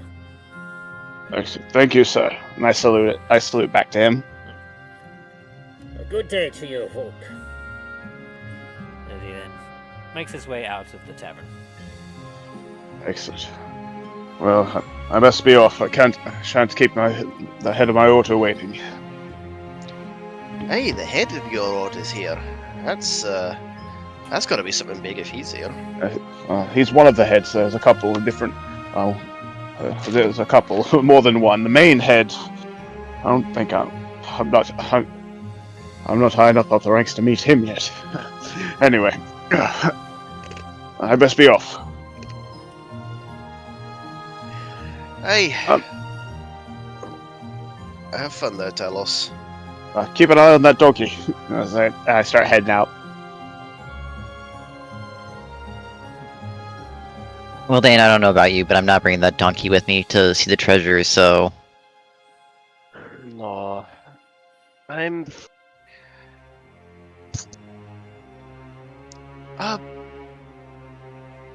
Excuse me, Mr. I'm sorry, I didn't actually quite catch your name. I am. What can I do for you? Hey, we've got some business elsewhere in the city. The donkey that we brought with us would he be left in capable hands if we left him here for the day? Sure, but if you all are back to reclaim him in a couple of days, I'll assume ownership over it. Yeah, that's fine. That's fair enough. Alright, we should be back by the evening.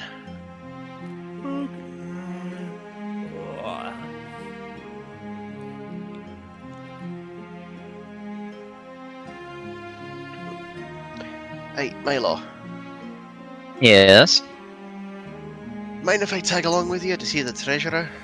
Yeah, why not? Hey, very good.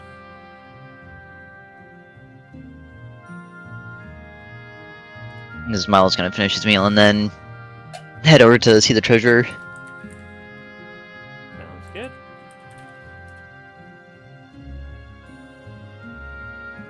So, Dain. as you all kind of like split off with Milo and Dain heading towards the treasurer, Talos, you make your way to the paladin quarter. You all want to decide who goes first, or you want to roll an initiative to see who goes first? That don't matter. Talos and Dain, roll initiative. Okay.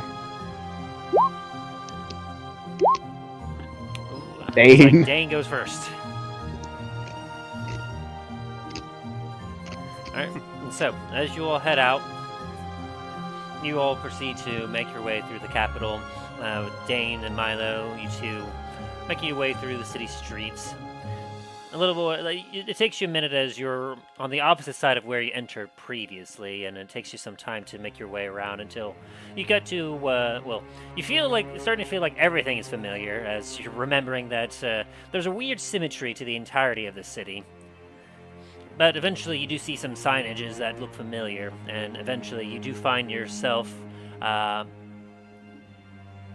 in the general area. One of you want to give me a survival check to see just how well you remember the location of the treasurer's manor. Sure. 17. I'll say with a combination of your knowledge and the pass that you're given, you're able to easily make your way to the gateways of the treasurer's manor. From there, a couple of guards look at you, and you show them the paper, and they open the gates for you.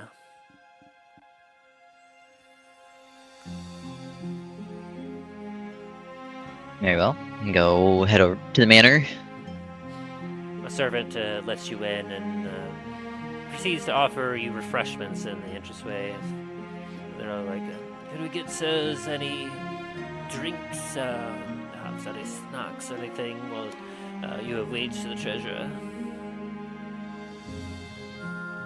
Yeah, surprise me with some type of ale.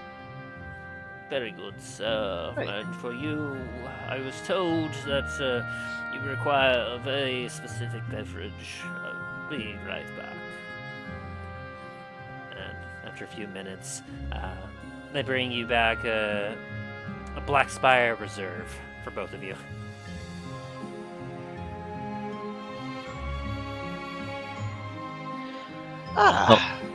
Very good. Wasn't expecting that, but I mean, I'll take it. You did Cheers. To surprise you, sir. You did.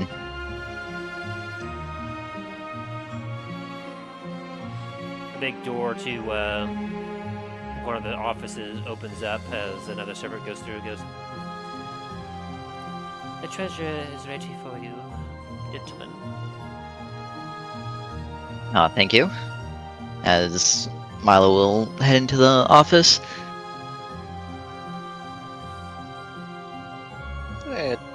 Dain will follow as well.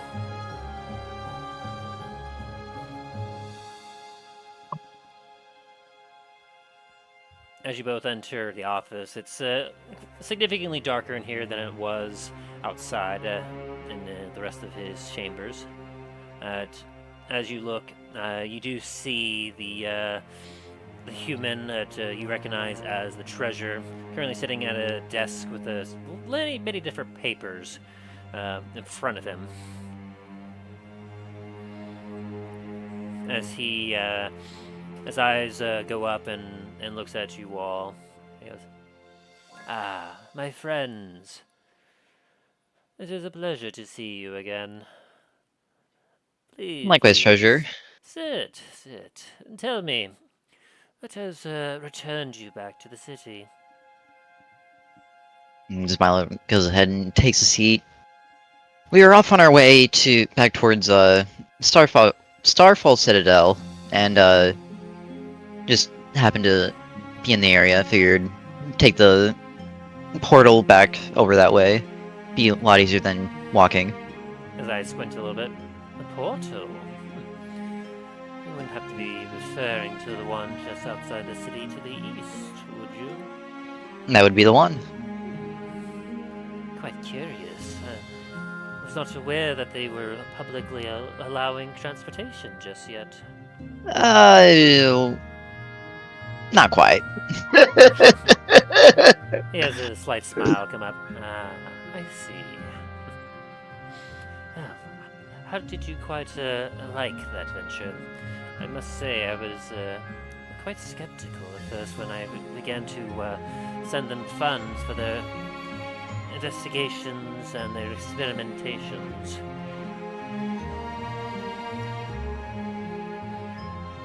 Was it to your liking? It was definitely an interesting trip, I'll give it that. Yeah, there was just a... Yeah, it was alright. Are you trying to be deceptive or anything like that? No, Milo's being honest. He was gonna try saying, "Oh yeah, he lost a hand," but figured probably best not to say that here. They had warned me that until the research was complete, that accidents could occur. I was hoping that the research would have provided more fruits to some means of transportation sooner, but well, I suppose that is why I have my other project in full swing. Oh, the train. Yes. How is that going? Quite well, I believe. For what I understand, the tracks that have been being placed down have just passed the desert, and they're about a few, perhaps a weeks away from bringing the train all the way here to the city. Oh, good. Glad to hear it. Yes, I'm very much looking forward to returning back to Port Lamontagne. My business in the city is quite concluded, and, well, I thought about hiring you or another venturing group to escort me back, but, well,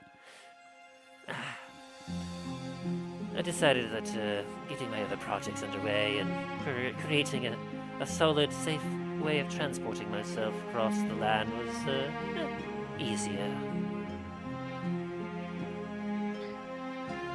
Definitely understandable. Oh.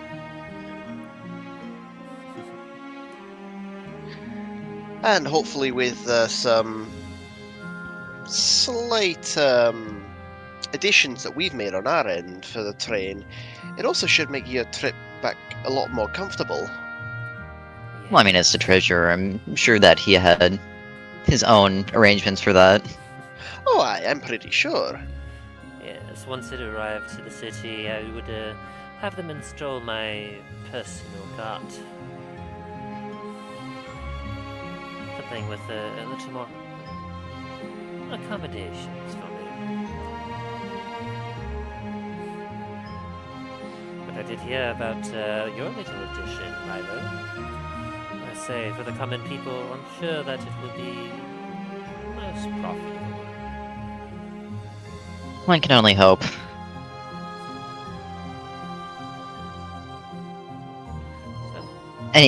Anyways, unfortunately I do come on business, mostly to fulfill the end of an agreement I made with someone down in Ravenscrest.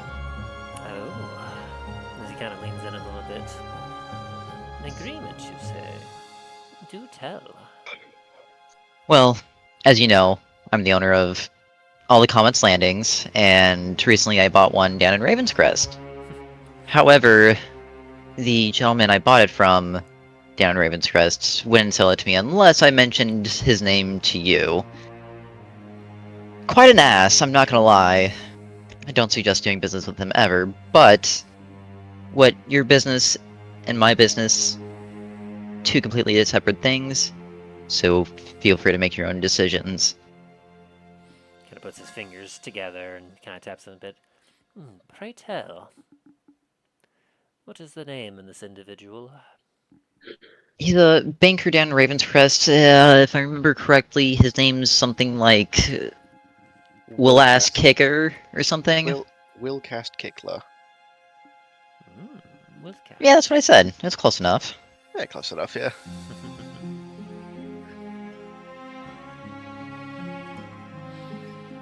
He kind of... Let me see if he's heard of him.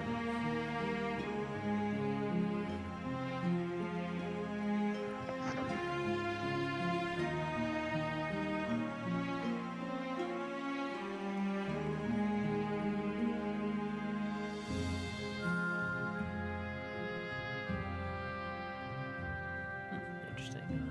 Okay.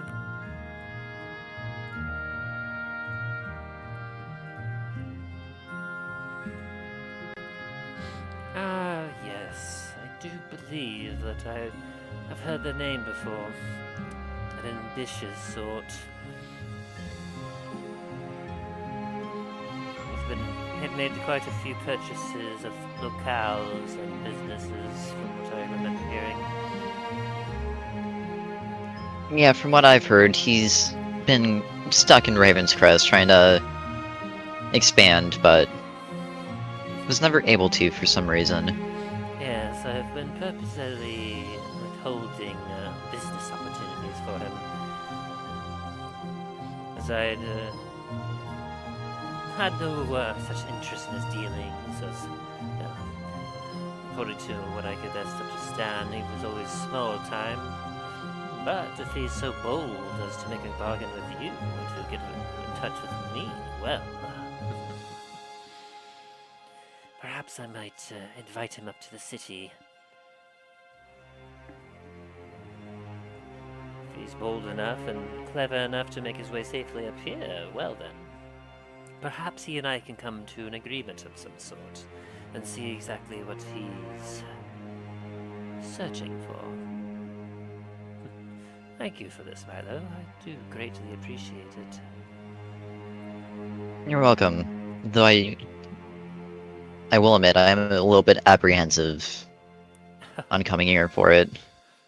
And why is that? Surely that you have no apprehension seeing me. No, not you, Treasure. I don't know exactly what it is, but just something about him that doesn't sit right with me. Well, whatever it is, I will be sure to discern it, and I imagine that for a disagreeable man as he may be, I'm sure he has his uses.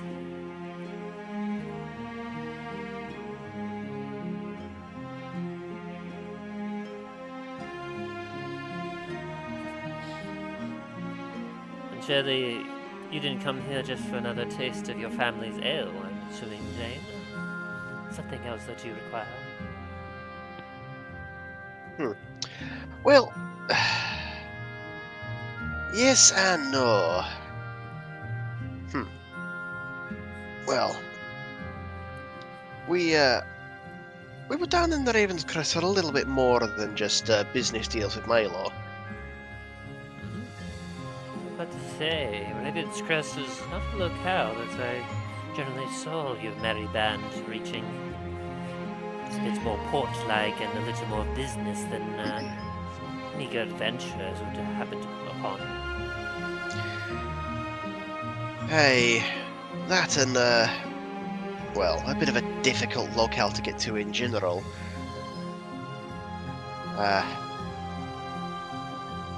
But, well, I'd heard rumours of part of my family's heirloom being down there, and went to investigate. We covered it, which was quite nice, but at least on my end, I haven't heard anything from my neck of the world for a while. It's quite a far location to reach, especially all the way here in Dundras. It's far, far to the west. Hey, that it is. You know, quite a few years ago, this whole continent was considered the wild.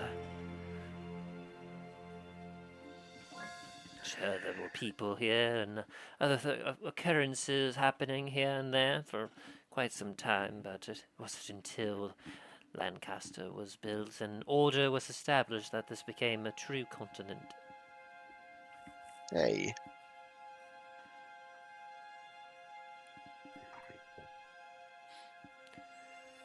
As he kind of looks at both of you.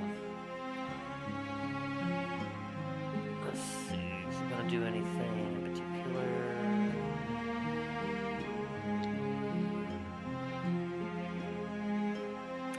Yeah, I think he will. Both of you make me a wisdom saving throw. Oh, god damn it. Fuck. You both feel incredibly charmed by him as he gives you all a very warm smile. Do tell me, where are your adventures taking you next? Clearly, you can't just be roaming about here and there looking for family heirlooms and whatnot.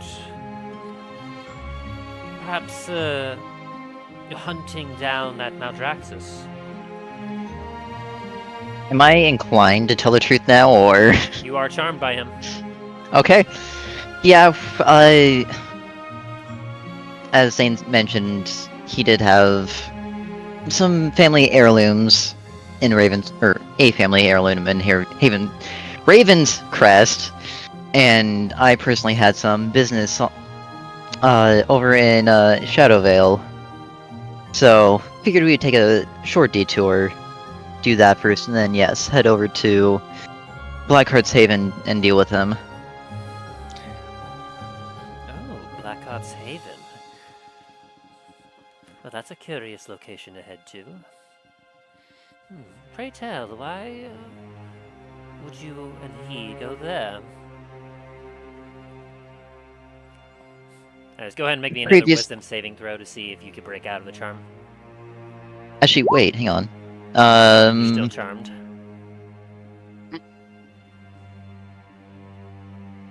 Oh, that's frightened. Damn it. Yeah, I think if it was Talos there, then you would not be. Ooh. You do not make it. What? He's very charming. Clearly, holy shit.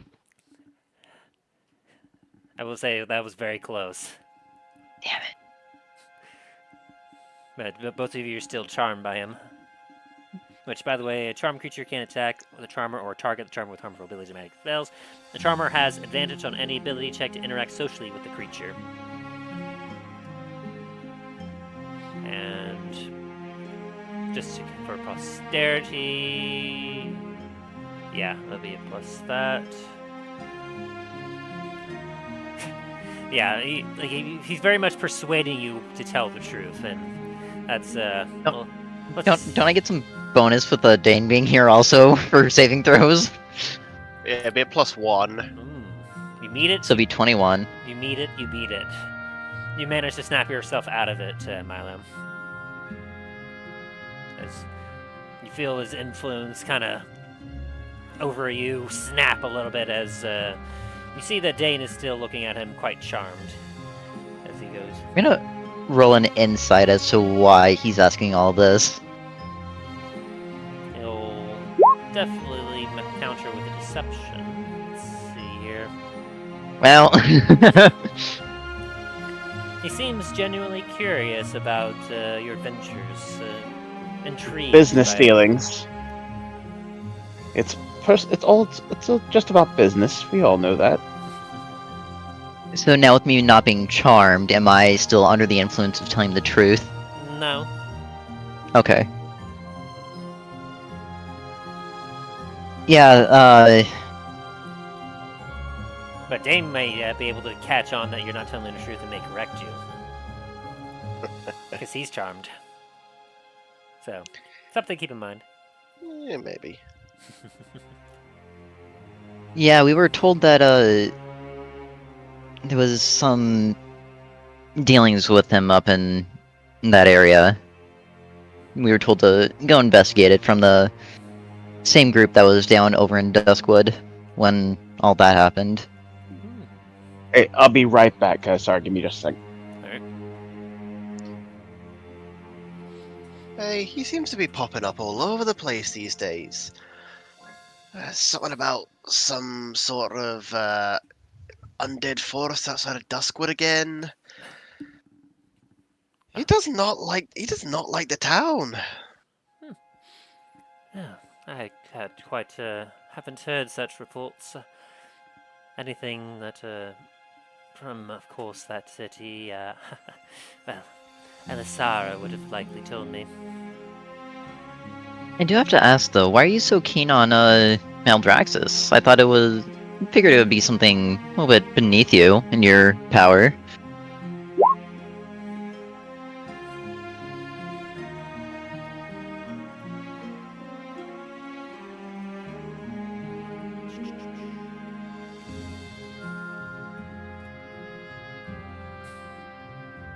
You see, as you mentioned that, you kind of see him twitch a little bit.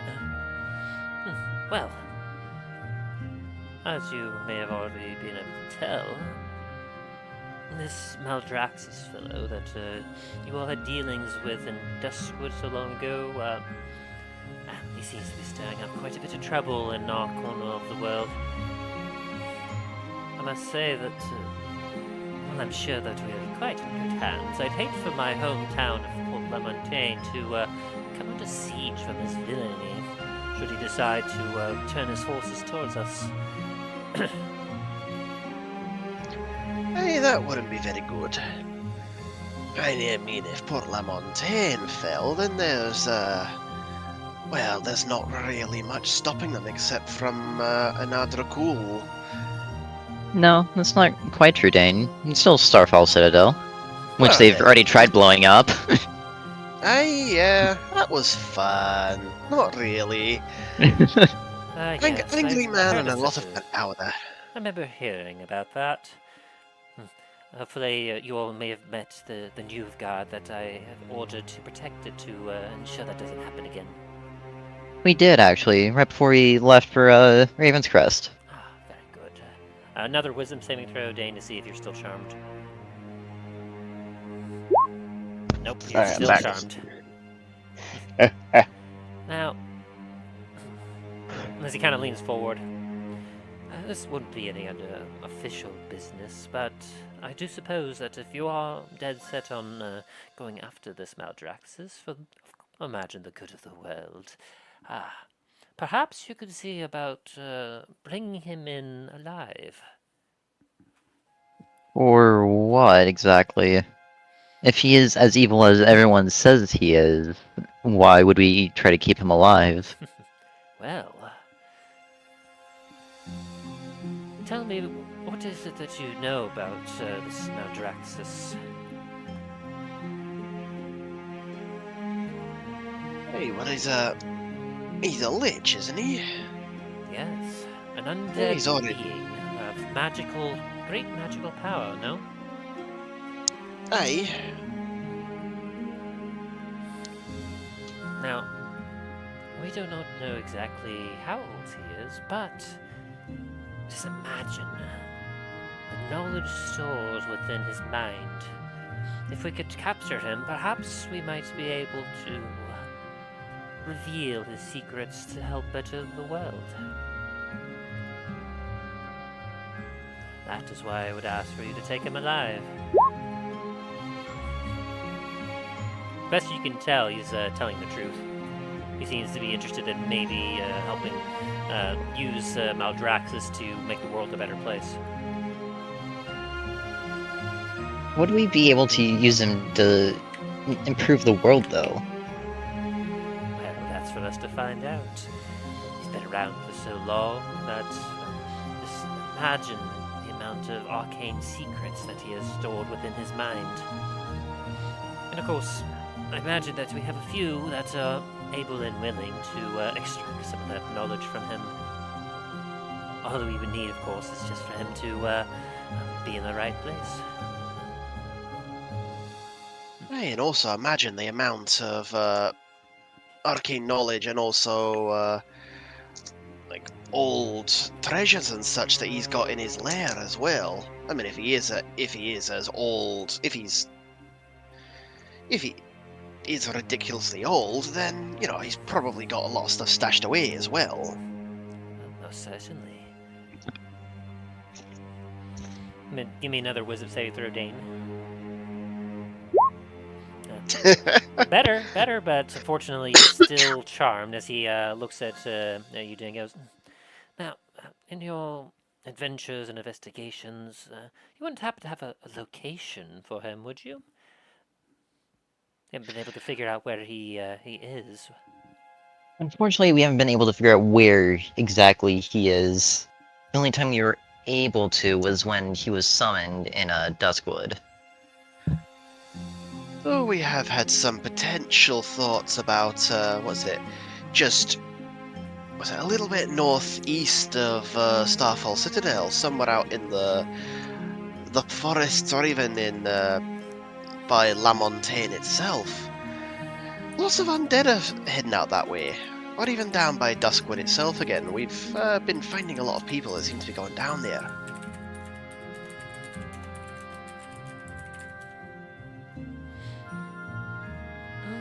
Northeast of Starfall Citadel, as he kind of rubs his chin a little bit. Be sure to have some extra guard keep an eye out on that direction from the Citadel to keep an eye out in case some of the undead start to make their way towards you. Would probably be best bet. You know, speaking about the ones that are going down to Duskwood, this has jogged me memory a little bit.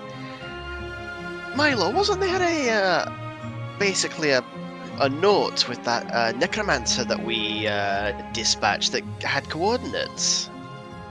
Yes, that's correct. His eyebrow raises a bit. Oh? Talos has it. You're saying that Fair. you have coordinates that a lead to where he may possibly be? Unfortunately, we don't. Someone else in our party does. Is it Dain, or is it Talos, or perhaps Dallin then? I think Dallin took it as just before he actually left us. History check, Dain. And then another wisdom saving throw. Get closer! You almost had it. Almost. And unfortunately, I think that is already with the +1. Yeah. And with that history check, you don't know remember who has it, if it's Dallin or Talos. I can't really remember who has it. It might be Dallin, it might be Talos. I know I don't have it, and I'm just going to kind of like rummage around in my bag of holding for a minute. Well, if you do have it, I would highly suggest you perhaps go and maybe seek him out.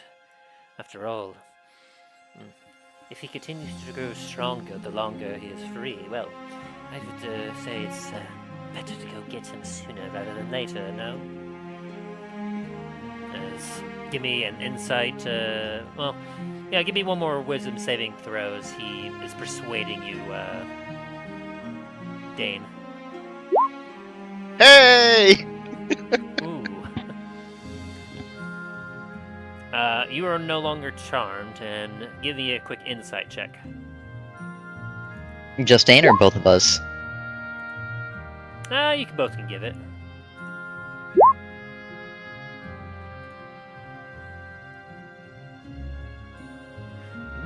You both beat him out. As he's saying this, like, you can immediately tell that there's more excitement in his voice than normal. He seems to be genuinely interested in getting a hold of Maldraxxus for some reason. Hey, look, people have wanted parts of liches before. Fact, no. Besides, Well, I'm not sure how old this note and coordinates you have are, but if they are rather recent, the sooner you investigate them, the better chance you have of perhaps finding Maldraxxus, you know? Likewise, otherwise you may very well just lose him as he slips through your fingers once again. though, why would he personally go to those coordinates when it's most likely getting sent out to hundreds of people? It's probably just some of his minions he has there in his place. Yeah. Perhaps you're right. Perhaps, if they are close enough to their master, you might be able to ascertain a more solid location as to where Maldraxxus' lair is. Either way, as he kind of leans back in his chair, if you all are indeed set on putting an end to Maldraxxus' threat, and doing a personal favor for me, to which, of course, would be very, very profitable for you. Bringing him to me alive would be very smart. After all, I'd say in a little over a week I'll be back in Port Lamontagne. If you're able to maybe perhaps detain him at Starfall Citadel by the time I make my way across, well, I should have the means of taking care of him from there. We'll see what we could do. And he gives a small grin, his eyes squint a little bit. Well, I must say, this meeting has been far more interesting than what I was initially expecting. Likewise. Well, I'm sure that you have more important things to attend to. So, both me and Dain will be on our way. Very good. A pleasure as always, gentlemen. Hopefully, I will see you all in a little over a week. It is a pleasure as always. As you both stand up and make your way out through.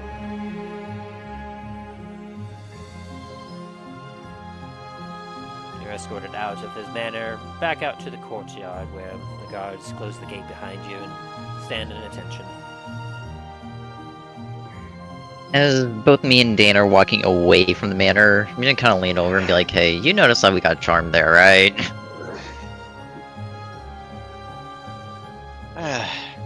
Right at the end I did, yes. It seems kind of odd about all that, but... Well, if I remember correctly, even our initial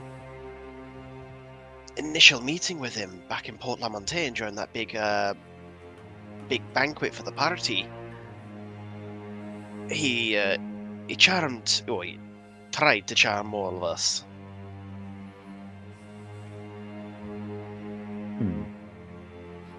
I know you were doing your your business over in Antiva. So you No, I weren't died. Yes, you were dead and you had business in the afterlife in Antiva. But either way, that seems to be a common occurrence of his, where he does try and charm everyone. I mean, that could be just in his because of his line of business. It's easier to get people to agree to something if they're a little bit more agreeable to whatever situation's going on. But Seems kind of odd, though, if you ask me. Especially with someone with that much power, I don't think you need a little bit of charm to help you along. Hey, but at the same time, how do we know he didn't use that charm in the first place to get to the position he's at?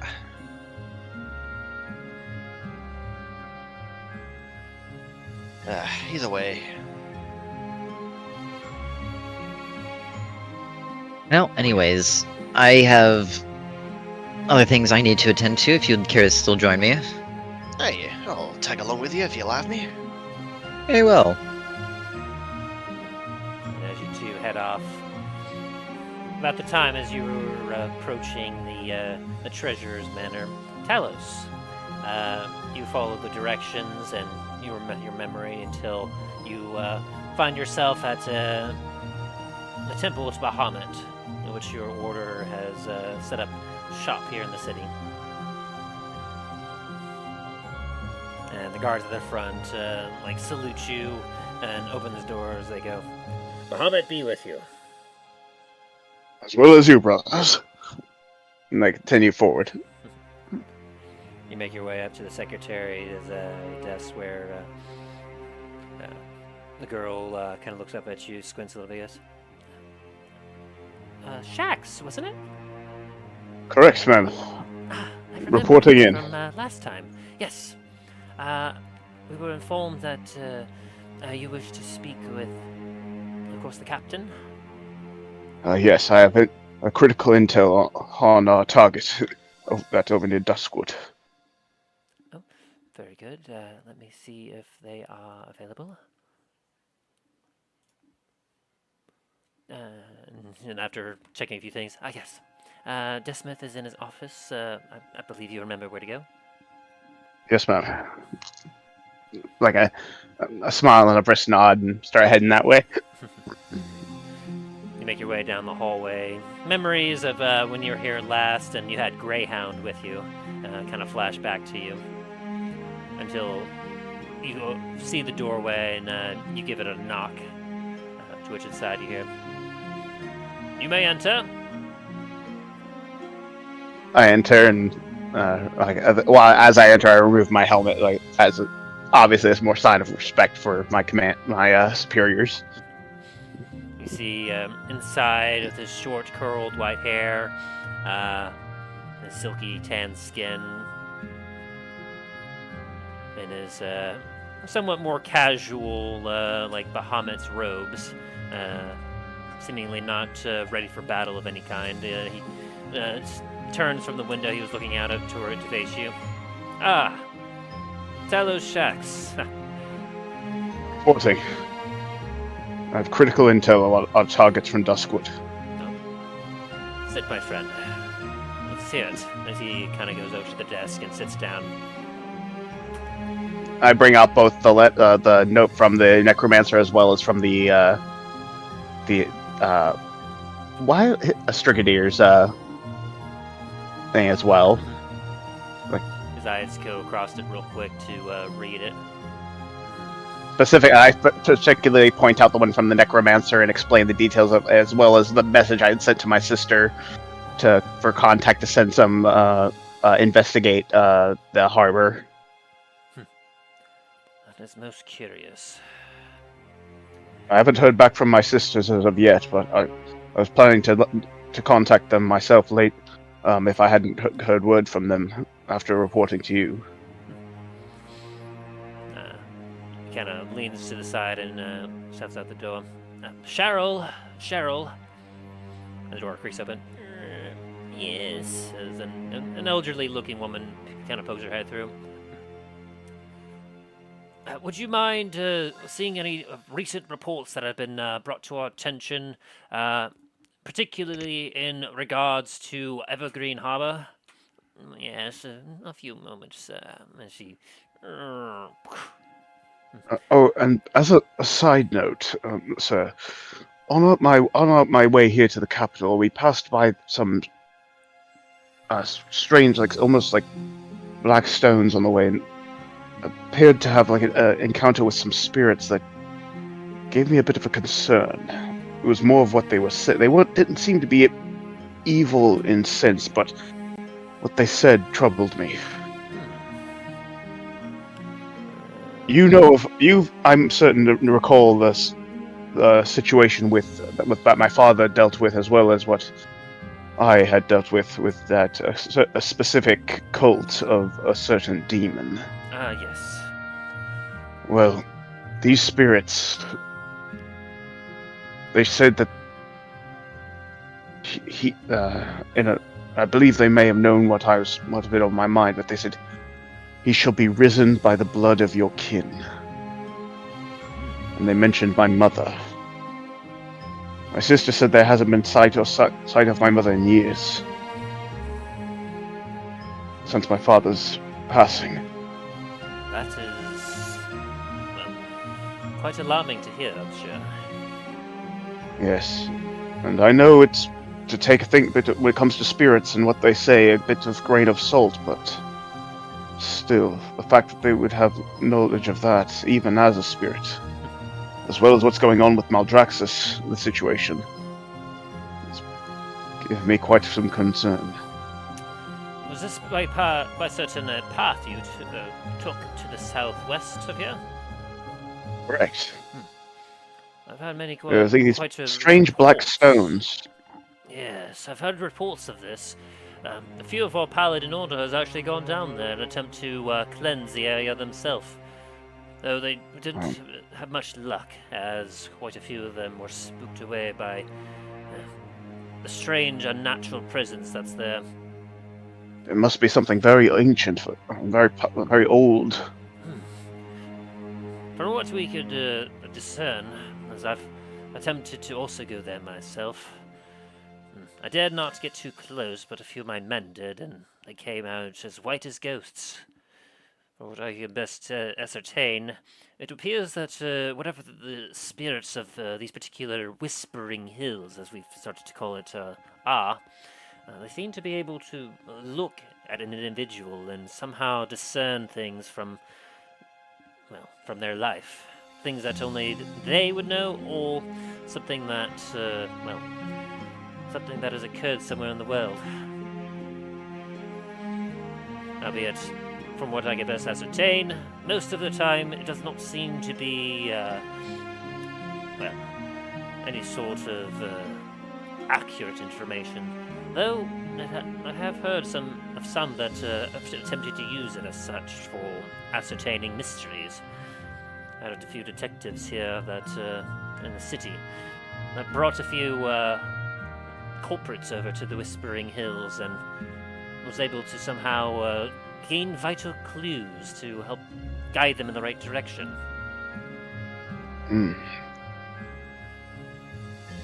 I would say that if they mentioned something about, perhaps, the cult of Baphomet... But he will be reborn. They said he will be reborn from the blood of your kin, and then they're going to kill your mother. Quite alarming. The thing is, I haven't... Yes, and I haven't... according to my sisters, there hasn't been sight of my mother ever since my father's passing. Yes. With me being quite literally out of time, I have no idea where to even start. But the threat of the Lich is more paramount at the moment. Indeed. Seems as if we have enemies on both sides. To the east, that Maldraxxus. Don't like the way he's recruiting bandits, necromancers, and all sorts of scum from the earth to the east to his location.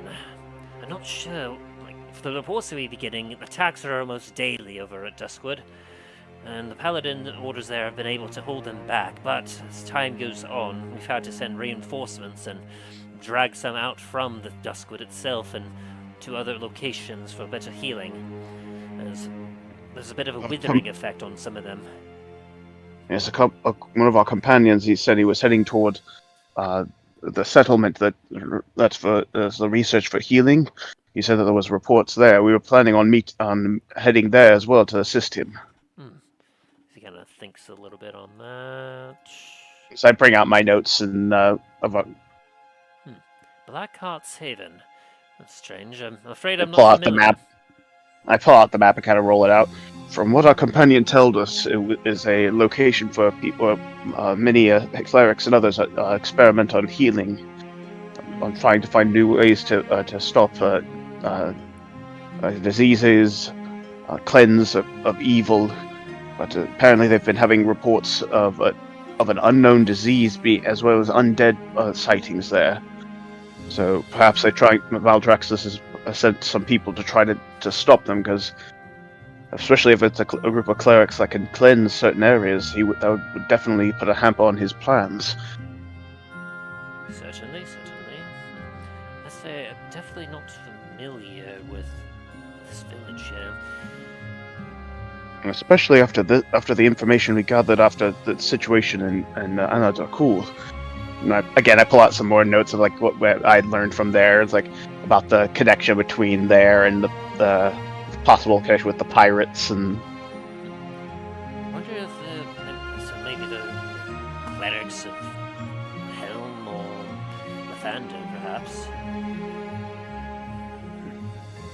this is definitely a plan long laid. Most likely, whoever his cultists of Maldraxxus probably laid the plans to bring him back, and now that he's back, he's trying to gather more strength. You may be right there. Well, our forces are stretched pretty thin as it is, especially as I've sent a few contingents to Anadrakul to investigate further. The druids there have been a little unwilling of our aid, as they're, well, seemingly untrustful of outsiders. Though once we mentioned your name, they were a little more at ease, but essentially they hold the city strong, and we've been helping them search the deserts for the former ruler that got ousted, I assume by what I hear, your efforts. Yes, it turns out that the true ruler, at first when we thought it was him, but turned out to be his son. The true ruler, however, the true leader, his form may seem humanoid, but according to the druids, he is not. He is an ancient red drake. As I was widening a little bit. That's quite strange. According to what we've learned from the original rulers of the Fey Forest, tried to use a curse on him to turn him into a humanoid form, but were only partially successful. Seems to be trapped in that half form. Still powerful, though. Quite dangerous, I imagine. Right. When the moment my eyes laid upon him, I felt an instant of even thinking about it, you can kind of see in his eyes the rage, that instinctual enemy die. Though that dangerous, I don't imagine our troops are going to be properly capable of handling him. But from what I hear, he may be weak. He could be weakened from the battle as well as the magic used on him. Indeed. I'll have my troops keep a good close eye to see if they can't find out where he's lurking about. And then perhaps if they manage to find him, I'll see if they can't send word to you and your kind. Your allies, I believe. Imagine if you were able to fight him before, I doubt there's anyone more capable and ready to be able to fight him again. I nodded that. Plus, he has few allies. He'll have few allies left, but nearly all of them were either captured or destroyed in the battle. So he'll be most likely on his own. Well, a cornered creature is always most dangerous. True. But still, while that's going on, we have a more immediate threat of the undead. Indeed. These corners here.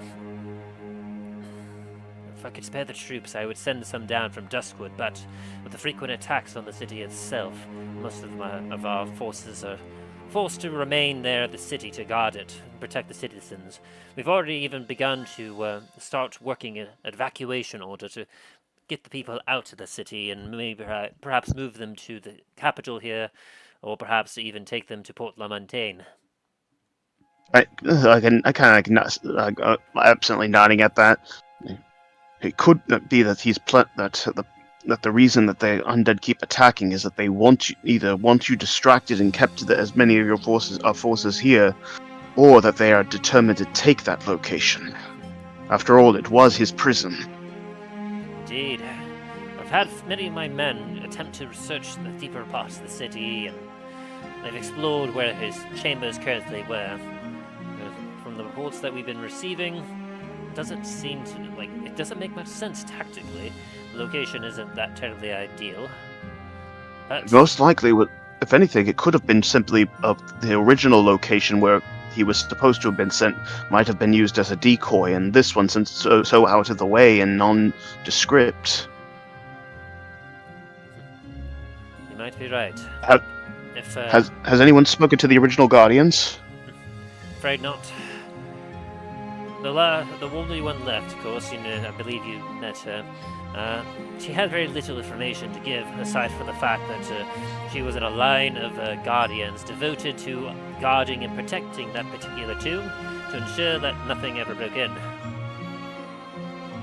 She doesn't remember much of what happened in between the time that she was guarding it and that meteor struck the city, destroying most of it, and her revival at the hands of Elias and yourselves. There's still too many blank spaces. It's like frustratingly shaking my head. If you make your way down to Duskwood, I would ask, of course, to fulfill your duty as a paladin of Bahamut and make your way to that location to see if that Maldraxxus is indeed there. If we have a chance to eliminate him for good, we must take it. He is a terrible evil in this world, and we must do everything we can to eliminate him. I'll try to send word my way as well to see if we can't afford perhaps a patrol or something from Duskwood to head in that direction to give you support. Agreed. I point out over the map the route that takes. Like, I'll have me and my companions planning on heading up to this route and taking a. From there, we take the. No, I'm not sure if you know much about this teleportation stone. We used it once before for a quick transport, but we'll be trying to see if we can access it again to get out there quicker, and then from there we can head to the Haven, and then from there we can head straight to Duskwood. Afraid I'm not familiar with this teleportation circle, but the fastest way I know to get there will be across land. In any case, we won't need that. We have a few sending stones to a couple of the members there in Duskwood. I'll be able to relay the reports quite hence as soon as we're down here, and they should be able to send a contingent in that direction for a scouting mission. Excellent. I should probably get back to the rest of my companions and resupply and make our preparations for our outing, and then I can probably see if I can send a message to my sisters, see if there's been any update from them. Certainly. The last that I had heard from them, that they were making their way to the western part of Dundras, to the west of here somewhere. According to them, they heard some rumours about followers of Baphomet perhaps over there. Yes, they informed me of that as well. Causing me some concern. Maldraxxus to the east and a potential threat from Baphomet to the west. I don't like being sandwiched by enemies. Great. Especially if they might be if there's any possibility of them becoming in league. We don't need a demon and an undead lich working together. That's just a recipe for disaster. Certainly not. I trust you'll do your duty, and if there's any more further reports that we get that could aid you, rest assured we'll be able to send it your way. Yes, sir. I rise and salute. Thank you for the reports, Talos. This information has been quite vital. My Bahamut guide us in all things. In his name, as he kind of stamps his feet and gives you a salute. I do likewise. And I head out. Putting back my helmet back on as I exit. as you all leave your particular meetings, was there anything else each of you wanted to do in the city before meeting back up at the tavern?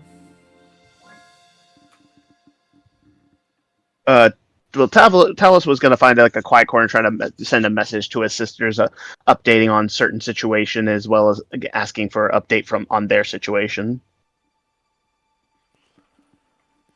Within the word limit, obviously. Mm-hmm. And he would obviously let them know about the spirits and what they said to him within the word limit as best as he can. As you find yourself a nice quiet place, you feel a kind of like a little shuffling in your cloak, and kind of popping out. You see Soren pop out. He's like, "What are you doing in there?" Well, the other two kind of went off on their own, and well, I didn't want to be alone, so I came with you. Just stay in there for now. As I pull out my life sending stone to my sister and send the message. As he kind of shuffles back into your cloak.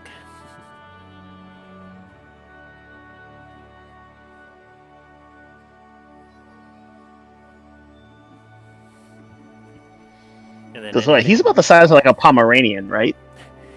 About so, yeah, about 2 feet-ish. Yeah. After that, I'd probably be starting to like try it, like probably seeing if there's,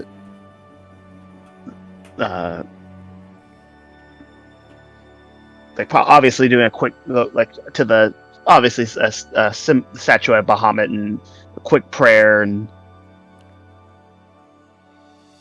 to guide us all and protect, especially for my for my sisters and family, and if my mother is out there. Mm-hmm. Before starting to head back out to try to meet up with the group to go get resupplied. Anything Dain and Milo were up to?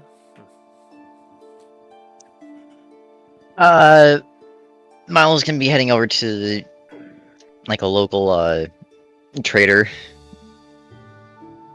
Sounds good. Like a general store, magic. Probably like some arms and armor. Sounds good.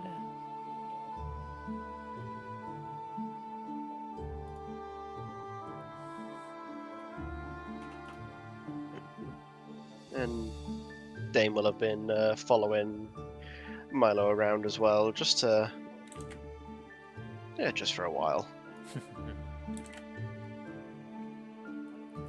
Easily done. As you approach a location,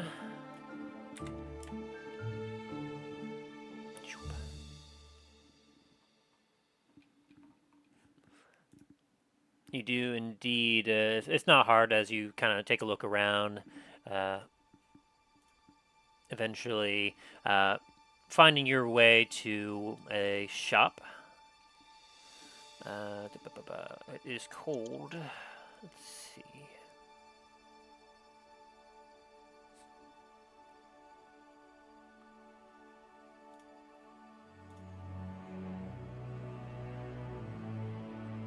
Yeah, I'd say that one's probably good. So, as you are looking about, you find a shop called the Magic Box.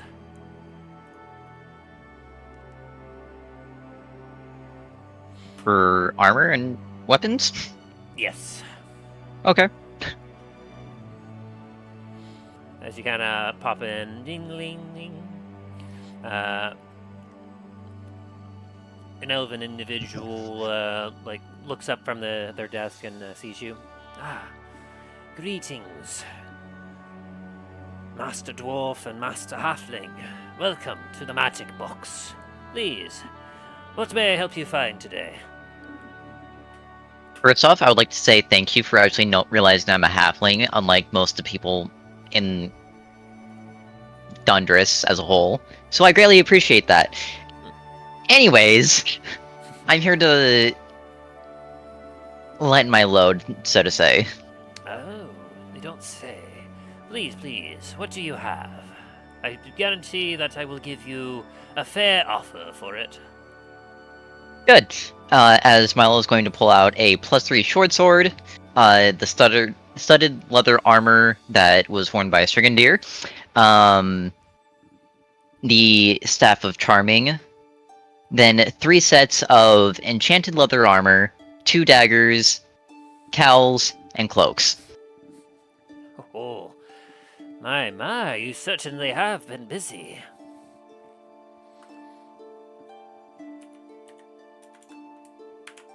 Yeah, you could say that. Alright, so you said a +3 short sword, and then... you said... the armor that Strigandr was wearing? Yep.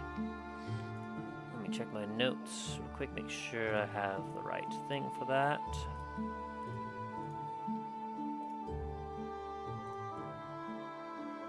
There you are.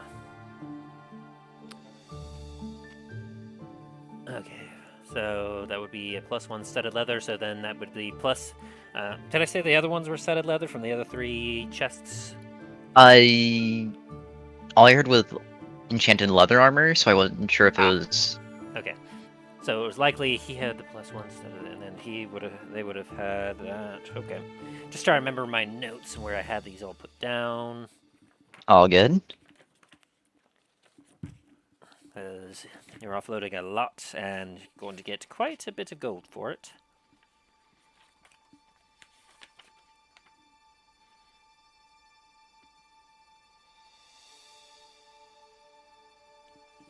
Right, so it would have been... they would have had +1 for that. Okay, so then...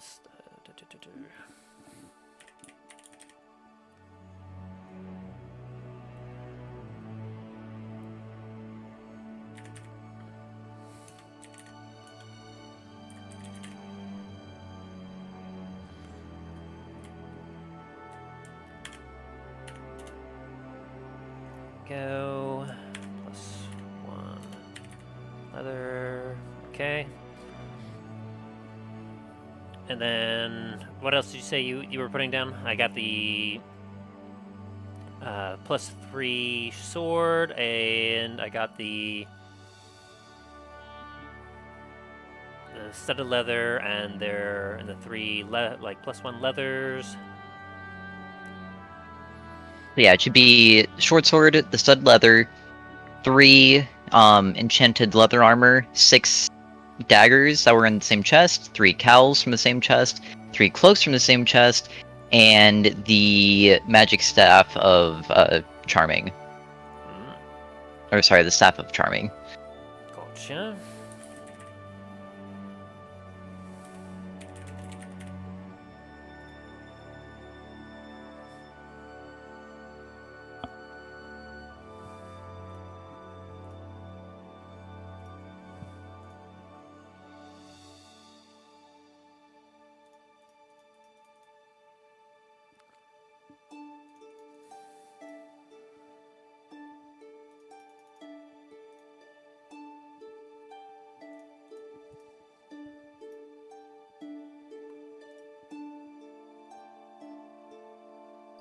Sorry, I got pulled away from by my nephews. Sorry. Oh, you're perfectly fine. I'm simply he's doing some offloading of magical items.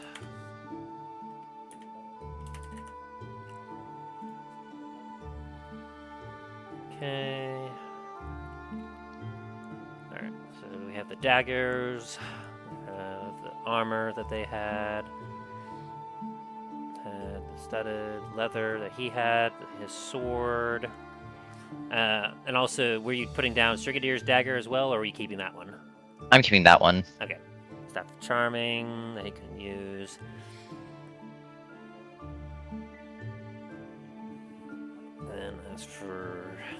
And then the cloaks and what else? So the cows? Yes. Okay. Also, to add one more thing, I'm gonna put down the magic scimitar I've been holding on to for a little bit also. Was that the living one?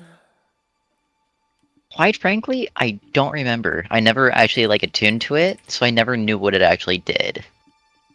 The dancing scimitar?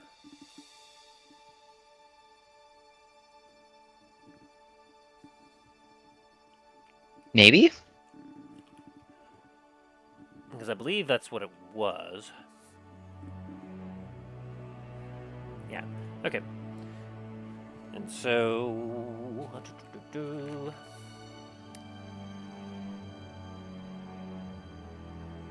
As he kind of goes through this, you watch as he proceeds to start writing down all sorts of different numbers as he goes, alright, this and this.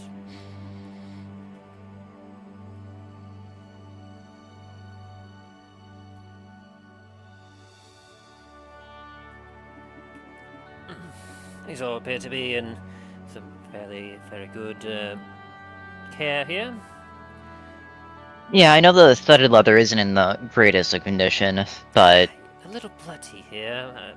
I'm not one to ask where certain things come from. After all, we have magic that can get rid of such stains. And fix the 20 holes in it? Yes. But let's see here. I'll do 755 for this well-conditioned leather here. For the damages here, I'll do 772 for the studded. And these daggers are very nice. Looks like pristine, really. +2. Oh, very sharp. I'll give you 2010 for those.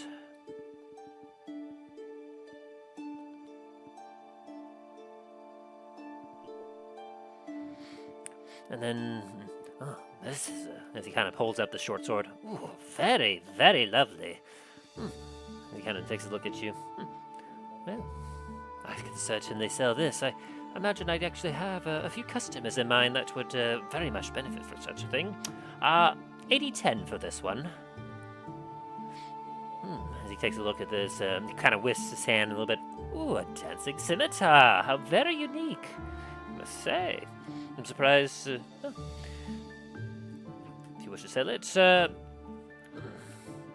check my notes on the dancing scimitar.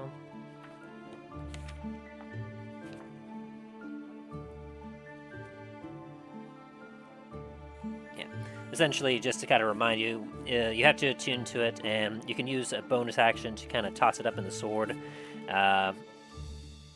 You can use basically you can use your bonus action to cause it to attack anything within 30 feet of you, like up to 30 feet, and then attack. Basically, it's a way for you to have use your bonus action to make it attack for you. Which is probably why you never really used it. Yeah. Like, why should I have something else attack when I can do it just as good? I have plenty of things I can use my bonus action for. I don't need another one. Yeah, it seems to be in decent condition. I'll give you 10-20 for that. Ooh, and he holds up the staff. I can see that it feels as if this someone attempted to use this, but it doesn't feel as if they had much luck. Still, it's got potent magic in it. Full charges. I'll give you 6,000 for it. All right. As he wraps it all down. Was there anything else that you wish to add to this transaction? The cloaks and the cowl are non-magical, it would appear. I'm afraid I'll only be able to give you about 3 gold for the lot. Alright, let me just double check my bag real fast, see if there's anything else. I don't think there is, but you never know.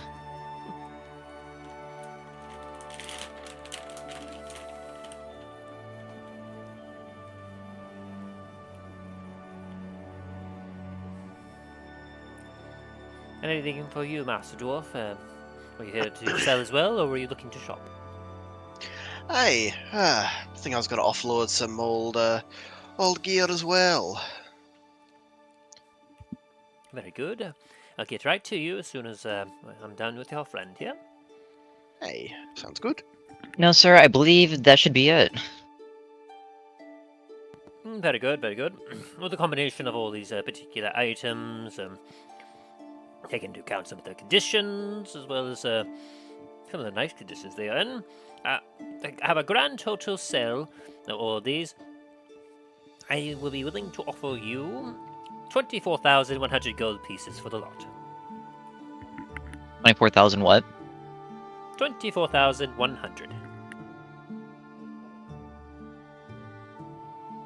You know, quite frankly, you're doing me a huge favor by taking all this. I'll just take 24,000.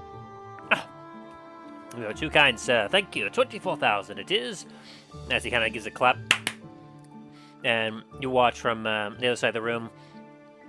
A small chest is floating in the air and proceeds to be put down onto the counter, whereupon you see what appears to be an invisible force taking out,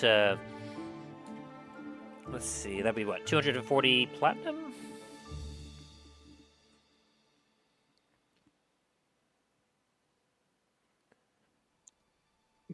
$2,400 platinum, I believe. Yes, Since you said 2,400 platinum. And so counts it out, and he proceeds to hand that to you in a bag. Here you are, 2,400 platinum. Hope that in your load. I imagine the amount of weight from 24,000 gold would weigh you down a little bit. Unless, of course, you'd like to buy a bag of holding your very own to hold such a fortune. No thanks, I have my own. Very well. And then, if your business is concluded, I believe Master Dwarf had some things he wished to offload as well? Hey, not as much as my friend over here, but I do have some items. Very well. I believe I do have enough in my coffers for at least a few more transactions. Hey, very good. I'm going to bring out my +2 plate armor, but I am going to take the cloak off of it. Milo. Or should I say Namfoodle? Sorry, what was it? He touched a certain cloak that he took off of some of the armor. Dang, why do you do this to me? I am a dwarf and I'm digging a hole, diggy hole, digging a hole. Oh, goodness. Is that a Hey, chest cloak, sir? Hey, no, not quite. Was a gift from a friend of mine. Hence why I'm keeping the cloak. Is that Namfoodle? Hey, it is. He enchanted the cloak a while back. So every time someone touches it, it starts singing. It's an old mining song from the, well, not sure if other holds have it, but I know Blackspire has it. I can definitely see that Namfoodle was not a singer.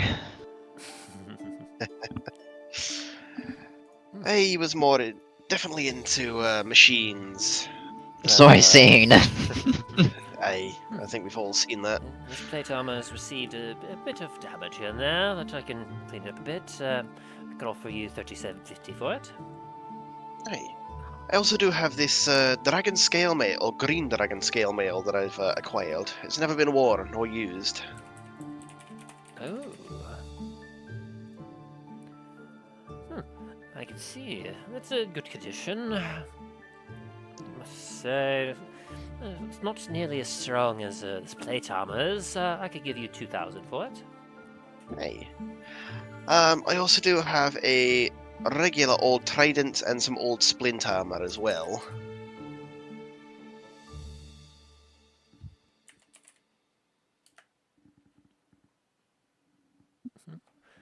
Very nice. And then just splint armor.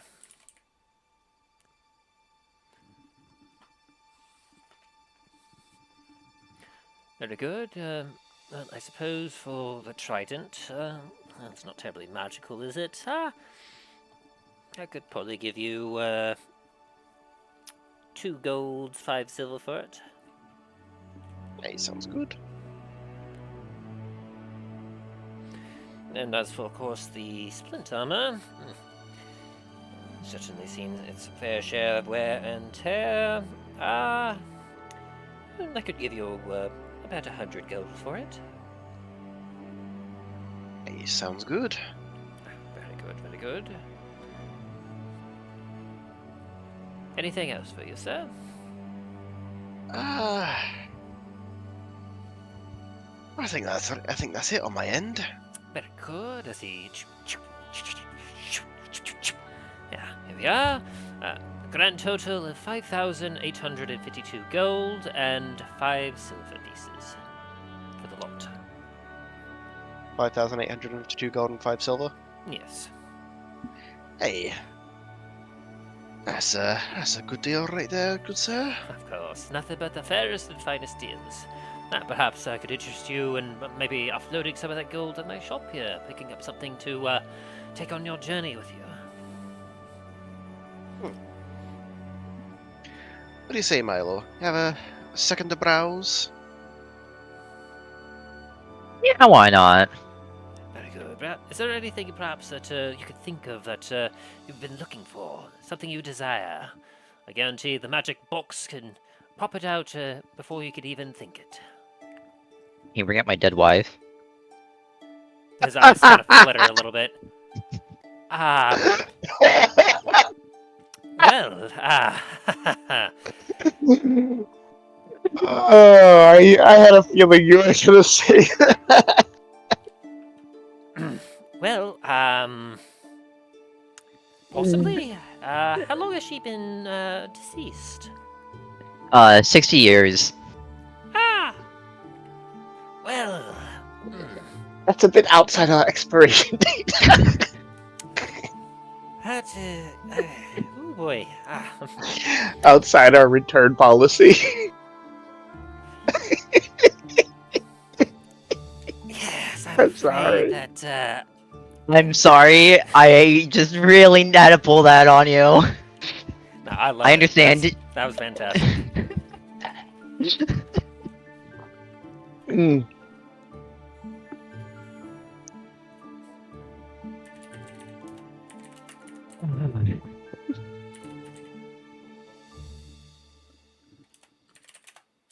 There was something I had in mind. Let me double check. There it is. It was R, not S.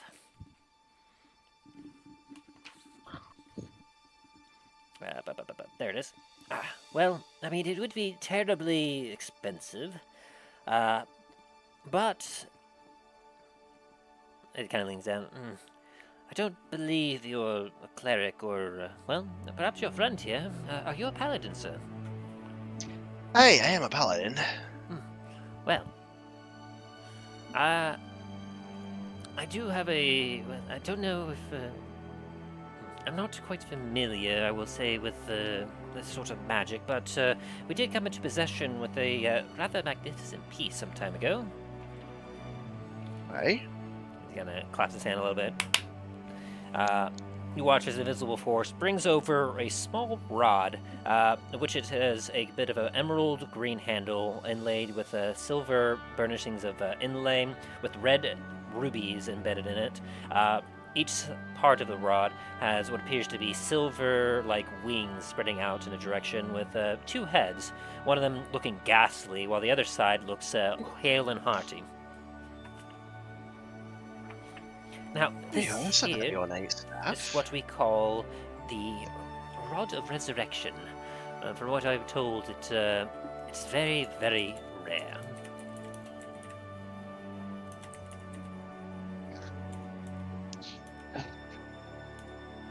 Aye.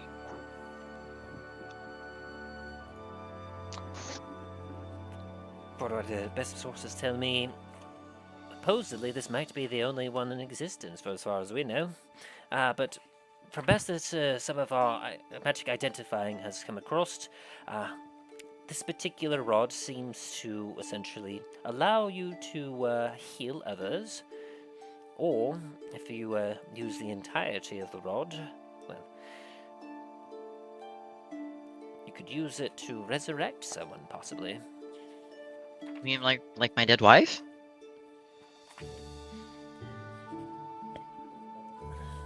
Just double check its notes here. Well, I mean, you said 60 years. I imagine that so long as their soul is free and willing, and it has been longer than a century, yes, I believe so. Come on. Now, mind you, this is a one-time use kind of thing, if we're right to understand. Generally, it is incredible magic within it, from what best our arcana can discern. I mean, just using its simple magic to heal a creature is incredibly potent. I understand just a simple single use to heal something with this rod will almost certainly bring a creature back from the brink of death. Now, of course, to resurrect one thing is incredibly powerful, and I understand it will likely, if used in that way, it would indeed shatter the rod. But, mind you, of course, like, I don't quite know much more about this. Give me a quick history or religion check, Dain, as he's kind of describing this. Both, or one or the other? One or the other. History. You know that magic this powerful is very hard to come by. To resurrect someone, like, you've very rarely heard it actually happen. Like, especially if they've been dead for a while. But you've heard stories about how resurrections have occurred where a particular spell used to resurrect them was used on something that was desiccated, old, but once the spell was used, it essentially restored them back to essentially their old self. Although they were crippled and weak for days, if not weeks afterwards, recovering from being dead for so long.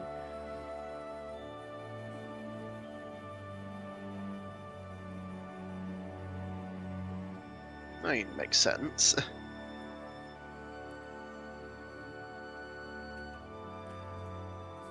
I mean, I suppose it depends on how much you wish to revive your wife, but, well, something like this, I'm afraid that I can't part with it for more than 100,000 gold.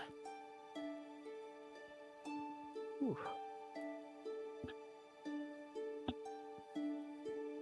That is a pricey tag. I'm afraid it is quite a powerful item. I understand. I'm just saying that is a very pricey item. I mean, we have certainly kings and rulers that, if they so wish, they could easily afford it. Aye.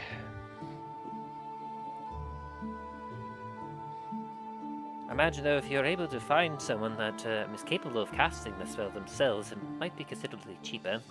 I know that, as I said, generally, perhaps clerics, those of the cloth, they might be able to serve you a little bit better, but I'm afraid that that's all I can offer you as a humble shopkeeper.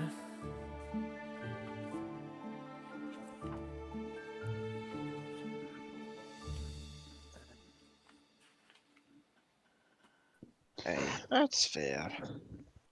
And I will say with that history check, Dain, you know that normally for a resurrection, it requires a very valuable diamond, like a very fine quality, to be basically sacrificed in order to resurrect someone.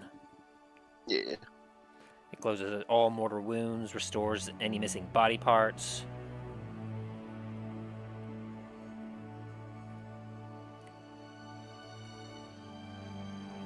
You also know that whoever actually uses, it's essentially something very taxing for both the individual being revived as well as the one casting it.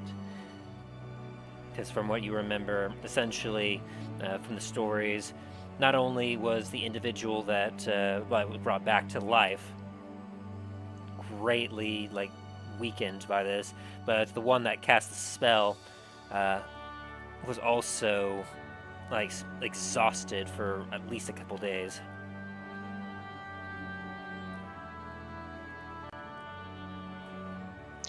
I mean, that makes sense. Fair. Unfortunately not. I've left the family fortune at home. Very well. Perhaps something else that I can offer instead.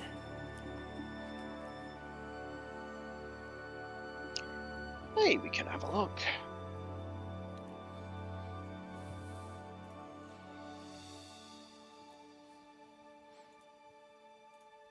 And so, as you and Milo browse the shop, Talos, you were making a message to your sister.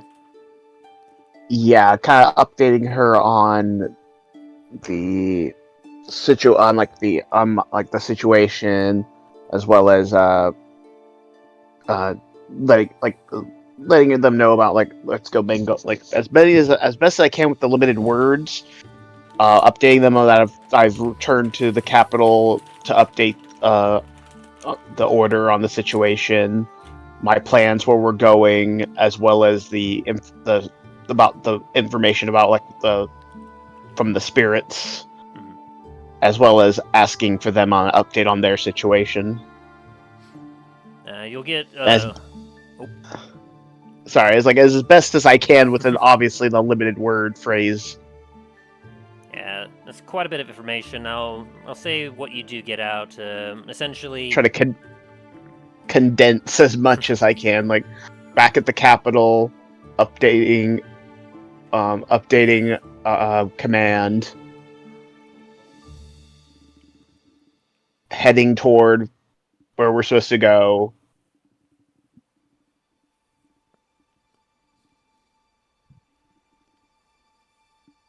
What is your situation? What is your status? And a little bit of information from the spirits of my concern. You'll simply get back, set up base on Western Shore. Reports from Evergreen are positive. The harbor is safe. Investigating rumors to the wintry northwest. We'll report what we find. That clasps his sigil of Bahamut and pray, please keep them safe, and as well as kind of in the back of his mind on about his mother, if she something Mm-hmm.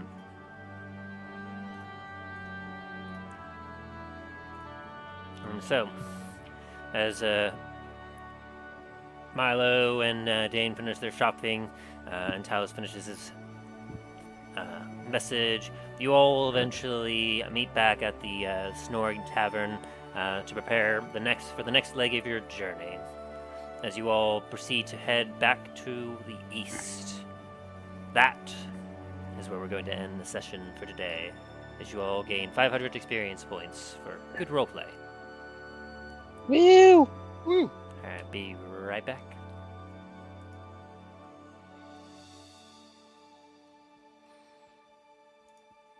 And so, as our heroes prepare for the next journey, many roads open up before them, and yet it seems as if they get ever closer to their destiny. Where their journeys take them. What new dangers and adventures await our heroes?